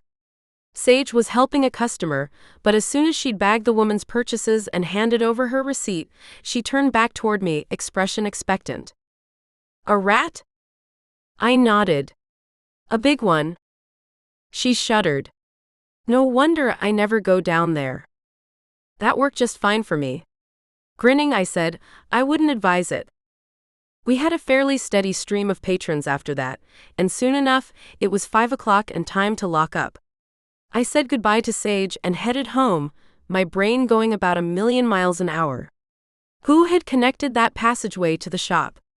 As far as I knew, my little block of buildings had never been part of the smugglers' tunnels that ran under Salem. Then again, it wasn't as if the smugglers had published a diagram of their labyrinth in the local newspaper. That would have defeated the purpose. I went home to find Milo and Lionel asleep in front of my dead television. Clearly, they hadn't been watching Animal Planet, but it seemed as if they'd congregated there anyway out of habit. "Want to go outside?" I asked, and they both opened their eyes. Yes, Milo at least could come and go through the doggy door as he pleased, but he'd always enjoyed the ritual of being let out into the backyard. "Yes," Lionel replied at once, and got to his tiny little feet. His black eyes shone up at me, and I could tell that his nap had been that and nothing more, because he certainly looked full of energy now, thanks to Elise removing that awful hex. Milo also got up, although a little more slowly. "How was work?" "Just fine," I said. I wondered briefly whether I should bring him along on my foray into the tunnels tonight, then decided against it. Milo would probably be valuable on that kind of expedition, but I didn't want to leave Lionel at home alone. Maybe I was worrying about nothing, but with a blackmailing witch still roaming around out there somewhere, I didn't think it was a good idea for him to be completely unprotected. For a moment, my adopted familiar looked at me carefully, head cocked, as though he was trying to decide whether I was keeping something from him. But then he gave the doggy equivalent of a shrug and followed Lionel into the kitchen. I went ahead and opened the back door for them, and went to the refrigerator and poured myself some water while the two familiars wandered around on the grass, Milo sniffing away, Lionel just looking happy to be outside in the fresh air. The sight made me smile, despite everything I had pressing on my mind. Should I tell someone else about the passageway I'd found? My mother would warn me to stay away, but maybe Grace Bowersby would have some useful information to impart on the subject. She did seem to be the equivalent of a witchy sponge, soaking up all kinds of random knowledge about Salem and the witches who lived here. But maybe Grace would also want to put the kibosh on my explorations. That was part of the problem of being one of the youngest witches in the Coven. Even though I was supposed to have equal rights and an equal say, the older witches always seemed far too ready to tell me all the reasons why I shouldn't do something. In which case, it was probably smarter to stay quiet. After about 15 minutes or so, I called to Lionel and Milo so they could come inside and have their dinners. While they ate, I engaged in some minor primping to get ready for my date with Noah, then told the two of them I would be going over to his house. "But I won't be late," I said, not bothering to mention that I didn't intend to come straight home after the barbecue. No, I had another date, this one with that mysterious passageway in my shop's basement. Both the familiars seemed just fine with my plan, especially after I reassured them once again that I'd be home well before 10. "You should have Noah come over here next time, though," Milo said. "I miss him." I patted the dog on the head. "That can be arranged. Anyway, you two be good. I'll be home before you know it." As I pulled out of the driveway, though, I couldn't help wondering if I'd just made a promise I might not be able to keep. Chapter 11. Face to Face. Can you think of a reason why someone would lie about where they were going on their honeymoon? I asked Noah after bringing him up to date on what I'd learned from Derek Falco. Noah had just taken a bite of his hamburger when I made the inquiry, so I had to wait for him to finish chewing before he could respond. "I'm not sure," he said. My first thought would be that Sela Warren was being secretive because her family was against the marriage, but it doesn't sound like that's what's going on here. No, it couldn't be, not when it seemed as though Anna had been Sela's only living relative, and from what Maggie had told me, it sounded as if Anna had been happy that her sister was happy. What if she'd just been pretending, though? What if there were sour grapes involved? After all, some women might have been jealous to have a younger sister find happiness with a handsome doctor when they themselves were obviously single. Happily so, according to Tanya, but people often put on a public face to hide what was actually going on inside. Even if there had been some animosity between the Warren sisters, though, that didn't explain the hex that had caused Anna's aneurysm. No, something else was going on here. "How much do you know about this Colin person?" Noah asked then, and I found myself shrugging. "Not a lot," I replied. "What Maggie Phillips told me, of course, and then I looked up his bio on the hospital's website. It was pretty much all the same information, though. If he's on social media, he must not post at all, because I couldn't find anything. That doesn't surprise me, Noah said. People in the medical profession tend to keep their profiles pretty locked down because they don't want patients looking up personal information about them. I don't even have any social media accounts except the one for the clinic, and that's a business page, not a personal profile. Right. I had to admit that when I first brought a familiar to be seen by Noah Jenkins a little over a year ago, I'd tried doing a little internet sleuthing just to see if I could find out something about the handsome vet, like if he had a wife.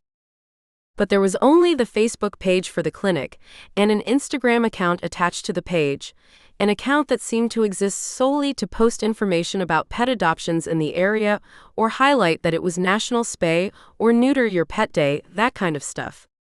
There definitely wasn't any personal information to be gleaned from it. I don't think there's anything nefarious going on with Colin Novak, though, I remarked. Maggie made it seem as if he's a pretty stand-up guy. I get the feeling all this secrecy was Sela's idea, and he went along with it just because he could tell it was important to her. Maybe, Noah said. But because finding out anything more about Sela and her sister seems like kind of a dead end, you might want to focus your efforts on Colin and his own family and friends. One of them might let slip exactly the kind of information you've been looking for.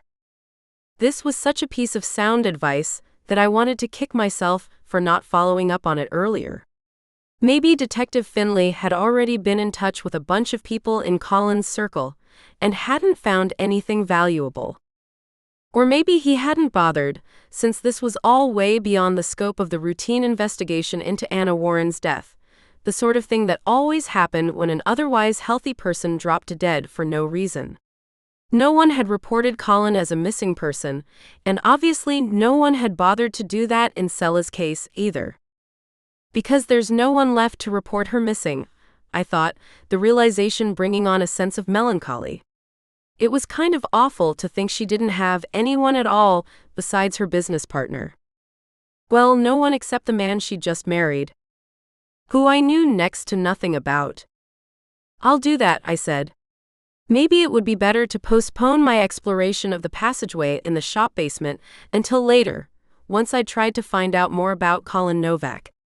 After all, that tunnel wasn't going anywhere. And I had to admit, I wasn't terribly eager to go down there. What if there were more rats? Or bats or centipedes or... I managed to hold back a shudder. The last thing I wanted was for Noah to ask any probing questions. No, I wanted him to think I was concentrating on Colin and nothing else. Here's hoping it would be worth it.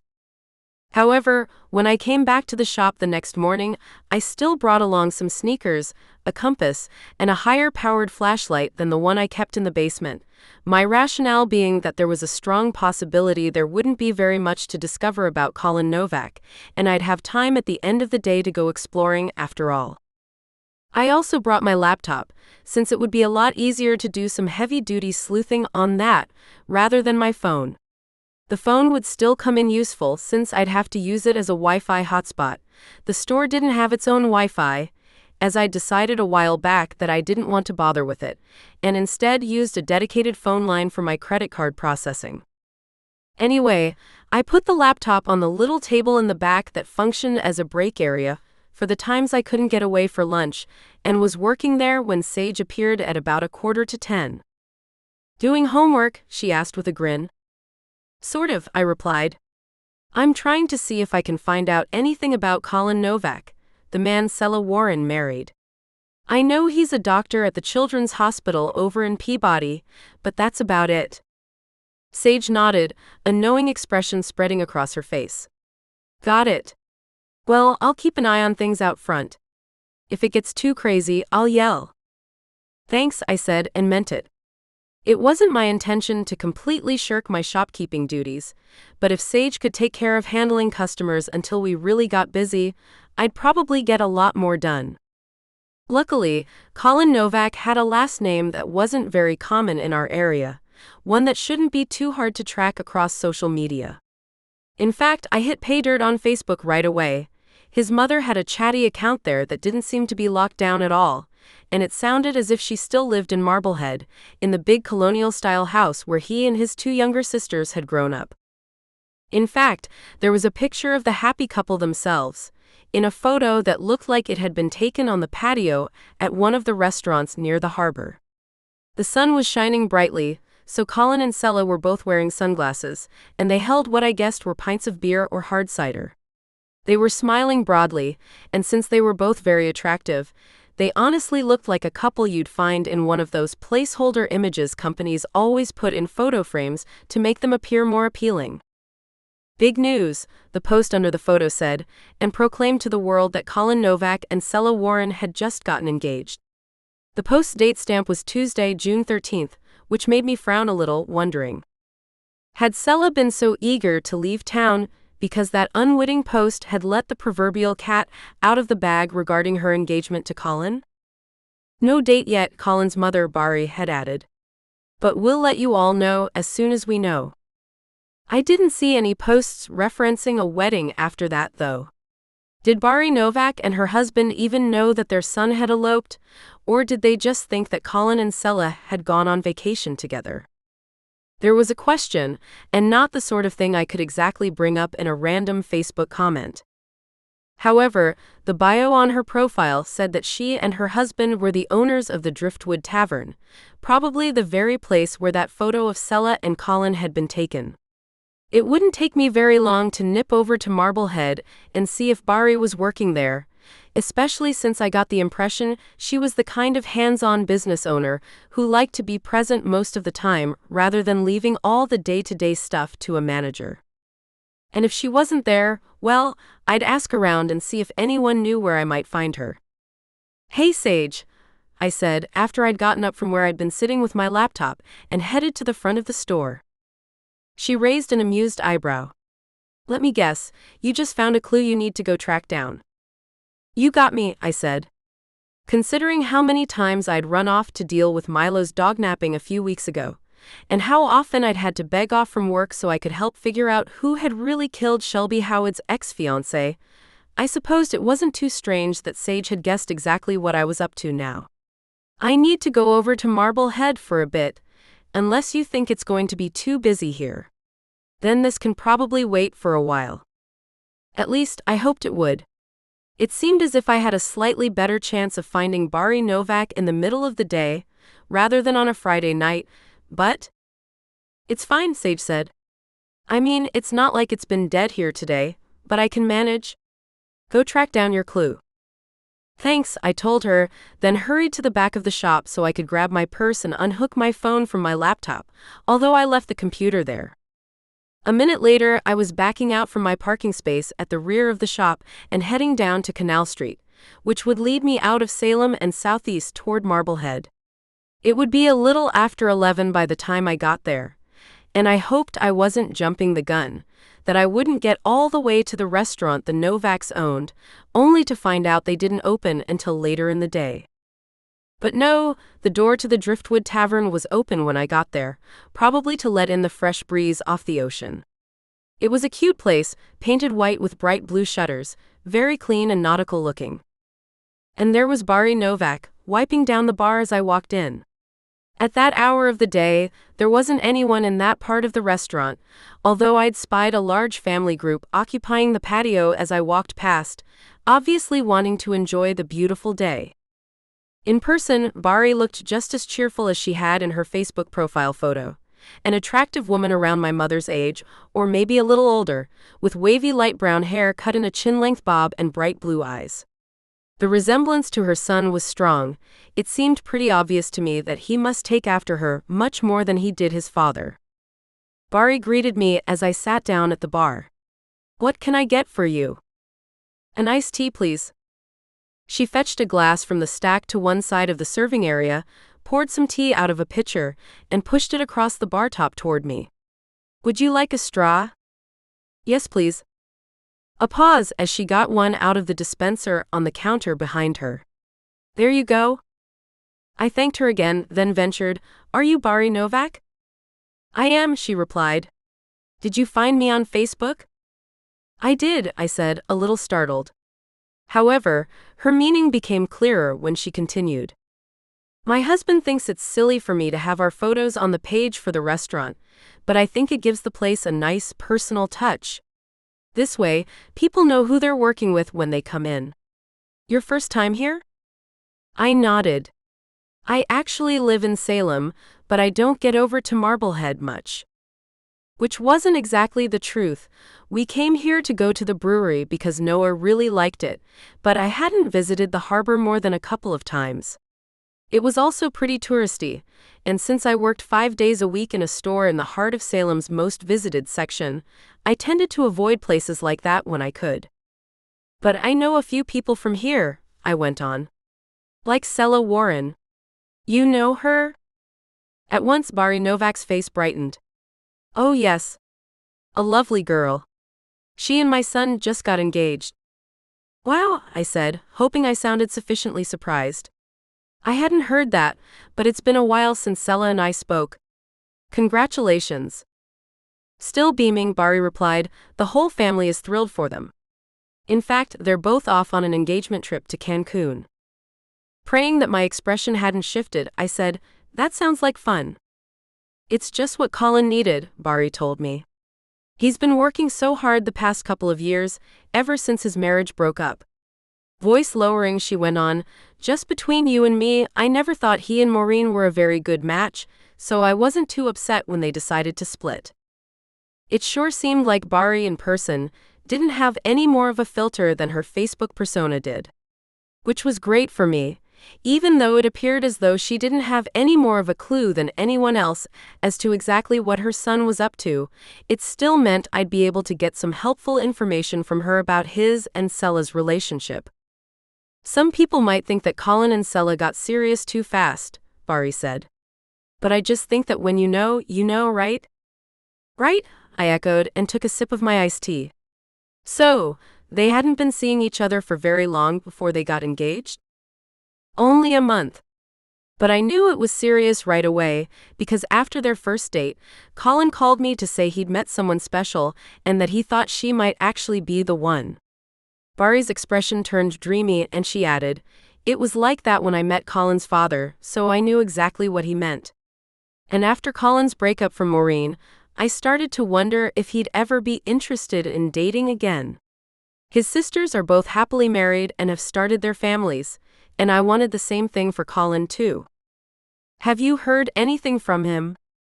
I asked. I mean, to let you know how his trip is going. To my relief, Barry didn't appear to see anything strange about my asking such a personal question. Oh yes, she replied at once. He's texted a couple of times. He apologized for not sending any photos, but I guess something wonky is going on with his phone's camera. But he said he's having a great time.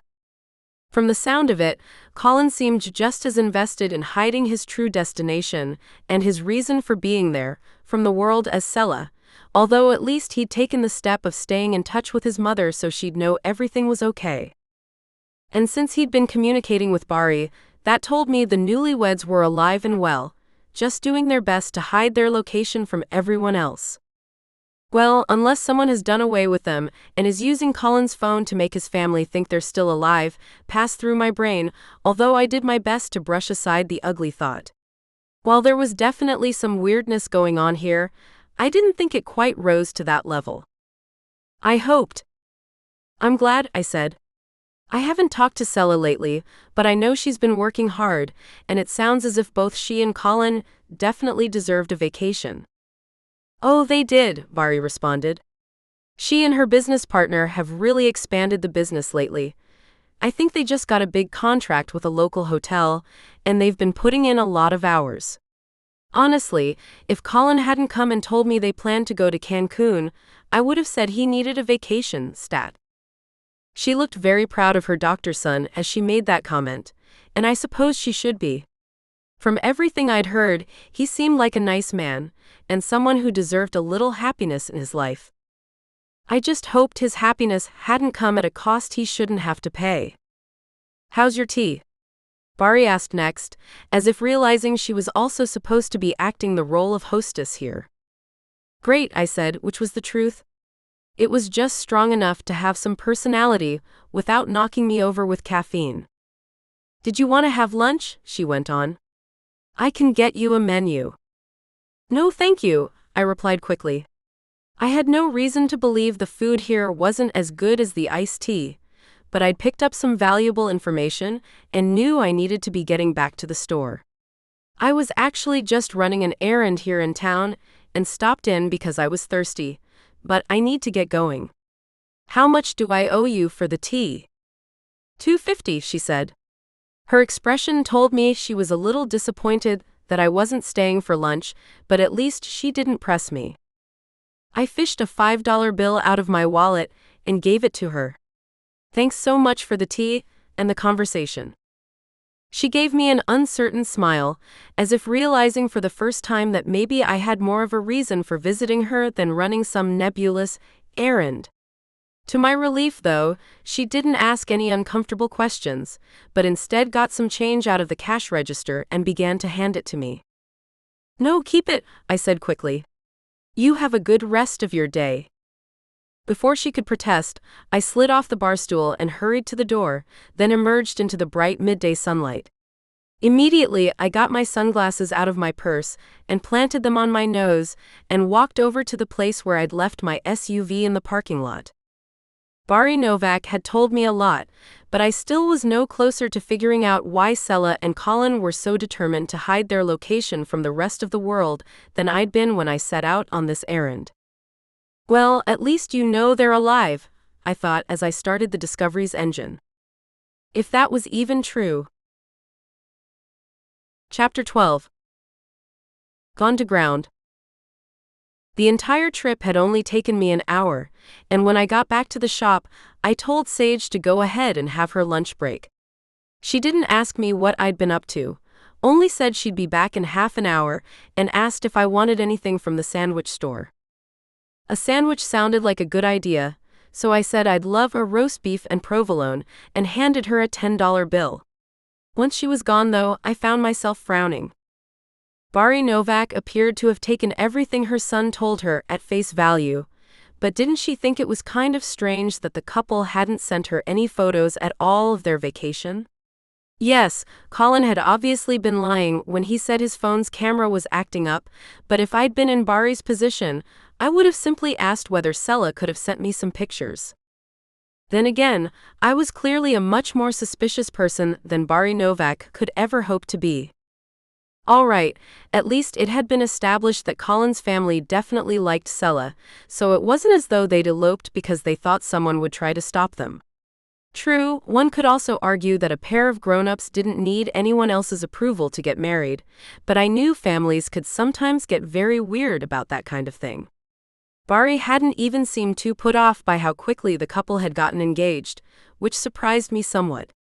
In my own case, my mother was thrilled that I was dating Noah, but even she would have a few choice words to say on the subject if I went to her and announced we were getting married after only dating for a month.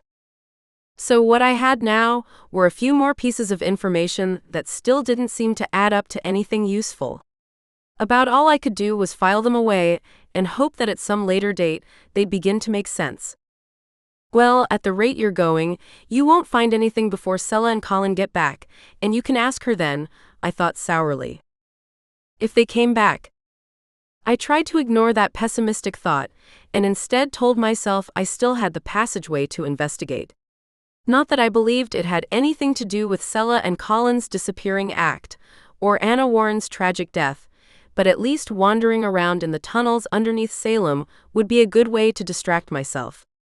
Noah and I didn't have plans tonight because he was performing surgery tomorrow morning at 7 o'clock, a concession to the dog's owner who had to be at work at 9 and couldn't move his schedule around. Which meant I was absolutely free to do whatever I wanted this evening. Yes, I couldn't exactly abandon Milo and Lionel, but I'd already decided that I would go home and feed them first, then come back and start my explorations. Because I sometimes came into the shop after hours if I had a lot of inventory to do, or was dropping off a batch of elixirs and filters I'd just brewed, no one would think it too strange if they saw my Land Rover parked out back. Although business picked up in the middle of the afternoon, I still found myself restless, wishing the day would be over so I could go explore the tunnel. Maybe I wouldn't find anything at all, but it was still something novel to investigate, and I felt like I definitely needed a break from beating my head against the wall with this whole Sela Warren problem. The two familiars didn't seem too upset when I told them I'd be heading out again this evening, although I promised them I wouldn't be late. "This'll probably only take an hour at the most," I said. "But I've turned on the lights in the kitchen and the living room, just in case." Milo nodded, while Lionel stood a foot or so away from him, his expression solemn. "What are you doing at the shop?" the dog asked. For a moment I hesitated, wondering if I should try to hedge and say something non-specific. But Milo and Lionel deserved the truth. Besides, it wasn't as though I expected them to try to stop me. "I found a passageway in the storage area in the basement," I said. "It probably connects to the tunnels under Salem Common and that area, but I figured I might as well check it out. I'm sure it's perfectly safe." Milo didn't look too convinced by that argument. "Are you sure? A tunnel sounds like it could lead to all sorts of scary stuff." "Really, it's fine," I assured him. "People take tours through those tunnels all the time. I just didn't realize they extended as far as the shop. As soon as I figure out if the one at the store connects to the smuggler's tunnels, I'll turn around and come back. And then make plans to have the passageway sealed up again." Hidden tunnels were all well and good, but if the people leading those tours decided to go exploring a little further, I really didn't want them barging into my storage room without any notice. My explanation must have made sense to Milo, because he didn't offer any further protests and only nodded, brown floppy ears bouncing a little as he did so. "That seems safe," he said. "I didn't realize people went in those tunnels." "All the time," I replied. I'd never gone on one of those tours, but I'd read about them, and I had to assume I would have heard something if there had ever been any incidents involving the tourists or their guides. With all those reassurances out of the way, I headed outside and got in my SUV, which I'd left in the driveway rather than parking it in the garage. Despite the calming words I'd spoken to Milo and Lionel, I couldn't quite ignore the shiver of unease that moved down my spine. Maybe the main parts of those tunnels were completely safe, but they were also blocks away from my shop. Anything could lie between here and there. Or there could be nothing at all except a few hundred yards of hollowed-out earth, maybe with a few spiders and rats to add some extra excitement. All the same, it would be good to learn where that tunnel went. I parked in my usual space behind the shop and went in. Even though I came here after hours from time to time, this particular evening, it still felt strange to be there, everything dark and silent. At once, my hand went to the light switch immediately inside the back door, and I flicked on the fluorescence overhead. There, that was a little better. After I set my purse on the table in the break area, I got out the flashlight I'd tucked in there a while earlier. I'd already changed into my sneakers, so there wasn't much left for me to do except head to the stairs that led to the basement, turning on lights as I went. The same gaping hole in the cellar wall awaited me, although I didn't know what else I'd been expecting to find. For a long moment, I stood in front of it, asking myself for what felt like the 100th time whether this really was a good idea after all. "The sooner you go, the sooner you'll come back," I reminded myself. That seemed to do it. I switched on the flashlight, took a bracing breath, and stepped inside the passageway. Almost at once, the temperature seemed to drop, even though I told myself that had to be my imagination, since the tunnel wasn't any deeper in the ground than the basement, and it wasn't as if I'd been running a heater in there or something. All the same, I found myself shivering again, and wished I'd put on a sweatshirt or at least something warmer than the sleeveless top I was currently wearing. Since there wasn't much I could do about it now, I only tightened my grip on the flashlight and kept going. To tell the truth, there really wasn't all that much to see. The walls in this section of the passageway seemed to be bare dirt, although I noticed they were braced with old timber, some of it beginning to rot in certain places. Honestly, I was kind of surprised the whole thing hadn't collapsed over the years. I'd never been very good at measuring distance, so I wasn't sure how far I'd gone before I came to a branch in the tunnel. Pausing, I got a compass out of my jeans pocket, where I'd stowed it before leaving the house, and shone the flashlight on its face. Right now I was facing south, and the tunnel formed a T intersection here. East or west? Which would it be? Since my gut didn't seem interested in making a decision, I figured it didn't matter so much. All right, east it was. Before I took another step, though, I returned the compass to my pocket, placed a hand on the tunnel wall next to me, and cast a quick spell. Earth and stone, bind this place tight. Mark it well, in day or night. Guide my steps, no matter the cost. May I find my way and not be lost. At least this way, if I left little glowing breadcrumbs behind me, I'd be able to find my way back without too much trouble. I was taking a little risk, because if anyone who led the Salem underground tours came along this particular tunnel, they'd be sure to see those markers. However, since it really just looked as if someone had marked the spot with glow-in-the-dark paint, I was all right with taking that chance. As I headed east, well, south and east according to my compass, the ground beneath my feet changed, wasn't packed dirt any longer, but actual stone, worn as if plenty of people had gone this way over the years. And the walls were also much more finished, appeared to be shored up with nicely set bricks, rather than the haphazard mix of old bricks and stone I'd seen in the passage next to the store's basement. Had I already reached the section of the tunnels that passed underneath the old town square? That didn't seem right, though. The passageway that opened up off my cellar had pointed pretty much due south, away from Essex Street, not north and west where the commons were located. I was going in almost the opposite direction from where I should have been. Well, just because the tour companies operated in one specific area, that didn't mean there couldn't be more tunnels crisscrossing their way beneath the town. Salem was an ancient place by U.S. standards, and although the settlement had been thoroughly researched and documented, that didn't mean the old girl didn't still have some secrets left in her. After walking for a few more minutes, I came to another crossroads, this one with new tunnels branching in all four directions. Should I keep going the way I had been, or should I try an alternative path? I really didn't know. Right then, I realized that this little expedition wasn't as straightforward as I'd thought it would be, that I could wander around down here for hours and hours if I wanted to. The smart thing to do would be to go back the way I'd come, head for home, and call my contractor the next morning so he could come out and patch that gaping hole in my basement. Naturally, I wasn't about to do that. I did, however, magically mark the wall again, this time with an obvious arrow so I'd know which was the way back to the original passage off the store's cellar. As for which direction to head now, I thought I might as well keep on keeping on. Too bad I didn't have a Fitbit or something similar, just so I could keep track of how many steps I'd taken. I paused to pull my phone out of my other pocket and look down at the screen. It showed a distressing lack of bars, but at least I could see it was still pretty early, not even 7 o'clock yet.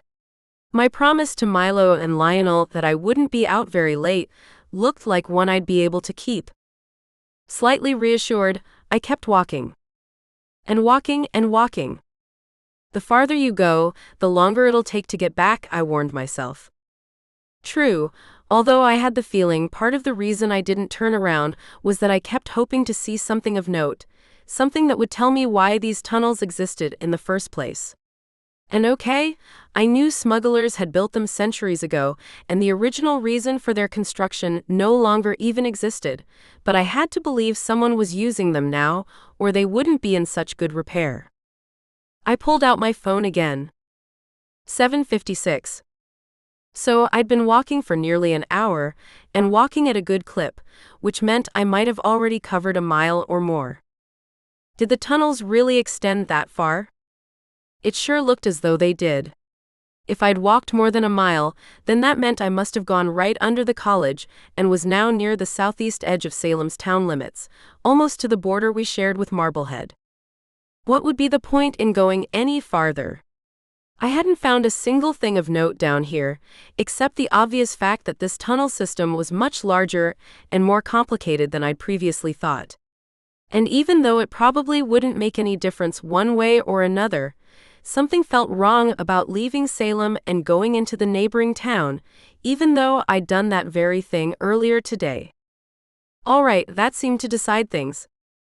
I reached out to touch the wall, figuring I'd leave another glowing marker here to show where I'd stopped walking, even though the spells had a finite duration and they wouldn't last more than 24 hours, only to have a woman with long white hair and wearing a black dress materialize in the middle of the tunnel a few feet away. The strange witch, I knew I'd never seen her before, shot me a malevolent smile. "Trespassing, I see," she said, and before I could even begin to react, she lifted her hands and muttered a quick spell under her breath. The last thing I saw before everything went black was the glitter of her pale blue eyes and the gleam of her white teeth as she leaned over me, still wearing that evil smile. I woke up in a sitting position. The chair where I sat was a comfortable one, soft velvet with well-padded arms and an equally accommodating seat cushion. What wasn't so comfortable was the spell holding me in place, something that felt like ropes but was completely invisible. Standing in front of me was a group of 6 witches, ranging in age from what I guessed was their early or mid-60s, all the way down to one blonde girl who didn't look much older than Sage. They all wore the same stern, disapproving expressions, though, telling me that even though they were disparate in age, they definitely seemed to be of the same mind when it came to my presence in their territory. I thought I even recognized a couple of the women, probably because they'd come to my shop from time to buy arthritis tinctures and insomnia elixirs, although I couldn't have called them out by name. "What were you doing in our tunnels?" the oldest witch, the white-haired one who'd first confronted me, demanded. "Your tunnels?" I responded. Although fear was a tightly coiled knot in the pit of my stomach, I refused to give in to it. For one thing, if they'd really meant me any harm, I didn't think they would have bound me in this comfy chair, and second, it was hard to look at fellow witches as my enemy. True, witches in their individual towns tended to stick close to home, but that didn't mean we couldn't come and go as we pleased. I figured they belonged to everybody, like a public highway. The older witch exchanged a sour glance with the woman standing next to her, who looked as though she was in her late 40s or early 50s, with dark hair braided away from her face and a couple of stray gray strands showing near her temples. "There's nothing public about it," the younger of the two said, and the rest of their little group murmured agreement. "You crossed into the Marblehead side and set off our alarms." I hadn't heard anything, but I suppose that was the point. It wasn't too hard to cast a spell that would alert you when someone outside your coven blundered into a space you wanted kept private. Marblehead was smaller than Salem by a good bit, and only had 2 or 3 covens rather than Salem's 6 or so. The witch population in my hometown was much higher than average because witches came there to enjoy the relative openness with which we lived our lives, and therefore that kind of alarm setup made some sense. Or at least, it made sense if you were willing to admit that a particular coven might be up to a whole lot of no good. None of the women here were witches I knew personally. Unlike Hester, the Marblehead-based lactation coach I'd helped by creating a milk-producing potion, the same thing I'd brewed for Cinny, the cat familiar who wanted to be a mother, or Meadow, the witch who'd been in several of my psych classes at Salem State University. Come to think of it, Hester and Meadow were both in the same coven. Did they know any of these women? Probably. Marblehead wasn't a very big town. However, I had a feeling that Meadow and Hester, and the rough dozen or so other witches who lived there, had no idea that the magical practitioners who stood in front of me now might be up to no good. "Kidnapping is illegal whether you're a witch or not," I said, a little surprised by my boldness. "I'm pretty sure the police would be much more interested in that than a possible case of trespassing." The white-haired witch gave me a thin smile. "Well, that's only if they find out about it." My stomach tightened, but since I'd already started acting tough, I couldn't exactly back down now. "So what? You're going to kill me?" Her smile stretched a little further. "Oh, that's not necessary. Just a minor spell. One to make you forget you were ever here, that anything more happened than tripping and falling in the tunnel and knocking yourself unconscious. The ground in there is awfully uneven, after all." To my surprise, she nodded toward the pretty blonde witch, the one who looked barely old enough to drink. Lily, go ahead and take care of our problem, would you? Lily stepped forward. Unlike the others, she wasn't smiling, but she didn't look particularly sympathetic either. No, her expression was closer to the one you might wear when you were trying to remember a bunch of trig formulas right before taking a final. Memories fade, let time unwind. Erase the truth from heart and mind. With whispered words, her thoughts I sway. The incriminating sight, now fade away. Innocence restored, secrets sealed.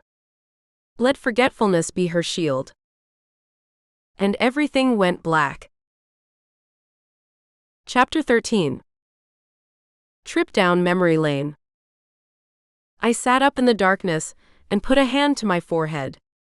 My exploring fingers felt a definite bump, telling me I was lucky I'd only knocked myself out instead of splattering my brains all over the walls of the tunnel.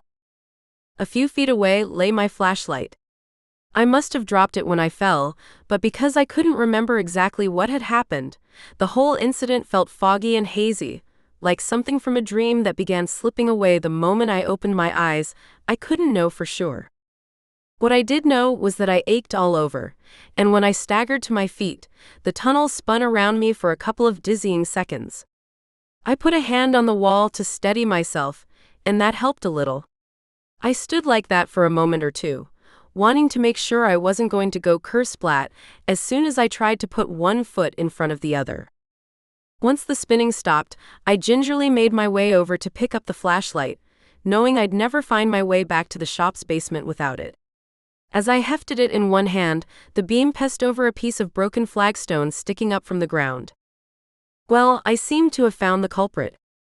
I gave the stone as wide a berth as possible as I began to stumble along the tunnel, pausing every once in a while to hold the wall again whenever one of those awful dizzy spells attacked.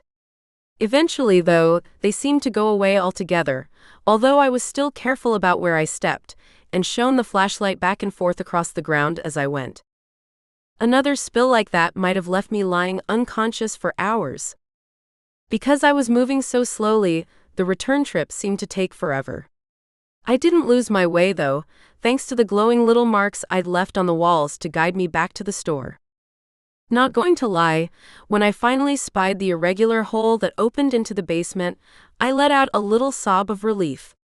Even though my logical side had known it wasn't going to happen, something irrational deep inside had been worried that I'd arrive there and find the opening into the cellar gone, and I'd be forced to wander these tunnels forever. Even if something so improbable had happened, all I would have had to do was take the branch to the right, which would lead me to the part of the network that the Salem underground people included in their tours. Someone would have found me eventually. But I discovered that my brain didn't always function as its usual rational self when I was roaming through the bowels of the earth. That was okay, though. I had no intention of ever going back down there. Tomorrow morning, I'd be on the phone to the same contractor who'd fixed my leaky roof and installed my new windows, and I'd see if he could take care of patching that hole. Once I was safely back in the basement, I pulled out my phone. 11:52. Had I really been roaming around in the tunnels for the greater part of 6 hours? It didn't feel like it, but then again, I had no idea how long I'd been knocked out.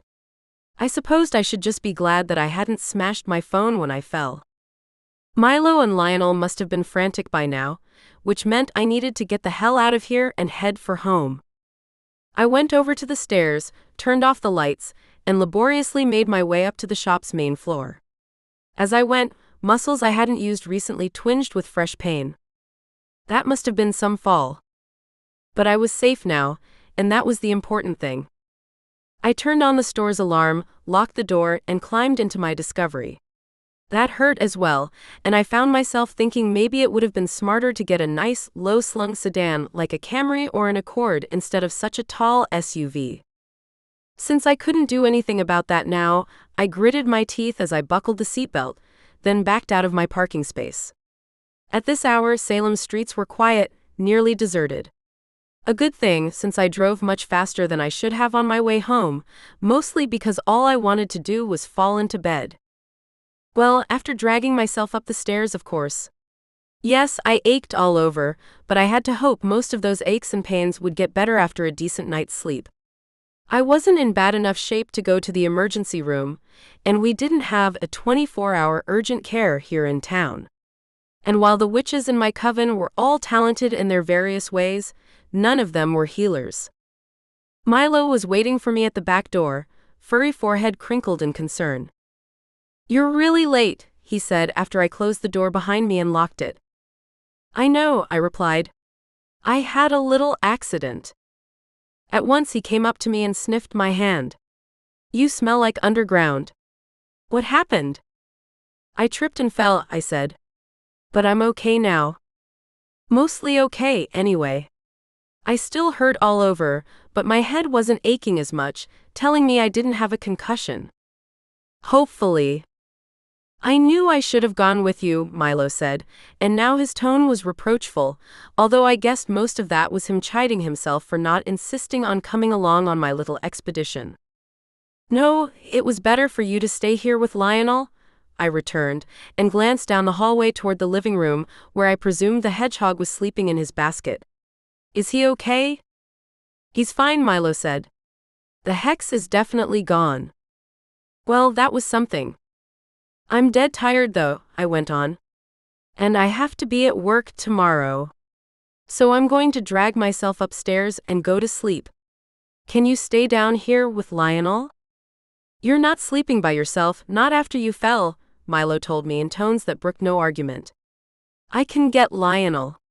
Just wait a second." Before I could say anything to stop him, he bounded down the hallway to the living room, then returned a moment later with Lionel's basket hanging from between his teeth.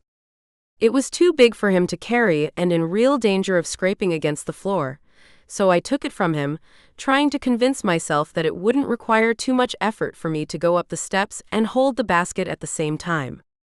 Somehow, I managed the feat, although I felt as if I was attempting to scale Mount Everest, not climb up an ordinary set of stairs. Eventually, though, I reached the landing at the top and stumbled into my bedroom. I wasn't so out of it that I dropped the basket, even if it ended up landing on my dresser with a little more force than I would have liked. At once, Lionel poked his pointed, pixie-ish face out from inside the basket. "I was asleep, you know." "Sorry about that," I replied automatically, even as I was amazed that he'd managed to sleep all the way through Milo picking him up and me carrying him upstairs, and had only been awakened when I put the basket on the dresser. "But we're all going to sleep now." The hedgehog glanced over at Milo, who nodded, as if to reassure the little creature that it really was lights out at the Hughes household at last. I was so tired that I didn't even bother to go into the bathroom to wash my face and brush my teeth, and instead only pulled off my sneakers and clothes, and climbed into my bed wearing my underwear and nothing else. This day couldn't end soon enough for me. The alarm woke me up, which it hardly ever did. Groggily, I reached over to shut it off, and only succeeded in knocking the clock onto the floor. God damn it. Milo had startled awake as soon as the alarm clock landed on the rug. After I set it back in its place on the nightstand, he cocked his head, looking almost but not quite accusatory. "I don't think you're in any shape to go to work today." There was an understatement. If possible, I hurt even worse than I had the day before, and when I staggered out of bed and went into the bathroom to splash some cold water on my face, it was only to find that I had a lovely little bluish-purple marble of a bruise rising in the center of my forehead, like I was about to start sprouting a horn or something. That's why God invented foundation, I told myself. Barring that, maybe it was time to think about getting some bangs. However, even if I was able to physically cover up the evidence of my fall from the night before, it wouldn't do anything to fix the way I felt. Well, I didn't have to be at work for almost 3 hours. Maybe some coffee and breakfast would improve my outlook on life. After consuming 2 cups of coffee and 2 slices of sourdough toast with fresh strawberry preserves, I didn't feel quite as much like the Walking Dead, but I also wasn't sure whether I was ready to face a store full of customers for the next 8 hours. If it had been a quiet weekday, I might have risked going in anyway, but the mere thought of dealing with Saturday crowds only made my head start hurting all over again. I went ahead and showered and got dressed, and that helped a little too. On the other hand, I still didn't feel like doing anything except putting my feet up on the sofa and binge watching an entire season of the $100,000 Pyramid on the small TV from the guest bedroom, which I'd brought into the living room a few days back. That seemed to settle things. I got out my phone and sent Sage a quick text. "I'm really feeling like crap today. Do you want to keep the shop closed, or do you think you could handle it on your own?" Her reply came back so quickly, I guessed she must have already been on her phone for some other reason. "I can handle it. Do you want me to come over and get the key?" "Yes, please." Thank God for Sage. I would never have flat out told her she had to man the store by herself, but if she thought she could do it, at least I wouldn't have to close up shop on what was usually my busiest sales day. She came over and knocked on the front door, took one look at the bruise on my forehead, and exclaimed, "What happened?" "I fell," I told her. "It's not as bad as it looks, but I still want to take it easy today." "I get it," she said. "The key?" "Oh, right." I dug it out of my pocket and handed it over, and she said she'd come by around 5:30 to drop it off at the end of the day. That seemed to be that. But even though I thought it had been a good idea to stay home, once I realized I had the entire day ahead of me, I wasn't sure what to do with myself. Working in the garden didn't seem like a very good idea, but my industrious Virgo nature really didn't like the idea of lying around and watching TV either. "You're supposed to rest," I scolded myself. "Then rest, damn it." So I made myself a cup of peppermint tea and headed into the living room to drink it and allow myself to relax for a while. Once I was done with the tea, then I could decide if I felt up to anything more physical than sitting on the sofa with my feet up. I hadn't even taken my first sip before my phone binged, letting me know I had a text message. "Noah?" I really hadn't expected to hear from him this morning, since he had an early surgery and would be busy. And obviously, he would have no reason to believe I wasn't doing anything except working a regular day. But the message wasn't from Noah. It was from Sela. "I know I'm supposed to pick up Lionel tomorrow, but I won't be able to make it. We'll try to be there next week sometime." My head fairly spun. So, 10 days of no contact, and then she just casually texts me to let me know she wouldn't be coming home when she was supposed to? Fingers flying, I flung back a text of my own. "You need to come home. It's important. I know what happened. But I can't come yet." "Why not?" "I can't tell you that. I'll try to be back sometime next week." She knew what had happened to Anna, and she still intended to stay away. None of this made any sense. "What happens if you don't come back?" "I'll be back. It's a matter of when, not if." And even though we were exchanging text messages, it pretty much felt as though she'd just hung up the phone on me. I had no doubt that if I tried to message her again, the only response I'd get was dead silence. "I can't come yet." What the hell was that supposed to mean? What force in the world could possibly be keeping her away, especially if she knew that her sister had died while she was out of the country? I wondered how she'd found out. Had Bari Novak said something to her son? If that was the case, why hadn't Bari held Colin's feet to the fire and told him he and Sela needed to come home immediately? Maybe she had. And maybe he'd said no. I couldn't begin to understand what justification he possibly could have provided that would have explained why it was all right for Sela to remain on vacation after discovering her sister had just died. Not for the first time, I thought that none of this made any damn sense. Because there wasn't much else I could do, I sipped some of my peppermint tea. Milo and Lionel were out in the backyard, getting their fill of the bright early morning sunshine, both of them obviously glad that I had stayed home and wouldn't be leaving them to fend for themselves while I was at work. What in the world would Lionel think when I told him I didn't know when his mistress would be coming home? She didn't say she would never come back, I reminded myself. She just said it wouldn't be tomorrow like she'd originally planned. Well, I'd tell him when he came back inside. I wasn't about to ruin his time out in the sun and the wind with some very unexpected and unpleasant news. No, I sat there on the couch and forced myself to drink the rest of my tea, and eventually the two familiars came back inside, looking windblown and content. That probably wouldn't last for very long, not in Lionel's case anyway. I forced a smile as the hedgehog trundled into the room and sat down on the rug by the hearth. Milo followed and lay down a few feet away, tongue lolling in a doggy smile. "Hey," I said, and prayed I sounded mostly natural. "I just heard from Sela." At once Milo's floppy ears pricked up, and Lionel tilted his head. "She's coming to get me tomorrow, right?" "Well, not exactly," I replied, trying not to wince when I saw the hedgehog almost visibly deflate. "She's running a little late, but she said she'd be here sometime next week. She just isn't sure when. So that means you get to hang out with Milo and me for just a little bit longer. Doesn't that sound like fun?" Lionel glanced over at Milo and back at me. "Oh, sure," he said, his squeaky voice flatter than usual. "That'll be fine." At once Milo got up and went over to the hedgehog and gave his tiny ear a solemn lick. "I'm sorry your mistress isn't coming home when she said she would," he told Lionel. "But Charity and I will take good care of you until she comes back." A pause, and the cocker spaniel gave me a solemn look. "And we'll have Noah come over tonight so we can all have takeout together, right?" How could I turn down those big brown puppy dog eyes?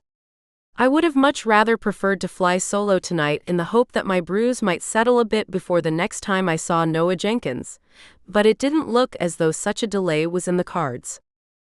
No, right now the important thing was to keep Lionel as happy as possible. "Sure," I said stoutly. "I'll text him right away." Like Sage, Noah seemed startled to see the blue-purple knot in the middle of my forehead when we met later that evening. "Jesus, Charity, what happened?" "I fell," I said blithely.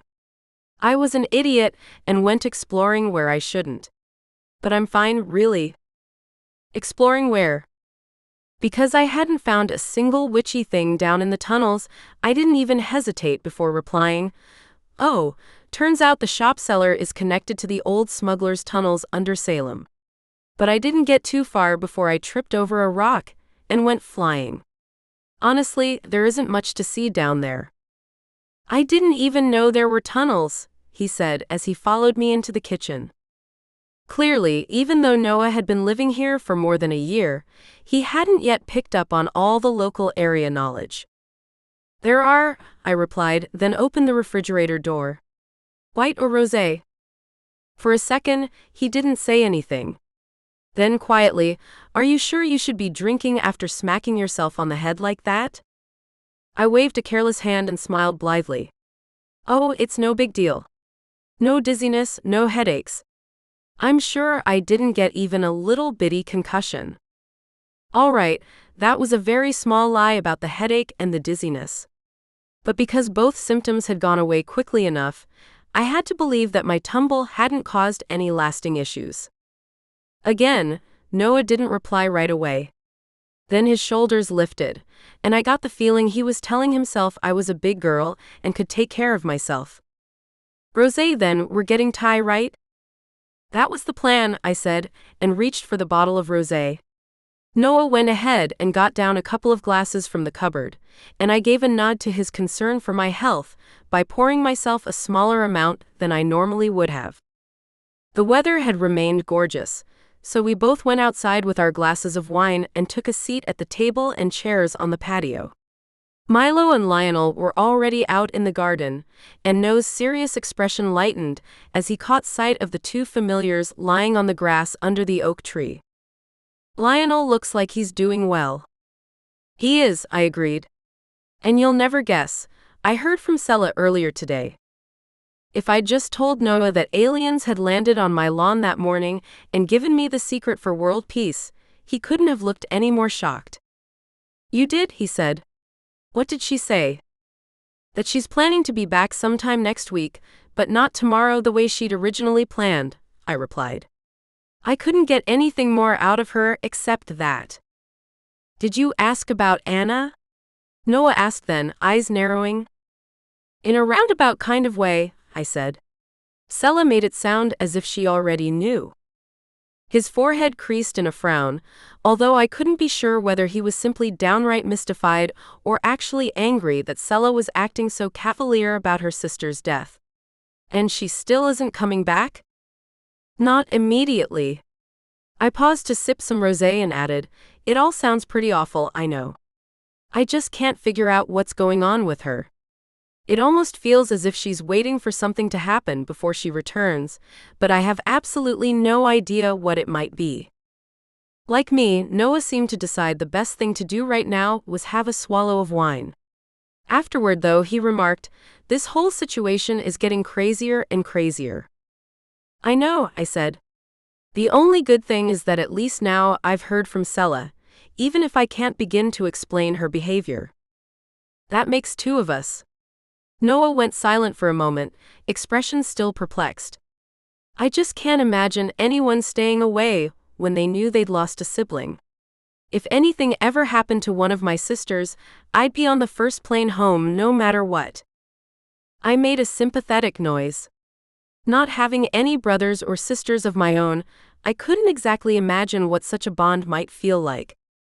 Despite that lack, I had to believe I would do the same thing under similar circumstances, especially since I could easily imagine how it would feel if one of my fellow Coven members died unexpectedly.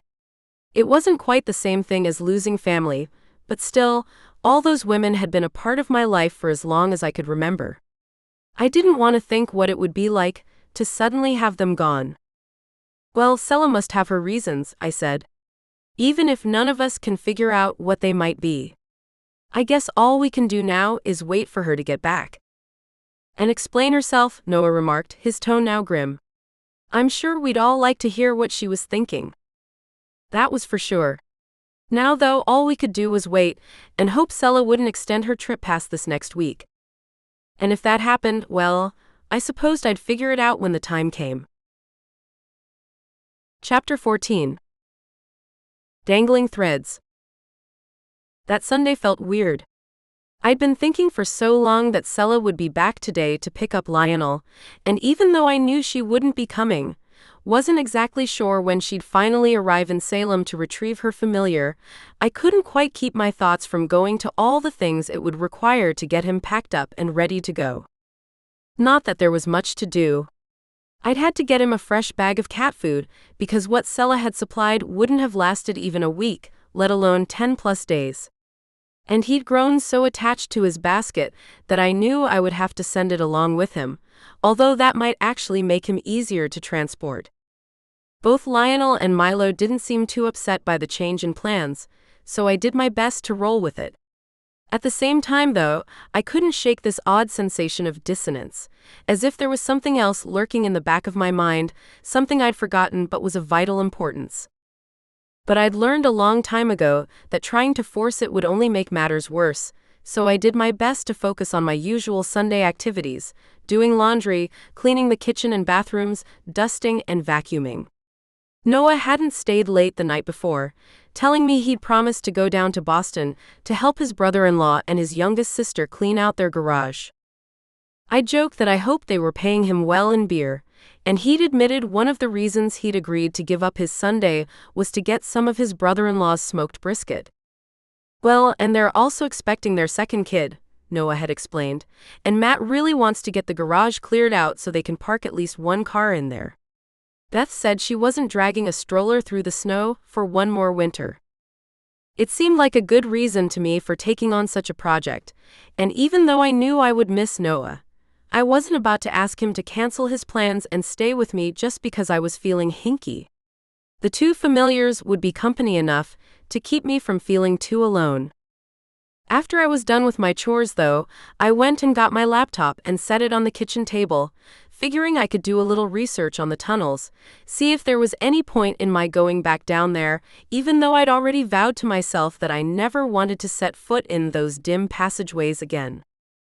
A lot of what I wanted to find was hidden behind paywalls, but it definitely looked to me as though I'd been exploring a section that hadn't been mapped very well. In fact, the two diagrams I was able to locate made it seem as if the smugglers' tunnels only extended about a block past Salem Commons, which wasn't nearly close enough to get to my cellar on Essex Street. Well, what I'd been able to locate had been compiled by local history buffs, not professional historians, so I suppose there was always the chance that they hadn't done enough exploring or were basing their blog posts on word of mouth that wasn't very accurate. I'd definitely done the correct thing by heading southeast, because if I'd gone the other way, I would have ended up in charted territory and not found anything of much interest. Not that I'd found much the way I'd gone either. After I'd regained consciousness, I'd shone the flashlight down the passageway ahead of me, just to make sure I wasn't missing something important, but all I'd seen was more tunnel, and maybe a dark blur at the end of my range of vision that could have been a wall or a curve in the passage. It definitely hadn't been anything significant enough to make me want to go back down there. And as far as I could tell, if the smugglers had left anything valuable behind, it had been scooped up decades before I came along. So that seemed to settle that. I had no doubt Noah would be relieved I'd backburnered any further expeditions to Salem's tunnels, but if anything, the bit of research I'd just done made me feel even more restless. On a whim, I picked up my phone and touched the button to send a call to Grace Bowersby. When she answered, she sounded a little startled. Most of the time, I didn't just call her out of the blue. "Charity?" "Hi, Grace," I replied. "I was wondering if you could tell me something about the tunnels under the town. Do you have any record of any witches ever using them?" "Not that I'm aware of," she said, her tone still somewhat surprised, as if she couldn't quite figure out why I'd gone off on this particular tangent. They were built a long time after the witch trials, in the mid-1700s if I'm not mistaken. But I'll admit that I haven't done any in-depth studies on them, mostly because they really don't have any connection to witch history. I'd really been hoping that Grace might have some helpful tidbits to offer, something I couldn't find in any of the blogs and other online resources I'd been able to access. "I went on one of the tours once," she added, surprising me, "just to see what the tunnels were like. But even though the tour guide had some interesting details to offer that I hadn't heard of before, there wasn't anything he said that would connect the tunnels to us witches. Good thing too, or otherwise we might have had to do something about it. What that something might have been, I didn't know. A gentle spell to convince the tour company that those particular details didn't need to be passed along to the general public, or something a little stronger, an enchantment to make everyone involved forget that they'd ever existed at all? As soon as that thought went through my head, I experienced an odd little twinge, as though the notion of making the tour guides forget anything regarding witches and tunnels had more significance than I would have given it credit for. But because I couldn't really figure out why it might be especially important, I dismissed it from my mind. "Well, thanks," I said. "I just thought I'd ask." "Any particular reason?" We Coven members generally didn't keep secrets from one another, and that was why I went ahead and told Grace the story about the rat running over my foot, the crashed shelving unit, and the passageway that had been revealed through the broken wall. "I didn't find anything interesting," I said. "So, tomorrow I'm going to call my contractor and have him come out to give me a bid on repairing the wall." "Probably a good thing," Grace replied. "All sorts of nasty things could come through there. Still, it's interesting that the tunnel extends so far. The tour guide told us the tunnels were situated mainly near Salem Commons." Exactly the same thing I'd already known. Well, considering I tripped and fell and gave myself a nice bump on the head, the people who did those tours probably decided it was too dangerous to let anyone go past the section they've already explored. Grace made a concerned sound. "Are you all right?" "I'm fine," I assured her. I knew I needed to downplay my accident as much as I could, because otherwise, she'd go telling tales to my mother, and then I'd never hear the end of it. But I can see why people stay out of those other parts of the tunnel system. For all I know, it's blocked off on the west side. I didn't go that way, so I can't say for sure. "Definitely best to stay out," she agreed. "But now I need to go. I need to get my lemon bars out of the oven. Since Grace's lemon bars were legendary, I didn't want to do anything that might make her overbake them. I said a hasty goodbye and ended the call. As I set my phone down on the coffee table, though, I had another one of those odd sensations, as though I was missing something crucial but couldn't get my recalcitrant brain to identify exactly what it was. Maybe I really had gotten a mild concussion. If that was the case, I probably should have been resting today, rather than running around the house, doing my best to get everything tidied up and ready for a new week. But I didn't feel particularly fatigued and wasn't dizzy at all, so maybe I was worrying about nothing. I got up from the couch and headed into the kitchen. Maybe it was time to see if I had enough of the necessary ingredients to throw something interesting into the crockpot. By the time Monday morning rolled around, I was all too glad to head into work. I didn't really like knowing I still had that gaping hole in my basement wall, but I hoped I'd be able to get Stu Abernathy out here sooner rather than later to get it patched up. In fact, because I got to the store a little early, I went ahead and made the call. Since Stu never seemed to get rattled by anything, he didn't sound surprised by the report that I'd managed to punch through the wall in the cellar, but only told me he could be there in the next half hour. Perfect. That would still be after we opened, but the Monday morning hours I'd added to the shop schedule hadn't turned out to be busy so far, to the point that I knew I wouldn't extend the experiment past the 4th of July holiday, and I knew Sage could handle things while I was down in the basement with the contractor. "Feeling better?" she asked. "Much," I said. "Thanks for covering for me on Saturday." "No worries." Her gaze went to my forehead, but by that point the bump had pretty much receded, and any lingering discoloration had been easy to cover up with some concealer and foundation. It was busy, but I wasn't swamped. Exactly what I'd wanted to hear. She hadn't said much when she dropped off the key late on Saturday afternoon, but that was because she'd been on her way to meet some friends for yet another outing, this one up in Lowell somewhere. Well, it was nice that one of us had a social life. I kicked that foolish thought to the curb just as soon as it popped up. Maybe I wasn't running all over the place like Sage, but I had a steady thing going with Noah, and his friends seemed to have accepted me just fine. We went out to dinner together, went sailing in Jared's boat when favorable weather happened to line up with one of my days off.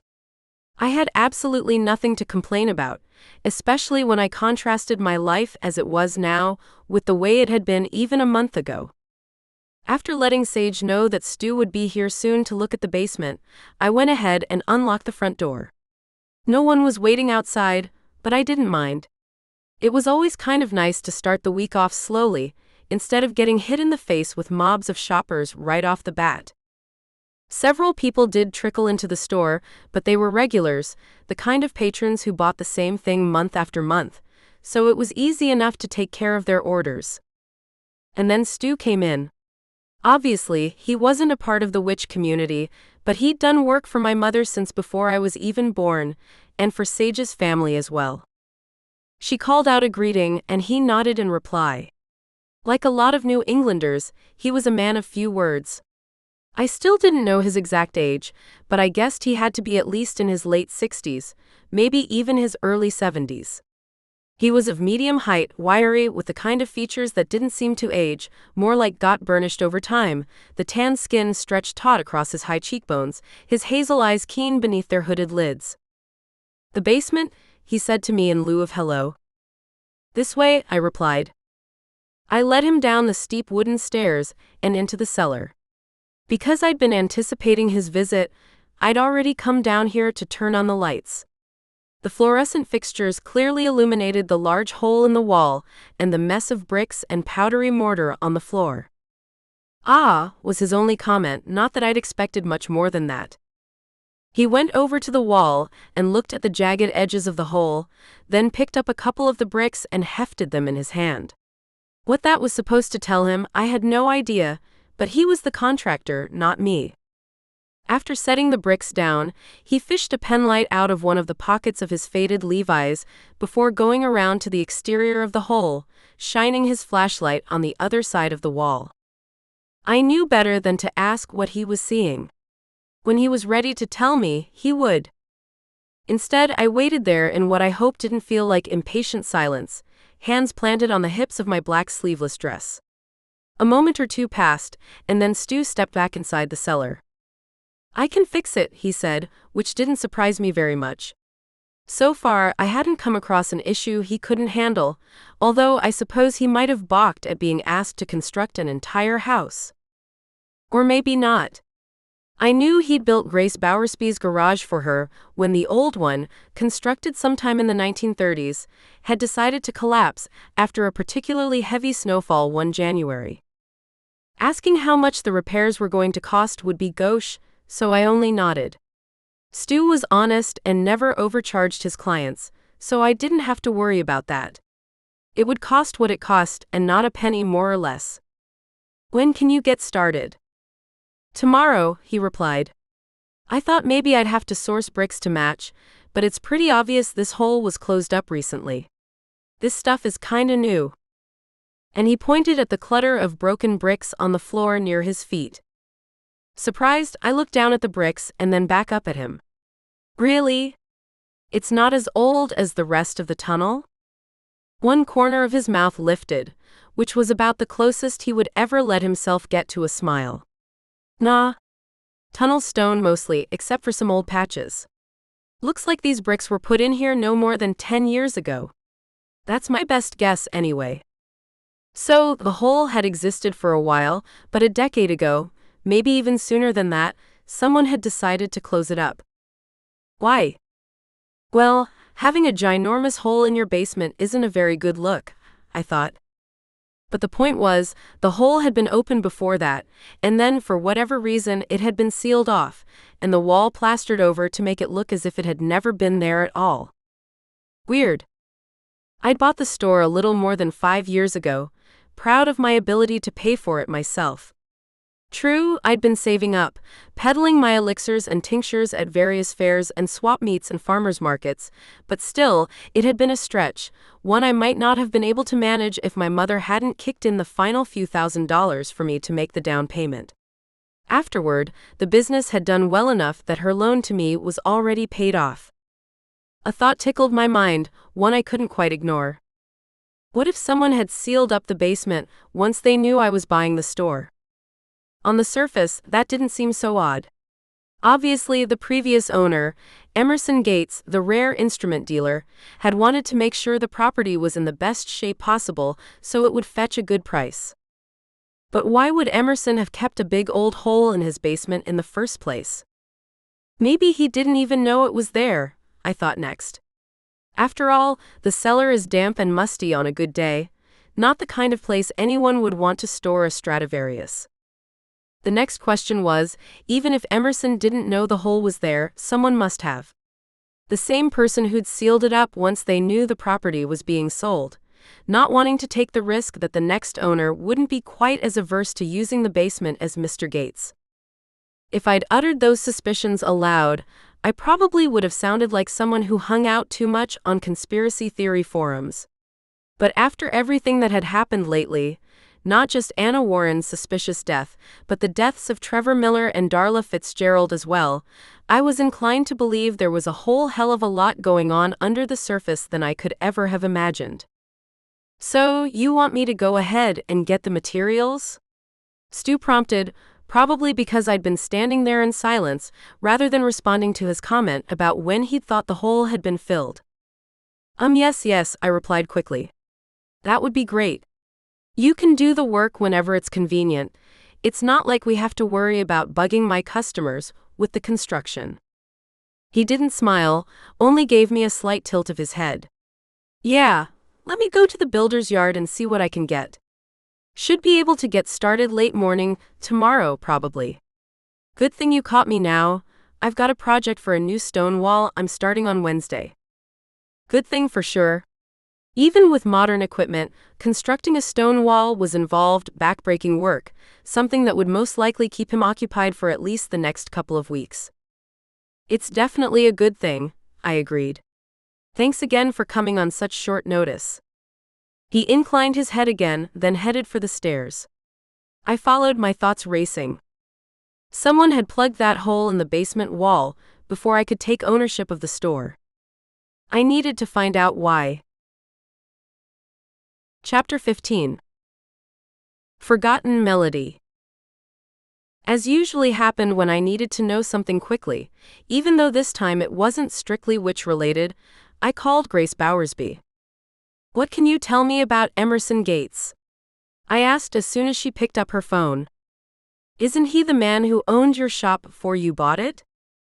"Yes." A flummoxed silence followed my answer. Then she said, "I really don't know much about him. He collected vintage instruments, and I believe he was once a concert cellist. But at some point, he decided to stop touring and come home to Salem. That had to be at least 20 years ago, though, probably more." This wasn't much more than I already knew, and I found myself frowning. "You don't know anything else about him? Nothing at all?" A sigh came through my iPhone speaker, a brief gust of breath that sounded partly amused, partly exasperated. Why would I know anything? He had nothing to do with the witch community, so the only reason I knew he existed at all was because I would walk past his shop when I was taking a stroll on Essex Street. I probably should have expected an answer like that. When I'd opened negotiations with Emerson's real estate agent, it was clear neither one of them had any idea who I was, other than a prospective buyer for his property. And that was how it should be.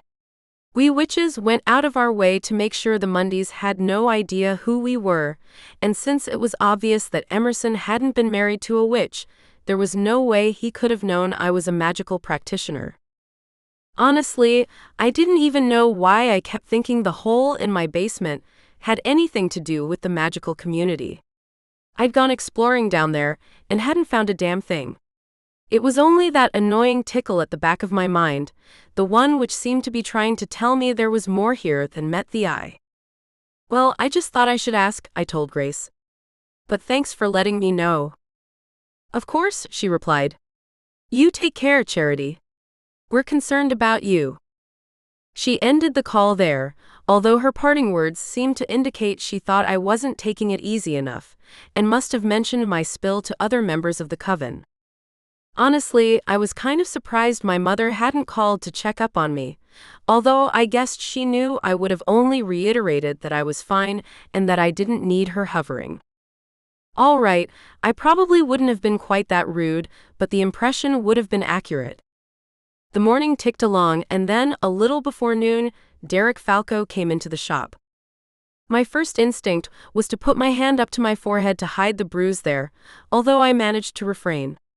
Not that it was any business of his whether I went exploring in the tunnels under Salem, or maybe it was, if that kind of expedition involved trespassing, but still, I didn't feel like having to explain away the discolored mark on my face.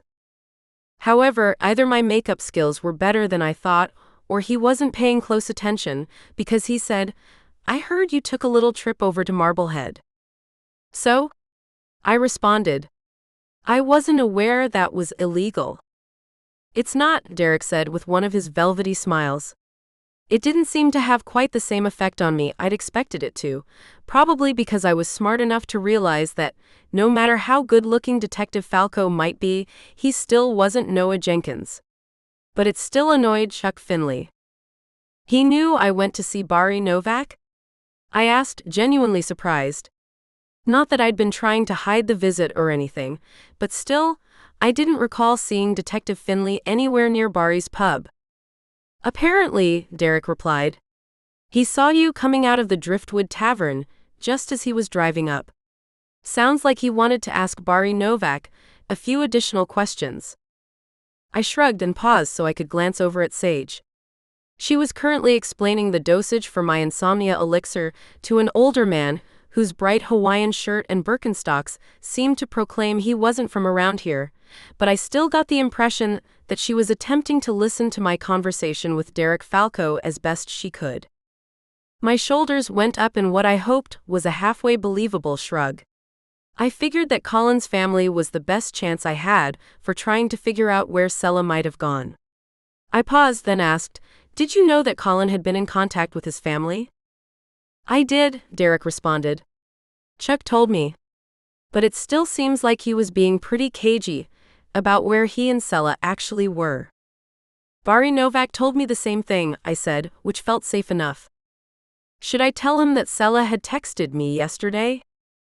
Almost as soon as that thought popped up in my mind, I shot it down. Technically, the Marblehead police, let alone the Salem PD, weren't even investigating Sela Warren, so there was no reason for me to divulge that piece of information. Besides, she hadn't told me anything that was of much use, couldn't even pin down the exact day she thought she'd be back in Salem, so there wasn't much point in passing on such a fiddly data point. Really, I didn't hear anything from Barry that was very helpful, I went on. Only that Colin's family really seems to like Sela, so I don't have any reason to believe any of them would want her or her sister to come to any harm. But Anna died of a brain aneurysm, Derek said, eyes narrowing slightly. Oops. I couldn't even blame my slip-up on a concussion, since I was pretty sure that physically I was fine. Right, I know, I said hastily. I just mean that Colin's family seems lovely, and I'm glad Sela will have them there to help her out when she comes back and finds out. I let the words trail off there, mostly because I didn't see the point in continuing. Derek knew exactly what I was talking about. They do seem to be nice people, he commented, tone so neutral that I guessed he was still trying to figure out what I'd really meant by my blunder of a comment, even if he wasn't going to press me on the subject. I was just trying to fill in some of the blanks, I said next. That's all. But other than hearing Colin had texted his mom, I didn't learn anything. I stopped there, figuring I'd said enough. Derek didn't reply at once, and a sharp thrill of alarm went through me. Was he going to ask me why I hadn't told Barry Novak where her son and his new wife really were? But instead he inquired, wasn't Sela supposed to be back yesterday? Well, the man could do math, that was for sure. Yes, I said, praying I looked like a woman worried she was going to be stuck with a hedgehog forever, and not someone who at least knew the animal's mistress planned to be back sometime this week. Good thing hedgehogs don't have much of a time sense. Derek's mouth quirked in response to my comment, as I'd hoped it would, but then his expression turned serious as he asked, Is it going to be hard for you to keep watching him? Lionel? I asked, then went on without waiting for a reply, No, not at all. He's such a tiny thing, he doesn't eat much, and he's gotten pretty attached to my dog. I know I can trust Milo to keep an eye on him while I'm at work. I'm more worried about what's going on with Sela. I guess all we can do is hope she'll be in touch soon, Derek said. And if you need any help with him, I'm sure someone at the Humane Society would be willing to pitch in. Even though I knew the workers at our local shelter were amazing people, there was no way in the world I'd ever send Lionel to a shelter, not while he had a safe home with me and Milo, and not when so many other lost and neglected creatures needed to take refuge there. It's fine, I assured him. This kind of thing happens sometimes when you foster animals. Technically, I wasn't fostering Lionel, just pet-sitting him, but Derek didn't question my choice of words. It's good to know he's safe with you. It looked as though he wanted to say something else, but right then, Sage wrapped up her sail with the tourist in the loud shirt, and Detective Falco apparently decided it was better to leave things there for now. Anyway, just wanted to check in, he said in a slightly louder voice. Then he tipped his head toward Sage and went outside, following a few feet behind the Hawaiian shirt-bedecked customer. What was that about? Sage inquired, her expression a little too curious. Nothing, I said. He was just following up on a couple of things about Sela. But I didn't have anything new to tell him.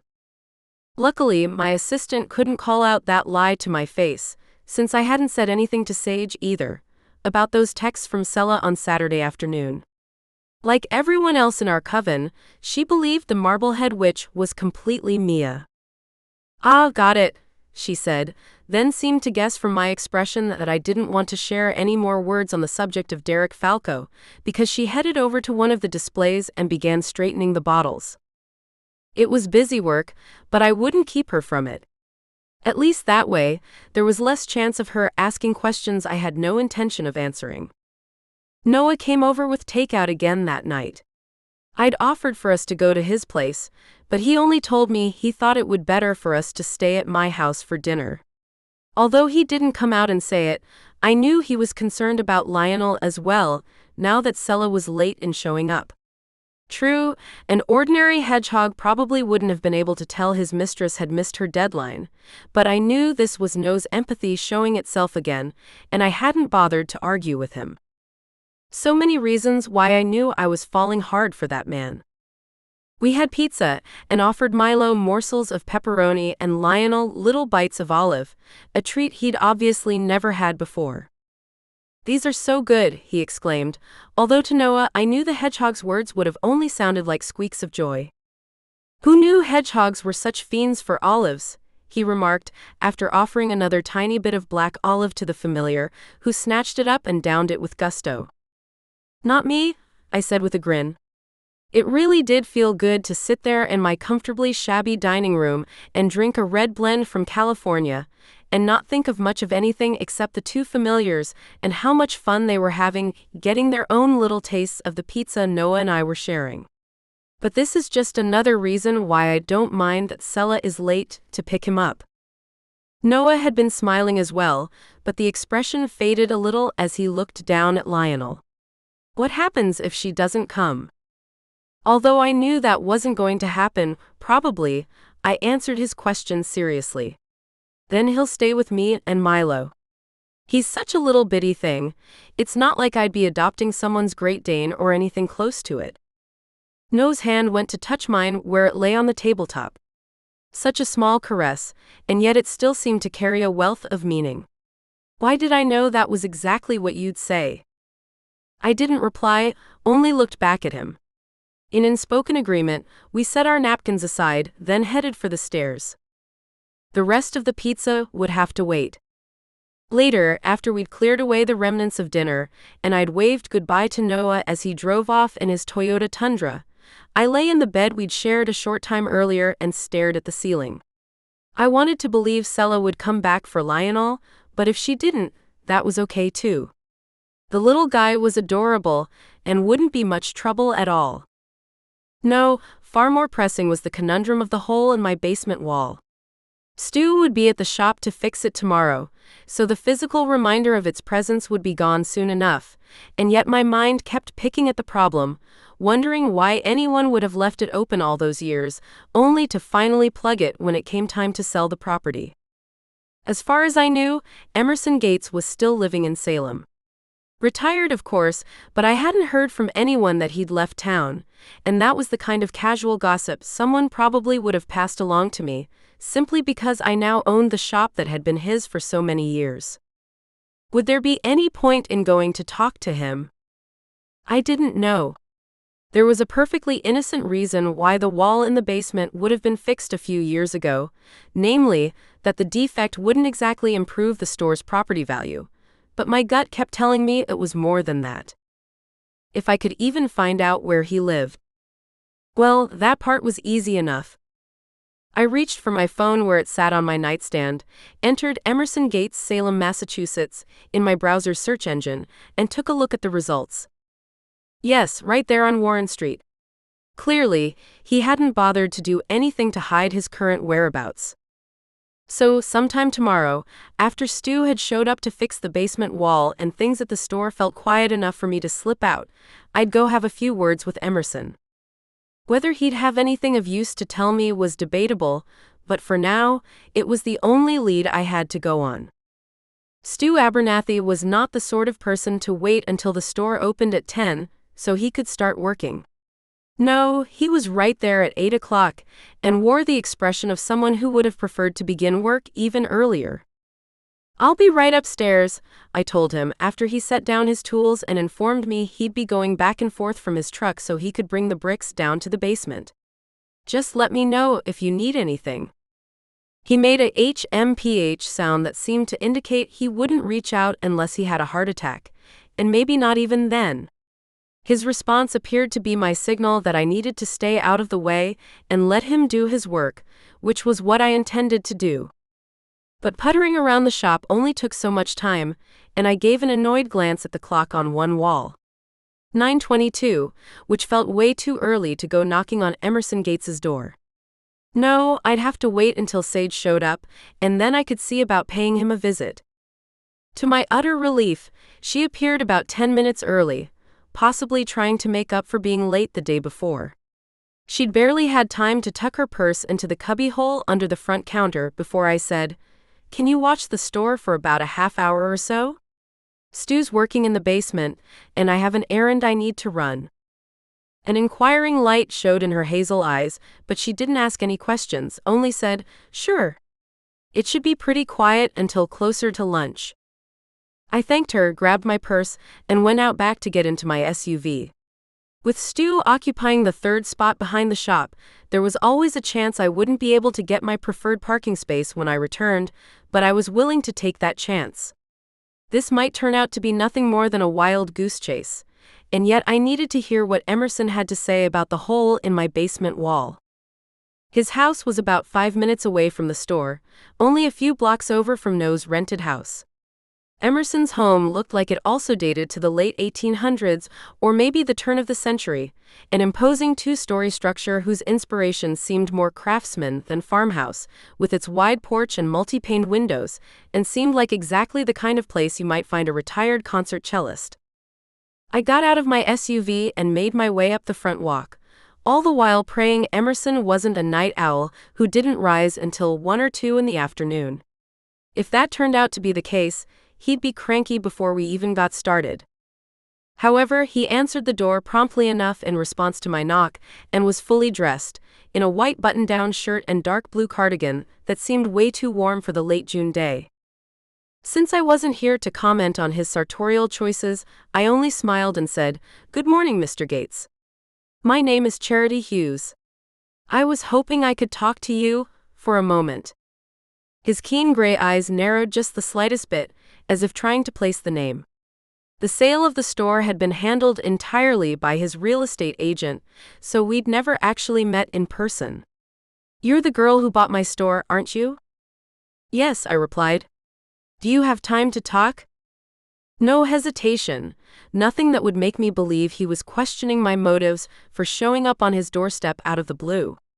Then again, why would he have any reason to think this was anything more than a friendly chat? "Of course," he said graciously. "Come inside."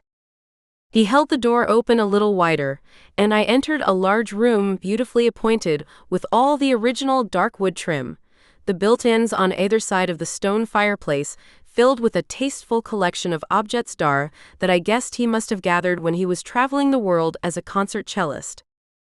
"Would you like some water?" he asked. "I just put together a pitcher with some lemon slices from my garden."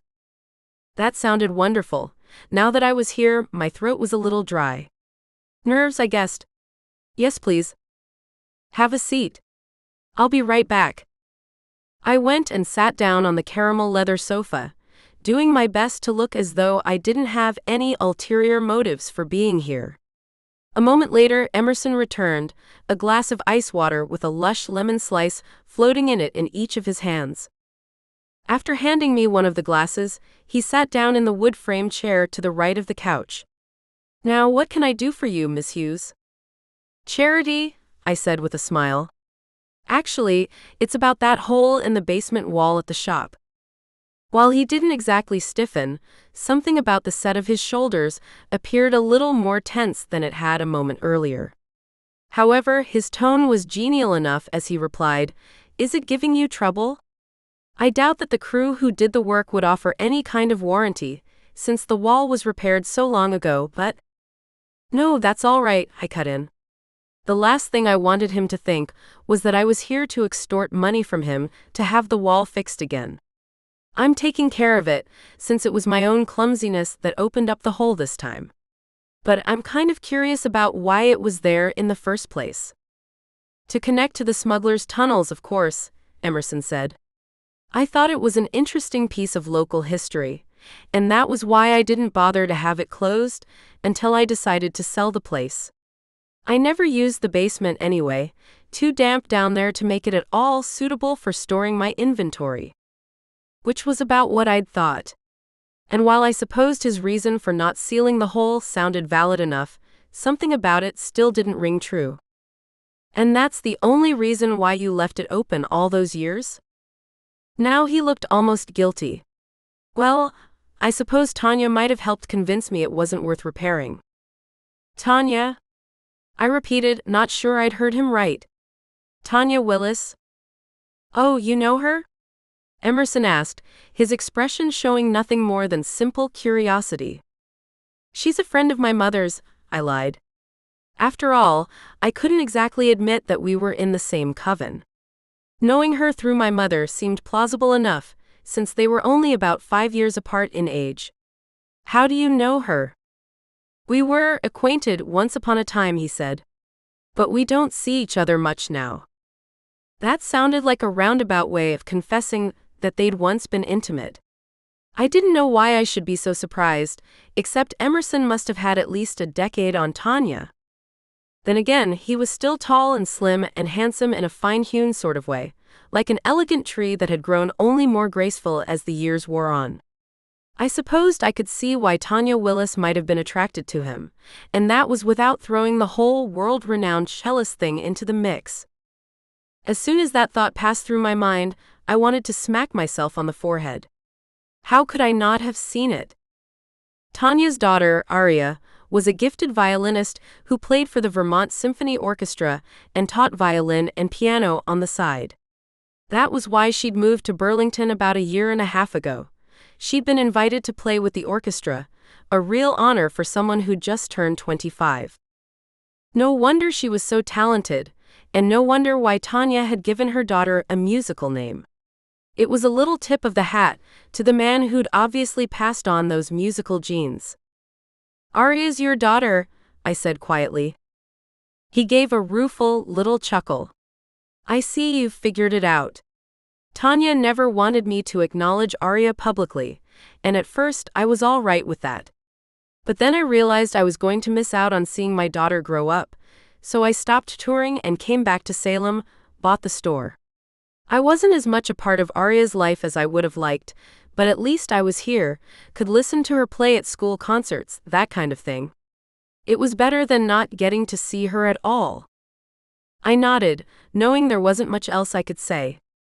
This sort of thing was fairly common in the witch community, since most of us wanted children, but weren't lucky enough to find someone we could trust with the knowledge of who we were. Some, like my mother, opted for artificial insemination, but many others simply chose someone they thought had good genetic material to pass along. In Emerson's case, it was abundantly clear why Tanya Willis had selected him. So, it really wasn't my place to comment on his relationship with Aria, so instead I said, Tanya didn't think you needed to close up the hole in the basement? No, Emerson replied. She said it was kind of fun, even convinced me to explore the tunnels with her a little. And then as the years went on and the two of us drifted apart, I sort of forgot about the tunnels and the hole in the basement wall, since I never went down there. It wasn't until I was getting the shop ready for sale that I realized I really had to do something about it. That was when I hired a crew to come in and brick it up. He stopped there, now looking almost apologetic. It appears they didn't do a very good job, or it wouldn't have fallen down just because you had an accident. Oh, I did a pretty good job of it, I assured him. I managed to knock a whole shelving unit into the wall after a rat ran across my foot. So you really don't need to worry about that. Ah, that's what happened. He shook his head, but now his gray eyes twinkled a bit, rather than appearing worried. Still, I'd be happy to help with the repairs. No, really, it's okay, I said. It just felt like kind of a mystery, but now you've cleared it up. Part of it anyway, Emerson commented. I tried to do some research to find out if the shop had once been owned by anyone connected to the smugglers who built the tunnels in the center of town, but I wasn't able to discover very much.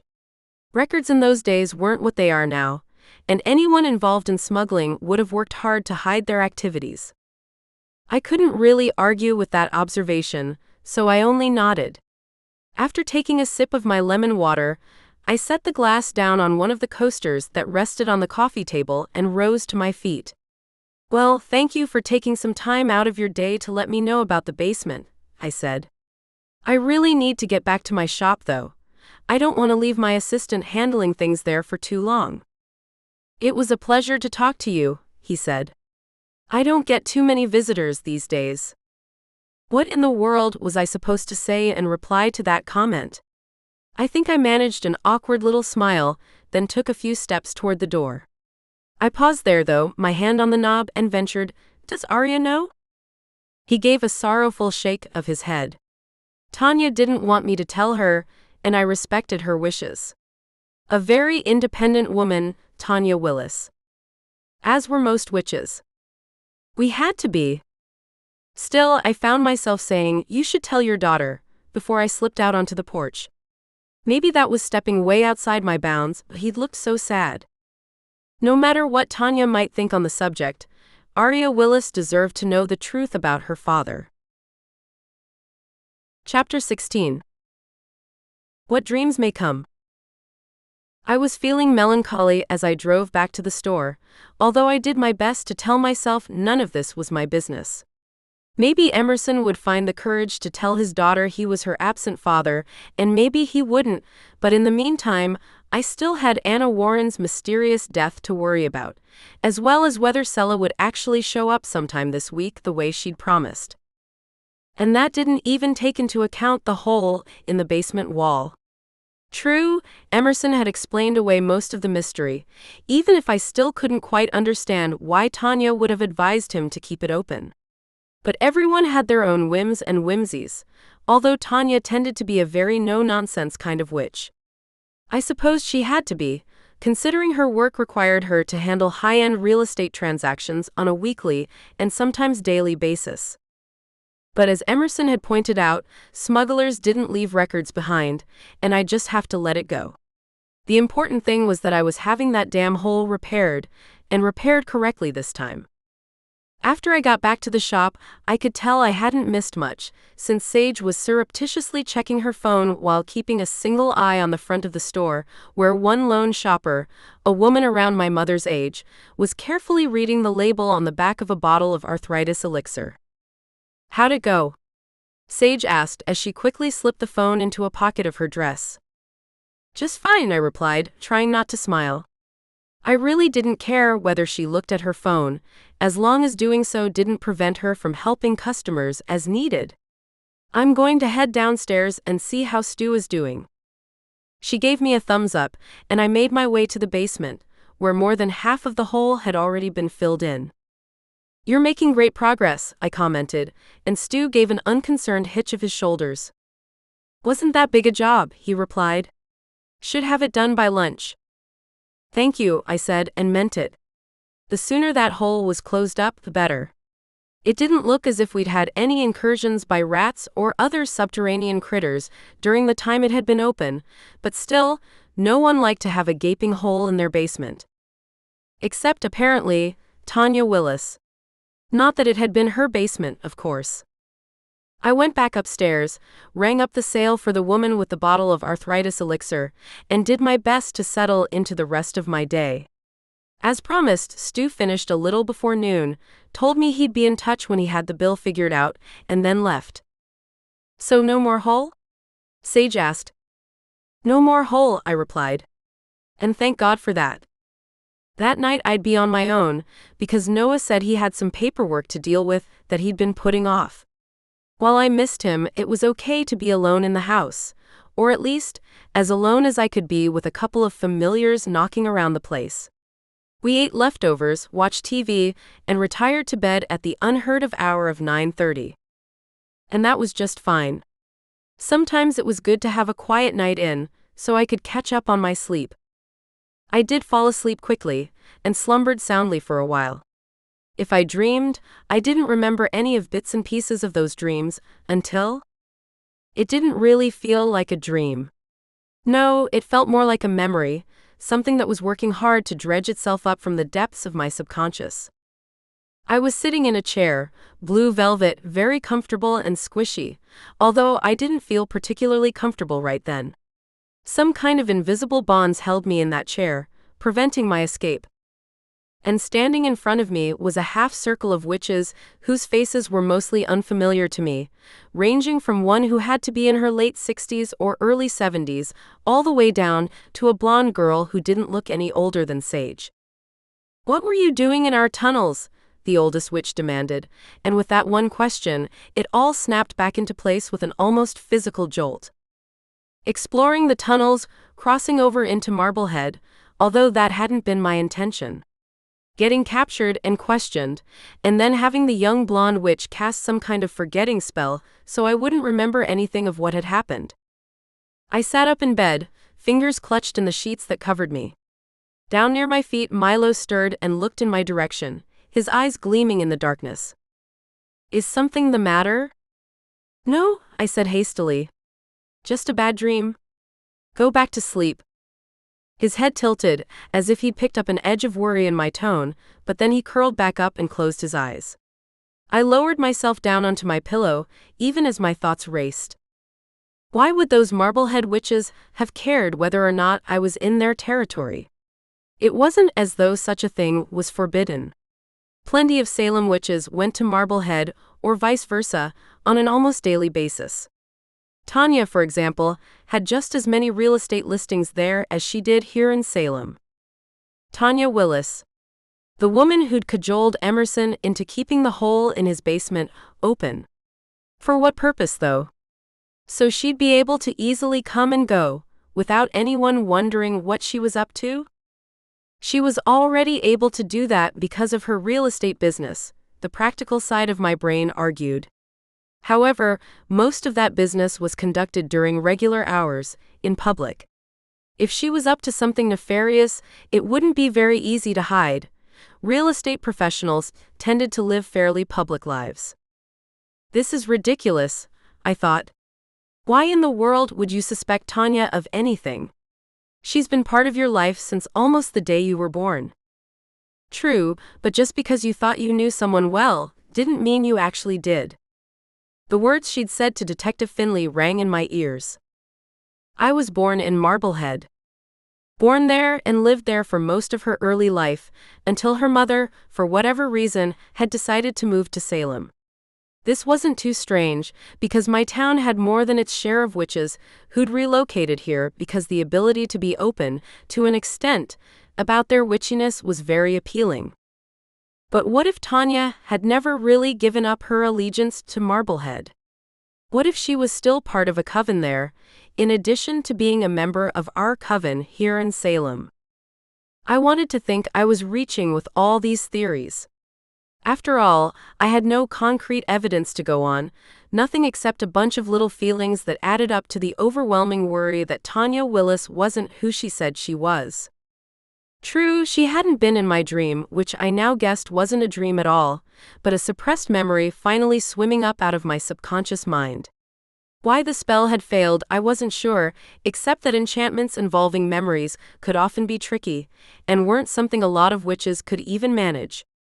That was probably why the blonde girl's coven had had her cast the spell, even though she was clearly the youngest of the group. No one else there had possessed the inborn talent to do such a thing. As for why Tanya hadn't been there, well, I could see why she wouldn't want to take the chance of the memory spell slipping and having me remember that she'd been present. Right now, she had plenty of plausible deniability. Oodles of it, since all this was wild speculation on my part. Something kept telling me I was on the right track, though. And tomorrow, I'd have to do something about it. But not until after work, because I'd made Sage cover for me enough times already, and all I had to go on at the moment was hunches and gut feelings. When I woke up that morning, I'd been more certain than ever that something terrible was going on with Tanya Willis, even if I couldn't quite put a finger on how or why she would behave in such a way. So I did my best to act natural at work, and then when the day was blessedly over, I got in my Discovery and drove, not home, but over to my mother's house. I hadn't given her any notice that I was coming, so she looked very surprised when she opened the door. "Charity," she exclaimed. "Is everything all right?" "I don't know," I said grimly. "But we need to talk." Her brows lifted. Luckily, though, she didn't ask any other questions, and only stepped out of the way so I could come inside. Not much had changed about the house since I moved out almost 7 years earlier, although she'd bought a new set of green velvet couches for the living room that looked almost identical to the ones I remembered from my childhood days. We didn't go in there, however, but instead moved on to the kitchen, where the table that overlooked the lush garden, all flowers unlike mine, which had a mixture of herbs and edible plants in addition to the blooming varieties, had been the setting for most of our important conversations. After we'd sat down, and after she'd offered me a glass of iced tea, which I gratefully accepted, she said, "What's going on? Is it something about Sela Warren?" "It could be," I replied. "I honestly don't know how all this is connected, but I feel like it must be." A frown creased my mother's brows, but she merely said, "Well, I think you need to tell me all about it then." I had to admit that it felt kind of wonderful to unburden myself to my mother, to lay out every single little detail I could recall about Sela's disappearance and Anna's death and the hole in my basement, and not have to censor myself the way I did with pretty much anyone else. Oh, I enjoyed being with Noah, more than I could even acknowledge to myself, but at the same time I always had to watch what I said, always had to make sure I never let anything slip that might lead him to believe there was more going on with me and a lot of the women of my acquaintance than I wanted to let on. Throughout the entire recitation, my mother listened carefully, her frown deepening. She didn't interrupt, though, and that told me more than anything that she understood how much I'd needed to lay out the whole mess to someone else so they could let me know whether I might actually have something here, or whether I was really letting my imagination run away with me this time.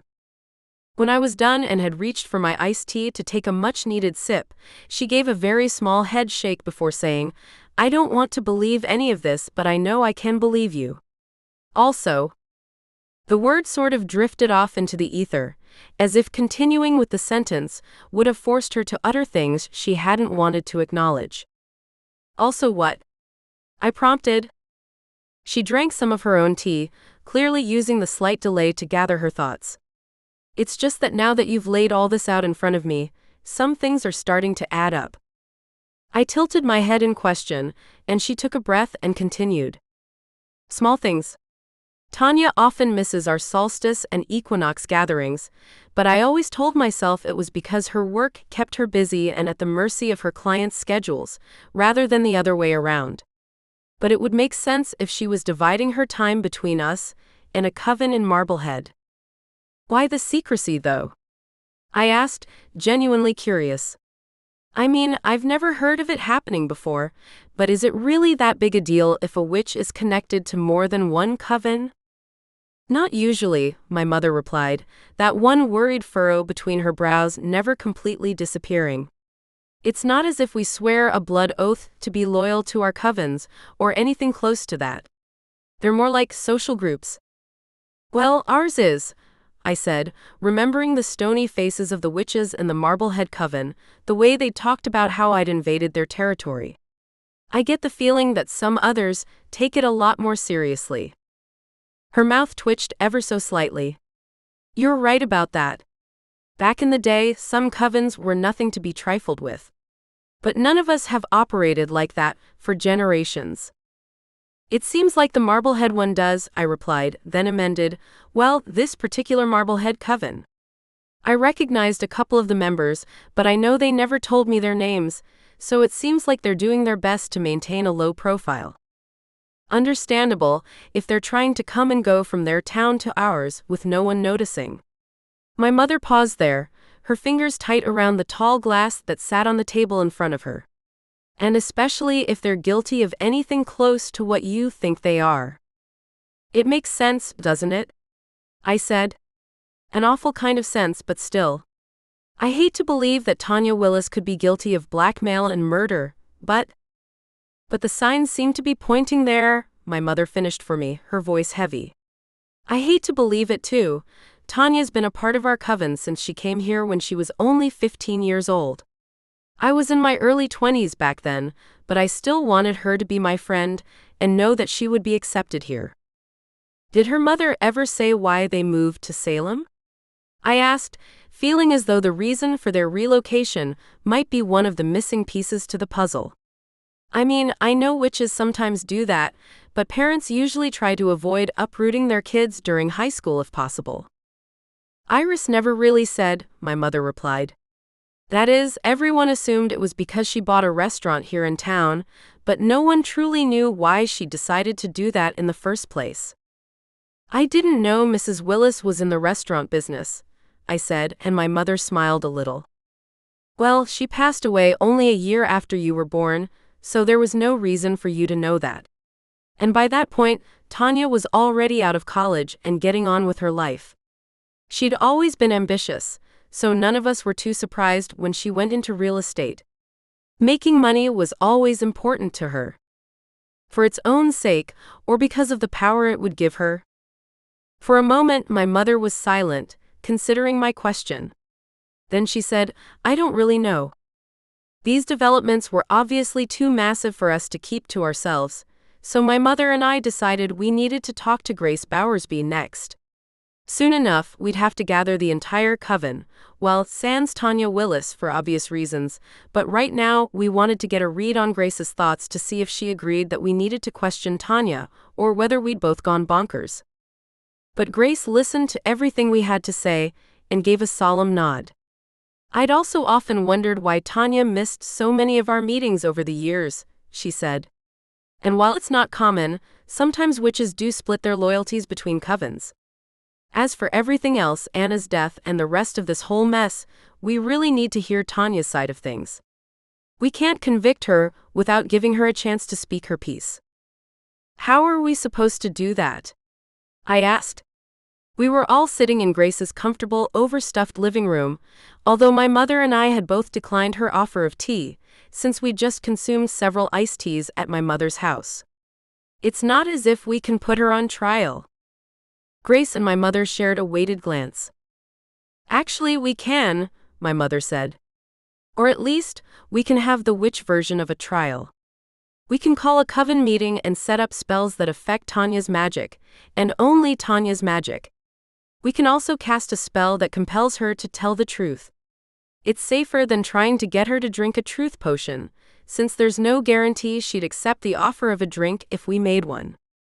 I thought of how I'd gotten Trevor Miller's mother to drink a truth potion I'd concocted, and had to agree.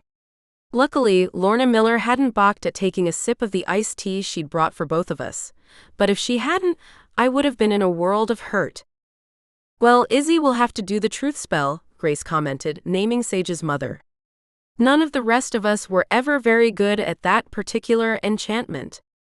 Still, my mother said, we should be able to take care of it, without too much trouble. She sounded very blithe, while I was experiencing more and more doubts. What if I was horribly wrong about all this? What if there was a perfectly logical explanation for Tanya's behavior? We would be accusing her of the worst of crimes with absolutely no evidence. She would never forgive any of us. Or at least, while she might someday find it within herself to forgive my mother and Grace and the other members of the Coven, who were only acting on the information I'd given them, I kind of doubted she'd ever want to have any further interactions with me. Well, except to maybe spit in my face when she bumped into me at Market Basket. Possibly sensing some of the uncertainty roiling in me, Grace leaned over and put a reassuring hand on my arm. Your instincts were proven right in the last 2 murder cases you had to deal with, she said quietly. There is no reason to believe you aren't right about this. As you told us, there are lots of strange pieces that don't really fit together, unless Tanya is the glue. And the sooner we find out, the better, my mother declared. Another thought struck me. What if Tanya doesn't even show up? I asked.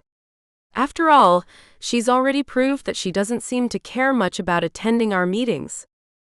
Oh, she'll be there, Grace replied, sounding uncharacteristically grim. We'll make sure of it. Chapter 17. Gland Illusion. We had the meeting at Izzy's house, mostly because it felt like more neutral ground, and also because her participation was a necessity if we were going to get Tanya to tell the truth about her involvement, if any, in the death of Anna Warren and Sela's strange flight to Rome. Unlike my mother's and Grace's houses, Izzy's place didn't have a real basement, so the meeting was held in her living room. Like Izzy herself, it had a slightly bohemian, disheveled feel that was still charming in a way you couldn't quite quantify. I thought she could give Sela Warren a run for her money when it came to having plants everywhere, since philodendrons and string-of-pearl plants cascaded from the overstuffed bookshelves, and various types of ficus in varying heights and shapes crowded every corner. I was a little surprised to see Sage there, since she rarely attended impromptu meetings like this one. However, her mother had probably impressed on her that it was very important to be here and that she definitely shouldn't sit this one out. Even more startling was the presence of Elise Fig, who looked ill at ease but also determined, as if she wanted to be here to hear for herself who her blackmailer had been. Clearly, either my mother or Grace, or maybe both of them, had decided it was important for there to be a quorum so we'd be at our greatest possible strength, even if one of those attending had been formally shunned. In fact, the only Coven member I didn't see was Stella Monroe, but since she was nursing a newborn baby, her absence could probably be forgiven. Tanya wasn't here yet, on purpose, since she'd been given an arrival time 15 minutes later than the rest of us, so there wouldn't be any risk that anyone would be missing when she showed up, and so we'd have enough time to cast the spells to contain her magic before she arrived. Everyone looked a little ill at ease, which wasn't too surprising, considering the reason why we were all here. Tanya Willis, powers confined. In our aura, your magics bind. No harm or hex shall ever prevail. Within this ward your spells shall fail. We'd hardly finished uttering the last words of the spell before the doorbell rang. Looking flustered, Izzy hurried over to answer it. "Oh, hi Tanya," she said, the words coming out in almost a gasp. The world's best actress, she definitely wasn't. "So glad you could make it." Tanya entered the living room and sent a smile at all of us that was anything but genuine. In contrast to the casual and/or boho outfits the rest of us had on, she wore a slim skirt and a sleeveless silk blouse, and looked as though she'd just come from a house showing. "No problem," she replied, although the edge to her voice told me she'd guessed it actually was a problem, even if she didn't yet know the full extent of it. "I'm just glad I don't have any more house showings today. What's the reason for this gathering?" Looking somewhat like a mouse deciding to take on a swooping hawk, Izzy planted herself in front of Tanya and chanted. "Tanya Willis, speak no lies. Truth be told as the spell complies."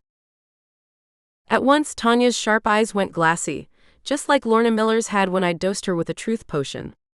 However, Tanya appeared even more out of it, and seemed to sway where she stood, like a slender tree caught in a brisk breeze. Valerie Monroe stepped forward. She was the oldest of us, and the one Tanya looked on the most as an authority figure, which was exactly why we'd asked her to open the questioning. "Tanya Willis, are you a member of a coven in Marblehead?" "Yes," she said in dreamy tones, then added, "It's my coven. I run it." All of us Salem witches exchanged a glance. We didn't have anything like a head of our coven, and we shared responsibilities equally based on whoever's abilities seemed most suited to a certain magical task. True, we tended to defer to Valerie, but that was only because of her age and wisdom. "How long have you run this coven?" Valerie asked next. "Since my mother died," Tanya responded. "That's how it's always worked. Our coven has passed from mother to daughter since the days when Marblehead was first settled." That answer surprised me, just because I couldn't understand why Tanya and her mother had come to Salem when they had a heritage so firmly embedded in the neighboring town. Valerie must have been thinking much the same thing, because she inquired, "If your roots go so deep in Marblehead, then why come to Salem?" "My mother hoped she could take over the coven here as well," Tanya said, her placid-sounding voice a direct contrast to the chilling content of her words. "You looked weak from the outside.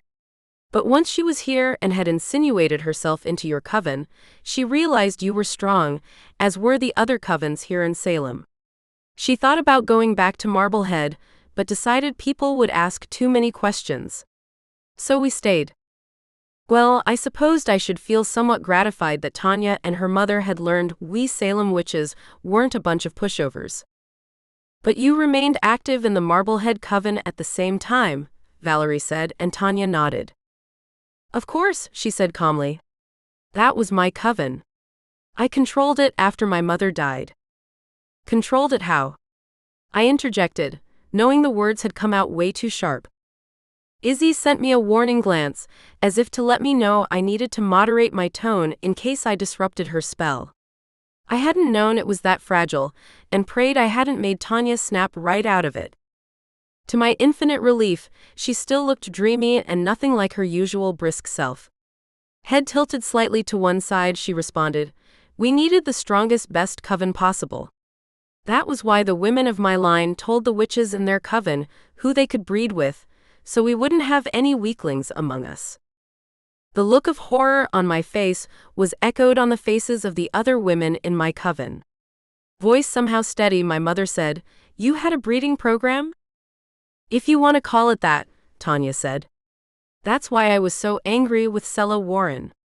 She wanted to marry that doctor, even though I told her she couldn't be with him, that because her mother had died of cancer, there was too much chance of her passing those genetic markers on to her children, and so she needed to live her life alone, like her sister Anna. That happens sometimes. We Willis witches have to snip off a line because of health issues that pop up. Even though Izzy's living room was warm enough, downright stuffy if I wanted to be honest about it, every inch of my body felt as though it had just been dropped into the mid-Atlantic in January. Now I understood why Sela had fled the country with the man she loved, had tried so hard to keep her true destination a secret from everyone. But why kill Anna? Valerie Monroe asked, her voice harder and colder than I'd ever heard it, like the icy north where her granddaughter's husband, the frost elf Kai, had been born. "Oh, that was an accident," Tanya said airily.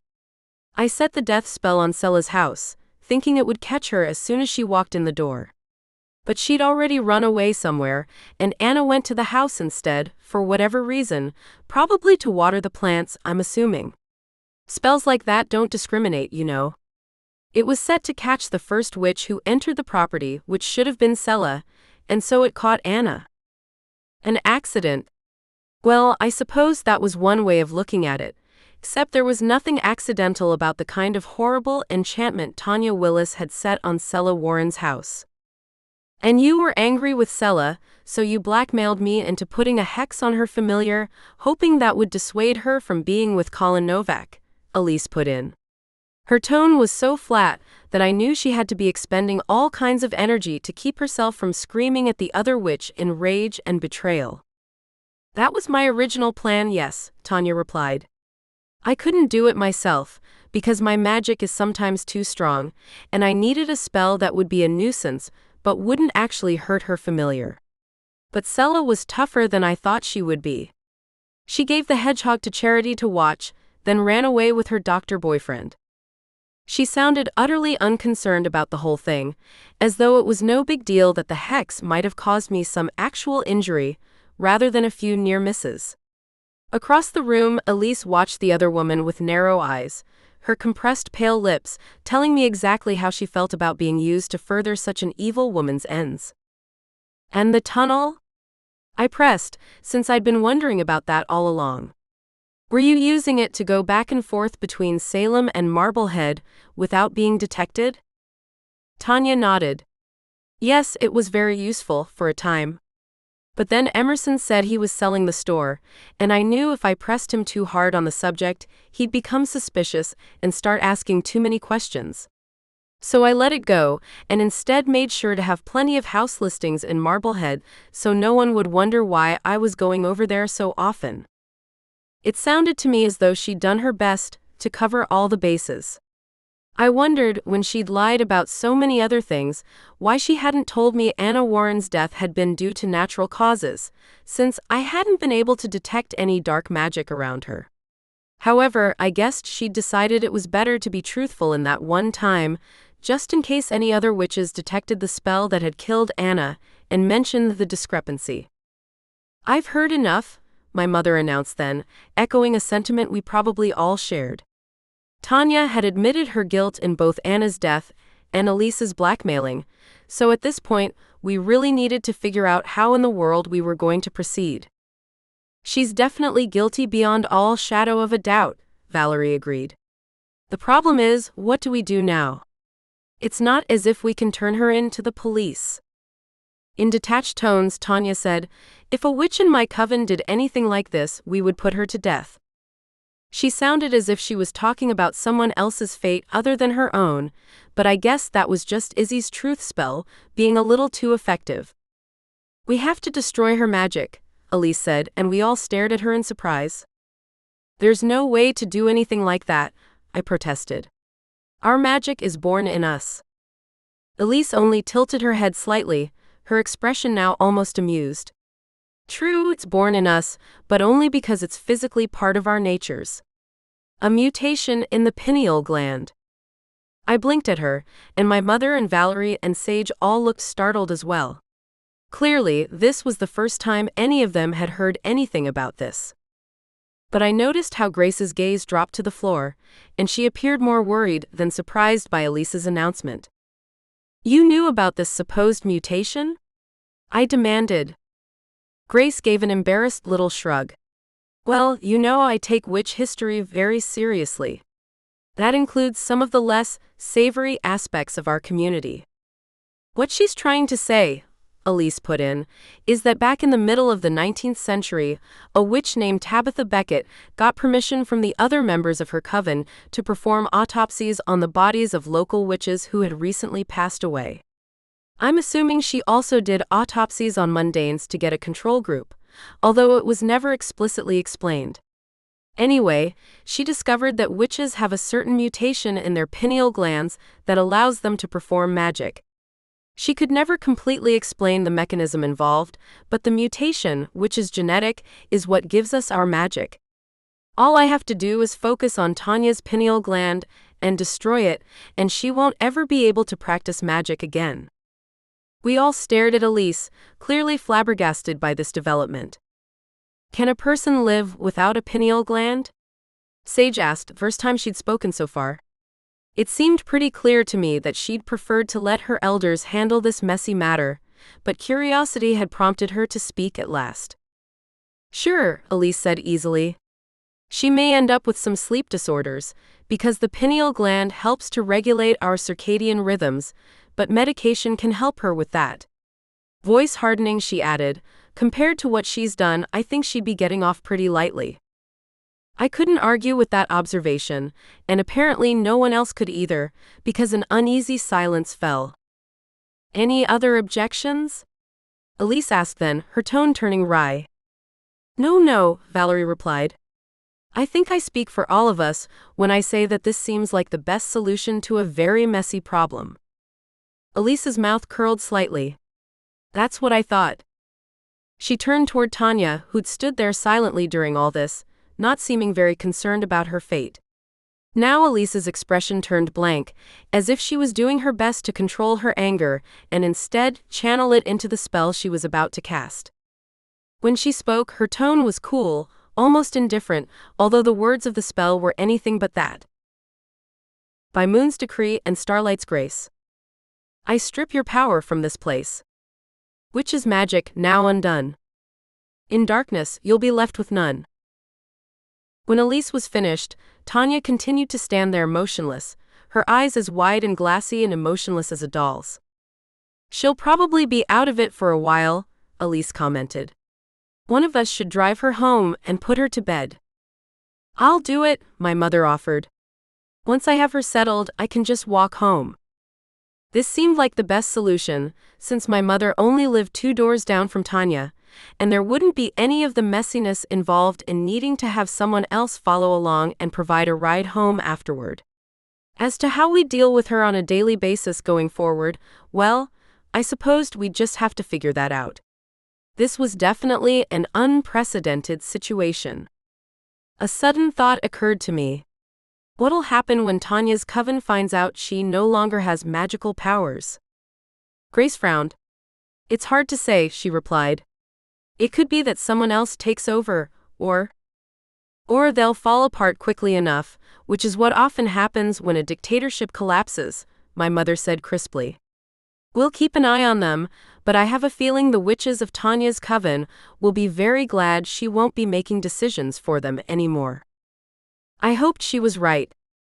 As with so many other things, only time would tell. Going home after the coven meeting felt like something of an anticlimax, but there wasn't anything else I could really do. I needed to check on the familiars, and Noah and I had been discussing possibly going out. However, the last thing I wanted right now was to see him, not because I didn't enjoy being in his company, but because I feared he'd take one look at my face and immediately know something massive had happened earlier today. Maybe at some point I'd decide he truly was the one, and that I could be completely open with him, but that day wasn't today. Instead, I texted him to say I was feeling tired and that I just wanted to plop down on the couch and chill, adding, "Rain check. Sure. Hopefully, you'll feel better tomorrow. Maybe we can go out to eat somewhere." I hoped I would be feeling better too. Surely 24 hours or so would help to cushion the blow of all the terrible things I'd heard today. Fingers crossed. Sounds like a plan. Have a great evening. You too. All right, I'd made sure I would have a quiet evening at home. Now I just had to decide what to do with it. I was standing in front of the refrigerator, wondering if I had the energy to actually cook something, or whether I should just cave and get DoorDash, when the doorbell rang. At once I frowned. I didn't get many visitors, I knew Noah wasn't coming over, and it was definitely the wrong time of year to get a call from Girl Scouts selling cookies or high school kids trying to get me to buy candy to support their latest fundraiser. Well, only one way to find out. I opened the door and felt my mouth drop open in shock. Sela Warren stood there, looking tanned and glowing and utterly unlike the nervous, frightened woman who dropped off her familiar 2 weeks ago. You heard. I blurted, and she sent me a confused look. Heard about what? This was definitely a conversation we shouldn't be having on the front porch. Come on in, I said, and stepped out of the way so she could enter the house. As soon as we got to the living room, her gaze moved around the space, obviously looking for Lionel. Lionel's outside, I told her quickly so she wouldn't have to worry. He and Milo like being in the garden at this time of day. And he's doing great, the hex was lifted, so he's just been enjoying his time here. Sela blinked. Besides looking bronzed and relaxed, she also had a wide gold band on the fourth finger of her left hand, further evidence that her Roman holiday had gone very well for her. That's great news, she replied, then hesitated. And I'm really sorry about the hex. I honestly thought Tanya had cast it on me, and as soon as I left Lionel with you and I was out of the country, we'd all be safe. Another pause before she went on, was everything okay? Since I'd escaped mostly unscathed and the warranty would cover my TV's replacement, I said, everything was fine. We were able to figure it out and get it taken care of before anything got too bad. Sela nodded, obviously relieved by this news. Then she asked, but what did you mean about me hearing something? About Tanya, I said. She blinked in confusion and I went on, maybe you should sit down. Would you like something to drink? A glass of water would be great, she said. We got into JFK earlier today, and Colin went on to Marblehead while I came here to get Lionel, but I'm still feeling kind of dehydrated from the plane ride. I told her that was no problem, then hurried into the kitchen so I could grab a glass from the cupboard and pour some water into it from the pitcher I kept in the fridge. When I got back, I handed over the glass, and she took a large swallow. Okay, she said, and her expression darkened slightly, as if she wasn't sure she wanted to hear what I had to say, but knew she needed to press on. What's this about Tanya? We found out what she did, I replied. To your sister, to your coven. I'm very sorry. Sela's mouth tightened, and I could tell from the way she blinked that she was trying her hardest not to cry. "You found out," she said, her voice shaking slightly. "Did you do anything about it?" I wanted to retort that Tanya should have been her own coven's problem, not ours, but I reminded myself that Sela must be in a lot of pain over the loss of her sister, and I needed to be gentle. "We did," I said. "One of our coven members burned out her ability to use magic. She'll never be able to control you or anyone else ever again." For a long moment, Sela sat there in silence, obviously trying to absorb this information, to understand that Tanya was no longer a threat to her or to her happiness. Quietly, she said, "Thank you." "I'm just glad we were able to do something," I replied. "But I have to ask, if you didn't know that Tanya had been taken out of commission, why did you show up now?" Now Sela smiled, her sorrow of a moment before, if not exactly erased, a little softened. "Because I'm pregnant," she said simply. "That's why I told you I had to stay away a while longer. I had to know for sure before I came back. Once I was carrying Colin's child, there wasn't anything Tanya could do to me." I hated to ask, but considering all the evil Tanya Willis had perpetrated in her lifetime, I had to know. "She wouldn't try to stop you from having the child?" Sela shook her head. "There were lengths to which even she wouldn't go. Also, another child born to the Coven would still be valuable, even if that child's father wasn't the one she would have chosen for me.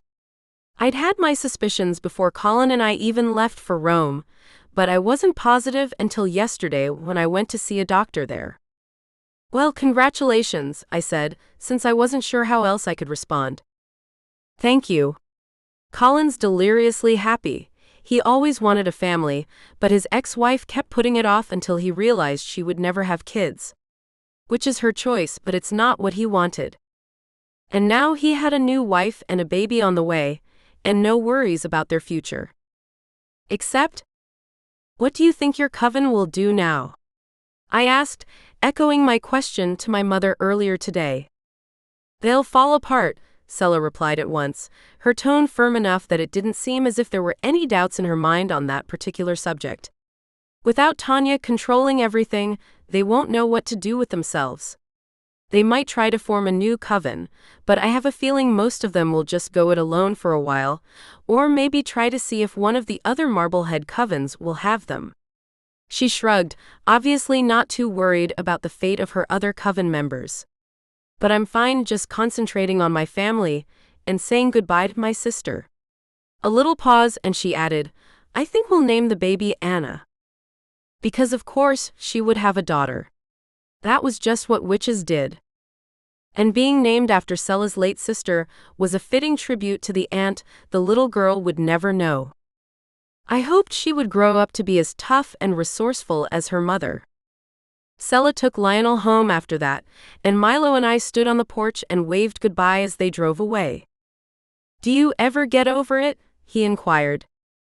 "Over what?" I said, although I thought I knew what he was asking. "Saying goodbye?" I bent down and patted him on the head. "I don't know if it's a question of getting over it," I commented. "I think it's more knowing that I've done my best to help a familiar, and now they can go back to their regular lives and help their mistresses again. It's important work." Milo gave a solemn nod. "I suppose I can see that. Still, I'm sad. We had Cindy and then Lionel one after the other, and now it's just the two of us again." "Not forever," I said. "Another familiar will come along. And besides, it may be just the two of us tonight, but I'll be seeing Noah tomorrow, and I'm pretty sure I can convince him to bring you with us to Mercy Tavern or someplace else where we can eat on the patio. It wouldn't even take that much convincing." Noah loved Milo and would be all too happy to have him join us for dinner. Maybe we weren't quite a family, not yet, but I thought we were well on our way there. A few days later, I was startled to see Emerson come into the shop. As far as I could remember, he'd never visited after the property changed hands, and I just figured he hadn't thought it necessary to see what I'd done with my store, and didn't have any need of arthritis elixirs or tinctures to help with insomnia.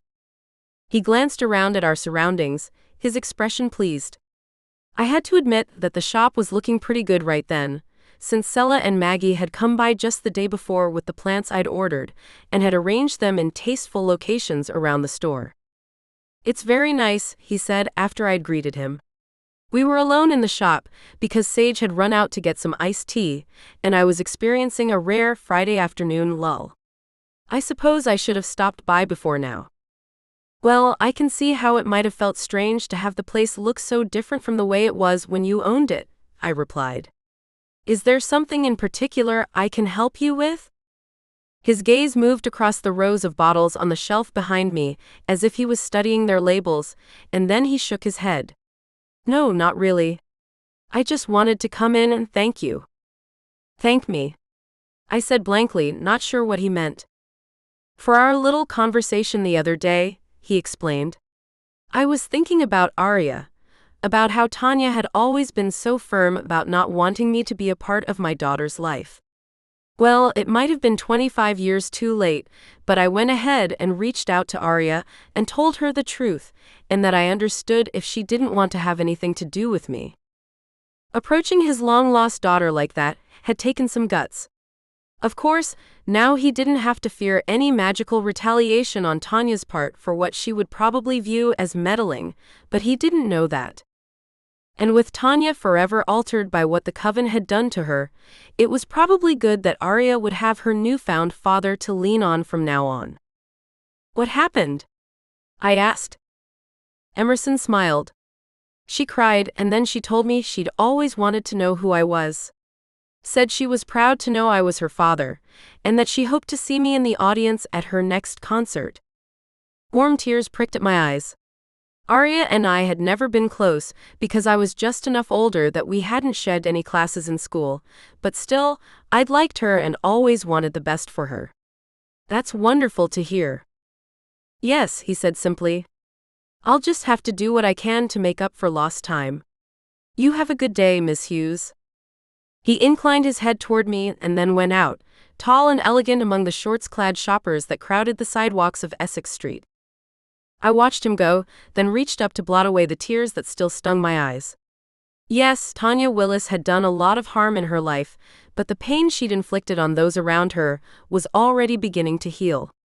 Soon enough, she'd fade into obscurity, her powers gone, and with them, the ability to cause any more damage. It might not have been the ending I was expecting when all this began, but I'd take it. I'd definitely take it. Charity's adventures continue in Charms and Chihuahuas, the fourth book in the Familiar Spirits series.